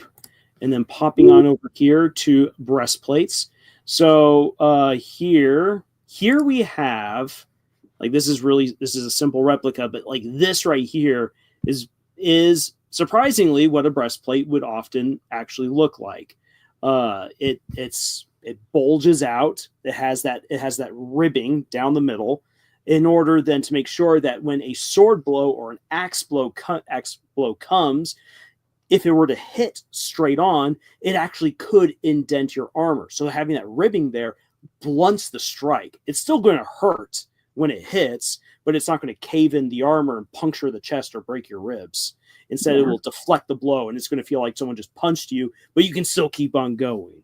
Like that's the kind of spike. And there's more prominent ribbing. I'm going to try the sort of triangular spike. Ooh, here we go. This is an even better one, where it's almost diamond-ish with how the metal is contorted towards the point of the chest or the middle of the chest up to a point. I want this to be more prominent. I want this to be more oot and a boot. Yeah, that's more what you want. Yeah, that's cool. And because he's a bit of a hand-to-hand fighter, we want it to still be that he can move around in this. This is where the little straps go, where they connect. Any shoulder plates or nah? Yeah. Do we have any shoulder plates to go with that armor? Any pauldrons happening here? Pauldron is such a cool word. I know, right? Like 10 out of 10 word. Yeah. 10 out of 10. Let's say again. And like I always got this wrong. I always mixed up greaves and bracers. Oh yeah, same thing. No, as someone who just came back from a medieval LARP experience, the Weekend Warrior LARP experience, I now very much know which one is which. Because I would get it wrong and people would be like, Zaza. And I'd be like, no, come on, listen. I get them mixed up. It's okay. Yeah. Or Yeah, I see, wasn't called Zaza there. I had a character name. So to bring up again, pauldrons, not cauldrons. Cauldrons with a C, pauldrons with a P. Pauldrons are there to cover your shoulders because a breastplate goes over your clavicle in order to protect that part. If it hung on your shoulders, it would restrict your movement of your arms. So your pauldrons are meant to move with your shoulders, so that way you're still protected, but then have more mobility. We're just sort of vibing right now until I receive more direction. Jess says, "Okay, yeah, all the way," is what he says right here. So he says he's pretty much covered all the way. Okay. Vibes. The vibes are good as far as I can tell. I'm just assuming that he has a shirt and pants under this, so I'm just sort of doing some generic belt stuff happening right here that we can make more specific later, because belts are kind of a statement piece. Better than a cod piece. Yup. You know, so I like I've looked at it and I'm like, I understand the practical use of a cod piece, but the moment that cod piece is jutting out as far as your helm is, that's when you know that you've gone too far. That's when you know you need to reel this back a little bit. Yeah. I'm sorry, Sir Boast-a-Lot, but you're not that big. If you were, you wouldn't be walking. Real. Yeah, preach it. It doesn't need to be crazy. Preach it. Oh my gosh, I was actually having that conversation a week ago. It's like when people talk about stuff such as penis envy. I'm like women don't have it, men do. I was about to say. That's why the cod piece. That's in all honesty why cod pieces became so fashionable. It's like check this out. I'm like I am liking that gauntlet. That's a good look. Thank you. The gauntlet's going to be fun. I would warn for this character though, that metal is going to heat up so fast if he's playing with fire. So might need something that is a bit. Well, with the control of air, he can just give himself his own airflow and be like, yeah. Oh, okay. We're good. Rally. So what Fabia's saying right here, I honestly only imagine the armor, so I have less of an idea of what his usual clothes under the armor looks like. I kind of only know what he looks like in a casual environment. So I'm honestly, Fabio, with the way that you worded that, I'm a little bit confused. Oh, because he's talking about what clothing to put on underneath. Yeah. No, so like in this case, like with the armor on, yeah, keep the armor on if you don't know exactly how you should look like in casual clothing, which could also even be part of like in terms of like the look of a character helping to tell a story, which is like really important for visual storytelling.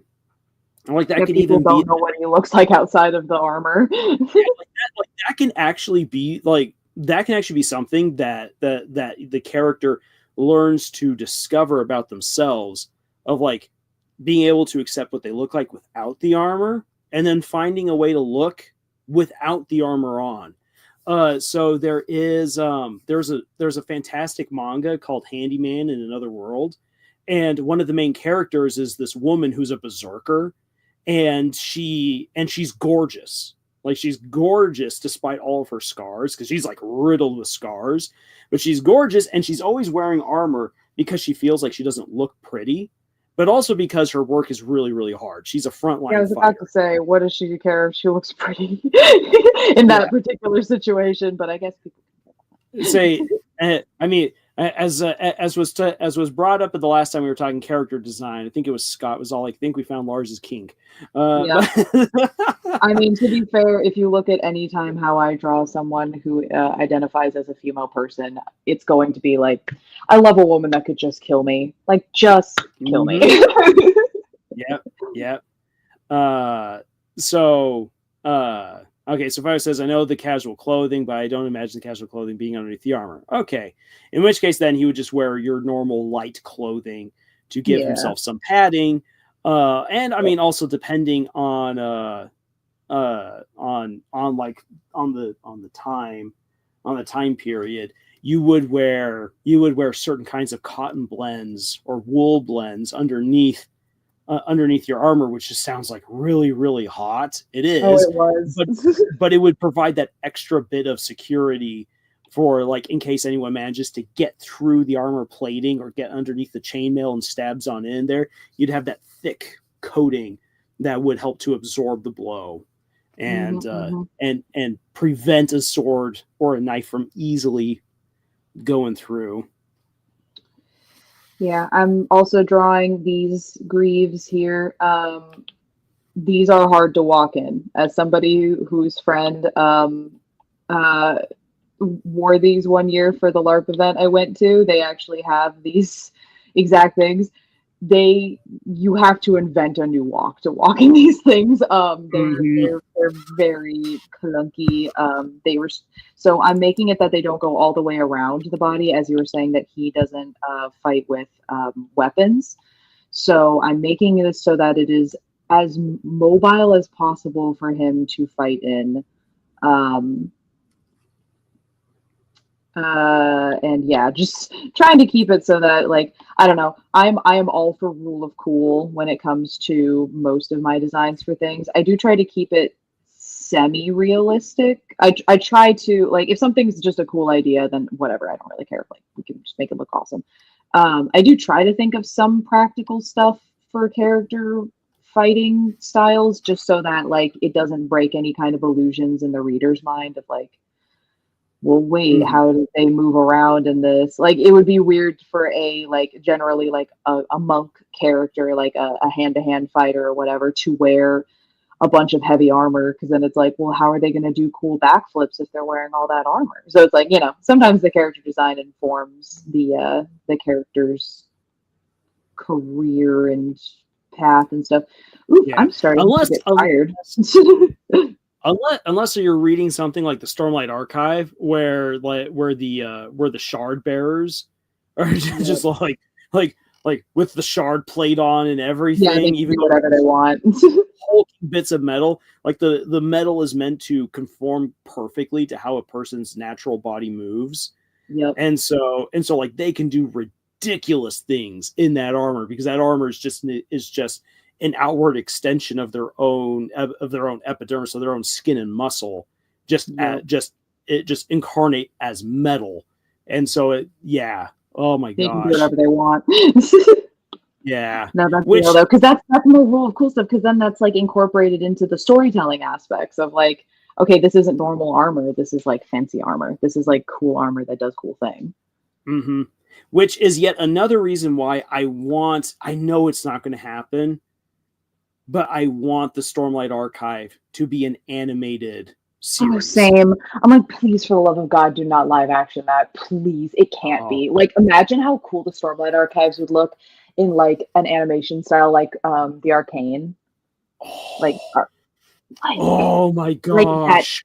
Like that textured 3D animation that really utilizes 2D animation principles. Like, I would love that. I mean, I would love like a classically 2D animated version of the Stormlight Archives, but like, could you imagine? Like, if it's animated like something like The Legend of Vox Machina, I would actually love that even more. But it would be pretty cool to see it in that, like, because the Stormlight Archives has so much content that if you're going to adapt into anything, doing it like 2D traditional animation would take a million years. So if you're going to try to do a lot, 3D animation is usually the way to go, because again, they just have the assets and the models made, which is just, so if you're going to do it, make it very pretty. Oh my gosh. Saying that right there, I would love, oh my gosh, if you could put the same love and care that went into Arcane into an adaptation for the Stormlight Archive, that would just be absolutely gorgeous and mind-blowing. Right. And just like thinking like what you could do with the world. So like oh my gosh, the Spren would look so cheesy in live action. I don't I care how know, good. they would look I don't so care how good bad. the CGI is. The Spren would look unnatural. I agree. And also, like, that was the problem I was having with, I showed you guys all this earlier with my Studio Ghibli version of Shadow and Bone stuff.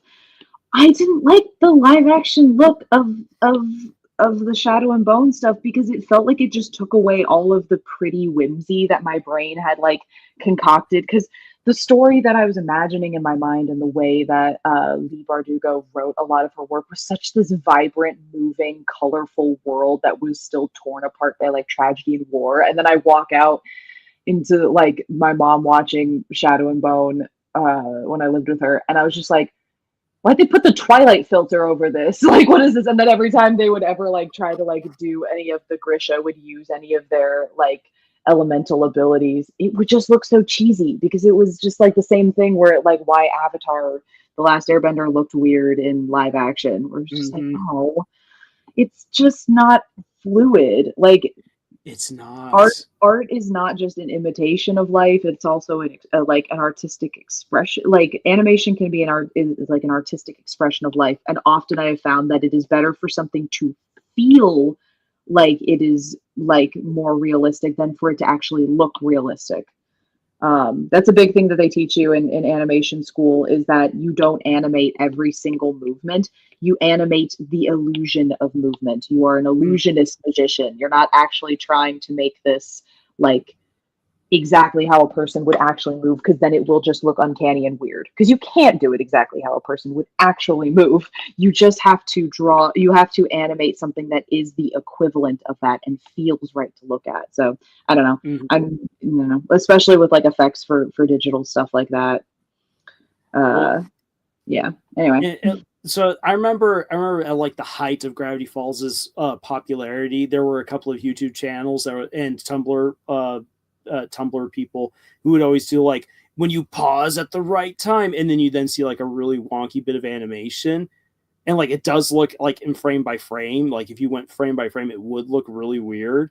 However, when you put it all together, so like the illusion of movement where the eyes are in a different place where they ought to be, for instance, it gives that feel of just how fast it is, because ultimately to your mind, to your eyes, as it's playing out in real time, it gives you that feeling of they're going so fast. It's almost like you're seeing the after image of the character. Yes, yeah. There's actually there's an interesting thing that I was watching regarding like at the time what was considered the newer generation of Disney animators being critiqued by what was at the time again considered older Disney animators in like animators that had worked on Snow White, Sleeping Beauty, Cinderella, where all the characters' faces were very doll-like and soft, and all the movement was very fluid. And then you look at this, at the time, a very stark contrast to The Little Mermaid and how she was animated.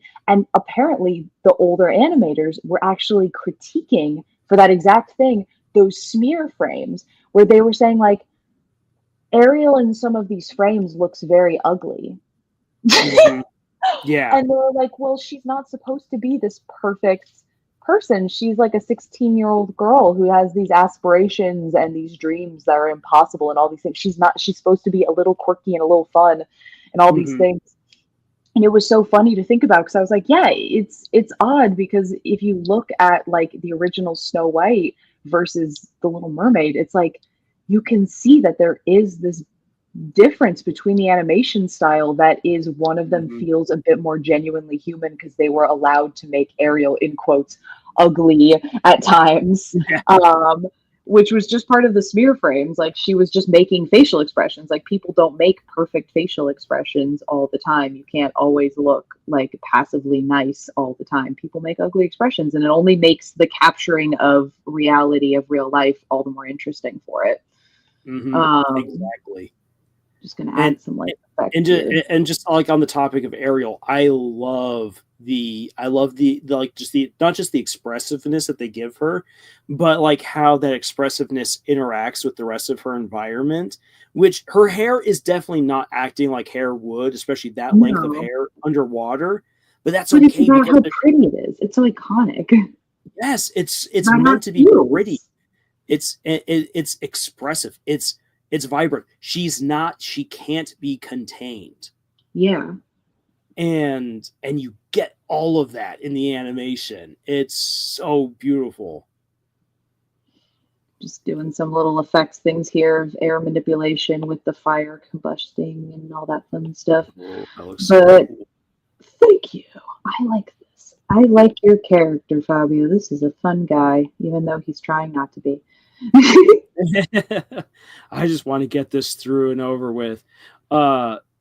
Speaking of through and over with, though, maybe not in the way Mimic intended. Maybe got a question right here. You know, whenever there's a steamy bed scene that happens in medieval games, how in the world a character is able to take off all their metal armor that fast? That's the fantasy element of it all. That is the fantasy element, absolutely. You got to use Mage Hand to take that shit off that fast. Yeah. Here's, I mean, and here's actually the honest truth. Most people who would want to be getting their freak on back in medieval times actually would not be wearing that much armor.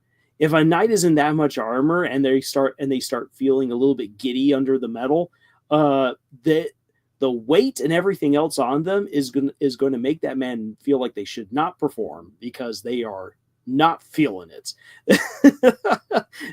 Much weight. Yeah, most soldiers would have gone into battle with their gambesons, with their chainmail, with maybe just a little bit of plate armor, if even that much, sword, shield, spear, axe, whatever, all stuff which is very easily thrown off. Yay! Though as history goes to show, if you decide that, hey, it's time to get the freak on, if you're in the middle of battle and you're feeling that, which you probably shouldn't, because that probably means you're doing something you shouldn't do, such as pillaging. I was about to say you're feeling horny for war. Yeah. So historically speaking, that's actually really dangerous for the common soldier, because there are so many iconic battles where one side should have won and they lost because the soldiers decided to get their freak on and start doing things that they weren't supposed to do, and they're suddenly not prepared because they're not wearing armor, pants are down, weapons are discarded, and a whole bunch of knights suddenly start charging on in and go swish, swish, swish, and heads start flying.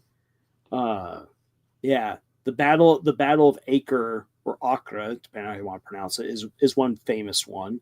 Because there's no way that King Richard should have won that battle. He should have lost, and yet he won because the Muslims were pillaging. And then in a turnaround story, it's not the Battle of Mohatch. Crud. There was a massive battle between there was a full-on Christian crusade against the Ottoman Empire. The Christian crusaders beat the Ottomans, but then they decided to plunder the camp. While they were plundering the camp, getting their freak on, the Muslims came back and slaughtered them. So you didn't think that we'd come back, did you? You didn't think we were coming on back. So a little bit of a history lesson there. If you're going to go into battle, make sure that armor is good and tight on, and you only take it off when you are done. And then you can worry about steamy times after you've taken a rest. And as somebody who just spent a lot of time I was in light armor, I was in leather armors, and all I really had was a breastplate and some shin guards and forearm guards that I can't think of what they're called, that were all leathers, and I had a belt.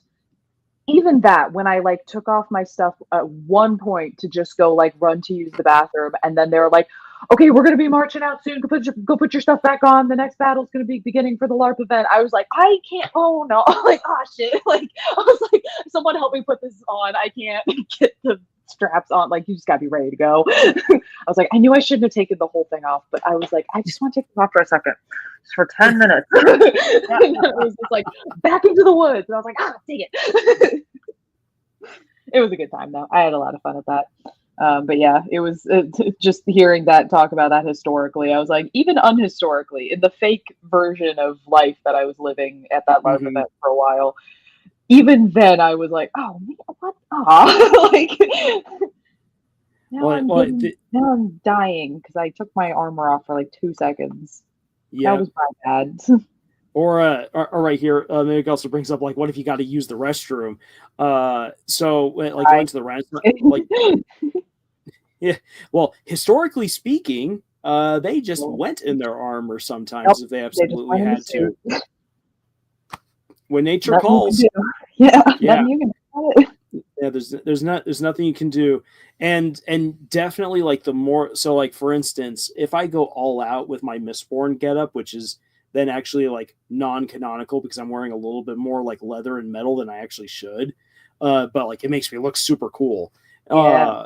The so having the coat on, having the boots, having the pauldron. To help hold everything in place, it might not seem like it would actually get that much in the way, but it does. Like you have to, like I have to spend like a good minute to a minute and a half taking apart the costume because otherwise otherwise there's just no way that you can do it and remain sanitary. And Nope. the more you put on, the longer it takes, which is again is why in an actual historical setting, sorry, page boy, you're gonna have to clean this later.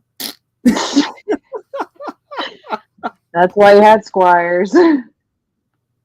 Yep, that's why I had squires. I put in my time. You know how many times I've had to scrub this man's armor? All right, So- I'm gonna call it for now because I think I'm starting to get loopy. Yeah. Yeah, but- we're talking about sharding your armor. Yeah. So Fabio, here's what actually Zaza, if you wouldn't mind, and if you could share with us later on those sketches, and we'll post them on up for people to have a look at for Mitsu and for Burnt, and so that way, for instance, Fabio can then come and can grab that image, and also Nate can come and grab it whenever he wants. So Fabio, this is actually something that I have come across where like it's not where you're saying like I imagine him hiding himself in this cape, not exactly having this epic moment, and that's actually totally fine. What you can then do is you can then take, for instance, an image like this and say, okay, an artist has already created this for me.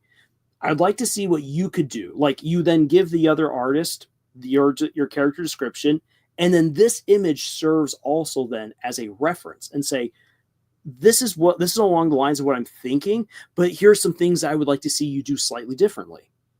And so like this right here, like this is an excellent illustration to have for future work.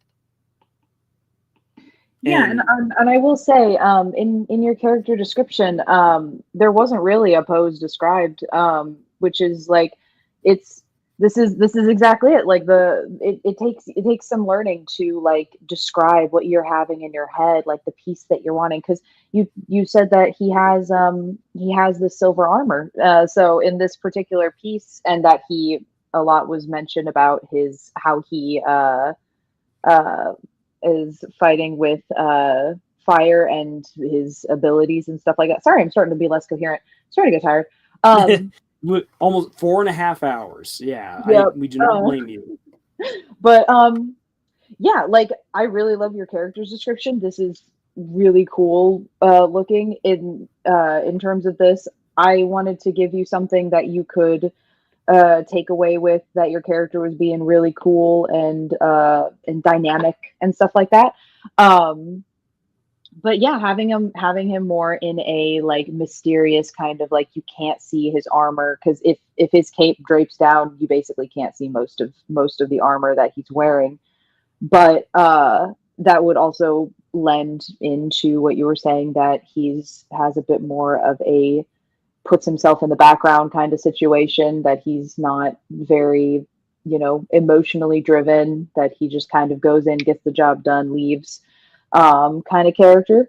So yeah, if you'd like to have this edited, changed, all these things, if you like my art style, hit me up on the DMs. If you, but feel free, please, to have this drawing if you have a different character artist in mind. And like Lars was saying, like, now you have this. Now you can do anything you want with this. You can skip a lot of the descripting, because you can just be like, okay, this is kind of what my character looks like. I would like these things kind of changed. Maybe this done differently. But yeah, feel free to have this. And yeah, and I'll also post cutie patootie here. Oh, so cute, so precious. Just Yeah, and again, for anyone else who's watching this or who later on watches this, who wants to check out more of Zaza's work and possibly commission them to do artwork, like you've already seen that Zaza's got some really cool stuff going on right here, with not only their own story but with other people's stories. And as someone who has commissioned Zaza in the past to do some work for me as well. And we've got some little surprises in the background yeah, we're looking forward to later on sharing that stuff. You can commission them to do your artwork. It's going to be awesome. I highly recommend Zaza. So the link to their Instagram, where you'll then be able to reach them and send them DMs, have a look at their other work. All the link is in the description for the video. And Fabio just wants me to pass on to you, Zaza, here in the chat, that he really does enjoy the work that you did, and really likes it, and says, no, but you don't need to change the image to draw him hidden. Don't worry, Fabio. We're not going to botch that work. This right here, this is the work that we have based on the description that you gave. And for everything else, because you said that now you're thinking of other ideas for what you can do with burnt flam or with burnt flame. I keep wanting to say flamme. The way we want to do with burnt flame. This acts as a good reference for anything else that you wish to have him do, or anyone else to do with that character. So that's what we're talking about right here. So I'm Omega and Hannah. We will come back to your characters. Like, we are not forgetting them. We've got the link, or not the link. We've got the descriptions, and we will set up a time to have Zaza come on back, and we're just gonna have a good time doing character art. Woo-hoo. It'll be a good time, guys. I really had a great time. Thank you for letting me draw your guys' characters. I'm excited to come back and draw some more. But yeah, if you guys are interested in seeing my stuff, I'm on Instagram quite a bit. Well, I try to be, and also Zaza, thank you for your little quick take there on Sorry. Like, I was like, holy cow, this is awesome. Yeah, that was really fun. I was just like, I'm not doing anything right now. I may as well just start drawing your character while I'm just chilling. Wait, where did she go? What layer did? This is the problem. I started drawing so much different layers. Oh yeah, she's probably down here. Anyway, we're not going to get into that. But yeah, I draw stuff on my Instagram. I make Critical Role storyboards on my YouTube. That's honestly where a lot more of my community is at. I got some. I don't know if your audience is very big Critical Role peeps. I don't know. I've been wanting to do some videos on Critical Role. Excuse me. I just haven't done anything with Critical Role since doing the Mighty 9 versus Goblin Slayer video, which is way long ago. But yeah, oh my god, guys, actually, the big news, my biggest video on my channel just hit 69K views. That, yes, 69. But oh my gosh, that is an amazing amount of views. That's so funny. I was just like, oh, I should check on my channel just really quick. Be like, okay, which here, okay. So for anyone who is and for anyone who is interested, for anyone who is interested in doing YouTube, like whether it just be for fun or whether you actually want to try and make a career out of it, something I'll say is this: that you will be surprised that sometimes you will have a video that will outperform most other big YouTubers. Yep. For no particular reason. Yeah, for no particular reason. Our video on Miss Heed from Villainous, I honestly have no idea why it has more views. Actually, no, it has only 1,000 views less than Saber Sparks' video on the same topic. That's so funny. That is ridiculous. YouTube works in mysterious ways. Yeah, YouTube does work in mysterious ways. Nibik says, yes, congrats, Zaza. Work it, Queen. Thank you. And again, Fabio, thanks you for your work. Thank you so much for the characters, the description. Like, this is really fun. I'm glad that you guys posted in the chat. It can be really scary to have like your drawings out there. And like I was saying, like, I didn't want to give any critique on like the character design itself, because like this is your lovely, this is your baby. You're wanting to show the world. This is awesome. Yeah. And I'm Omega. Thank you for updating the description along with a pose.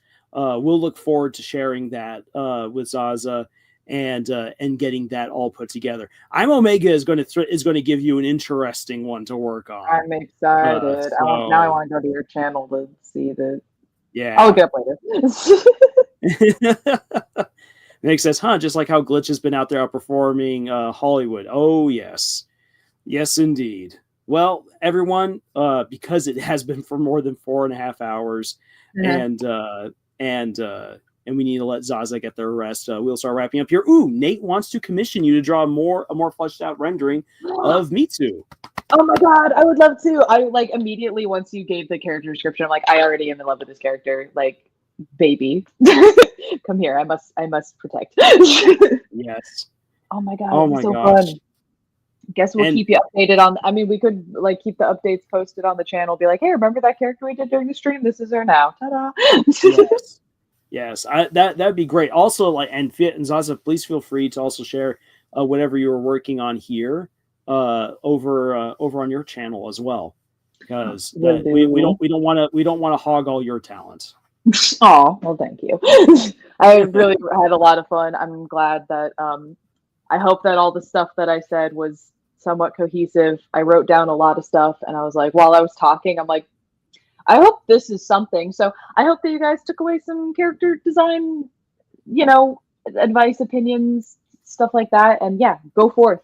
Use this information. Create beautiful things. Express yourself and your world. And also thank you for your words of encouragement to someone like me. Where I said like, oh, I'm not a good artist, as you said, like, hey, you're the one who's creating it. I'm going to try to take that to heart. Good. You are an artist. Not to go down on myself. So thank you so much for saying that. Of course. You guys are artists. We're all artists. We're trying to make things. Stuff exists. All right, guys. Well, without any further ado, and thank you guys so much for being here with us, especially for those of you who have been with us for 4.5+ hours. You guys are awesome. Zaza, you are awesome. And Nate, if you're still there in the chat, you are awesome also for sticking out for so much through this. And if any of you again want to get commission work, please go check out Zaza's Instagram. The link is in the description. It's basically right up there at the top. Can't miss it. And if you're looking for any more reviews, analyses, writing advice, insights, and the likes, please check out our other videos here on our channel. You can support us as well by checking out the books that we've published. Links for them are also in the description below. And with all that being said, everyone, thank you so much for being here. This has been awesome. And it's time for us to go get some rest. So until the next video, y'all, tschüss. Bye.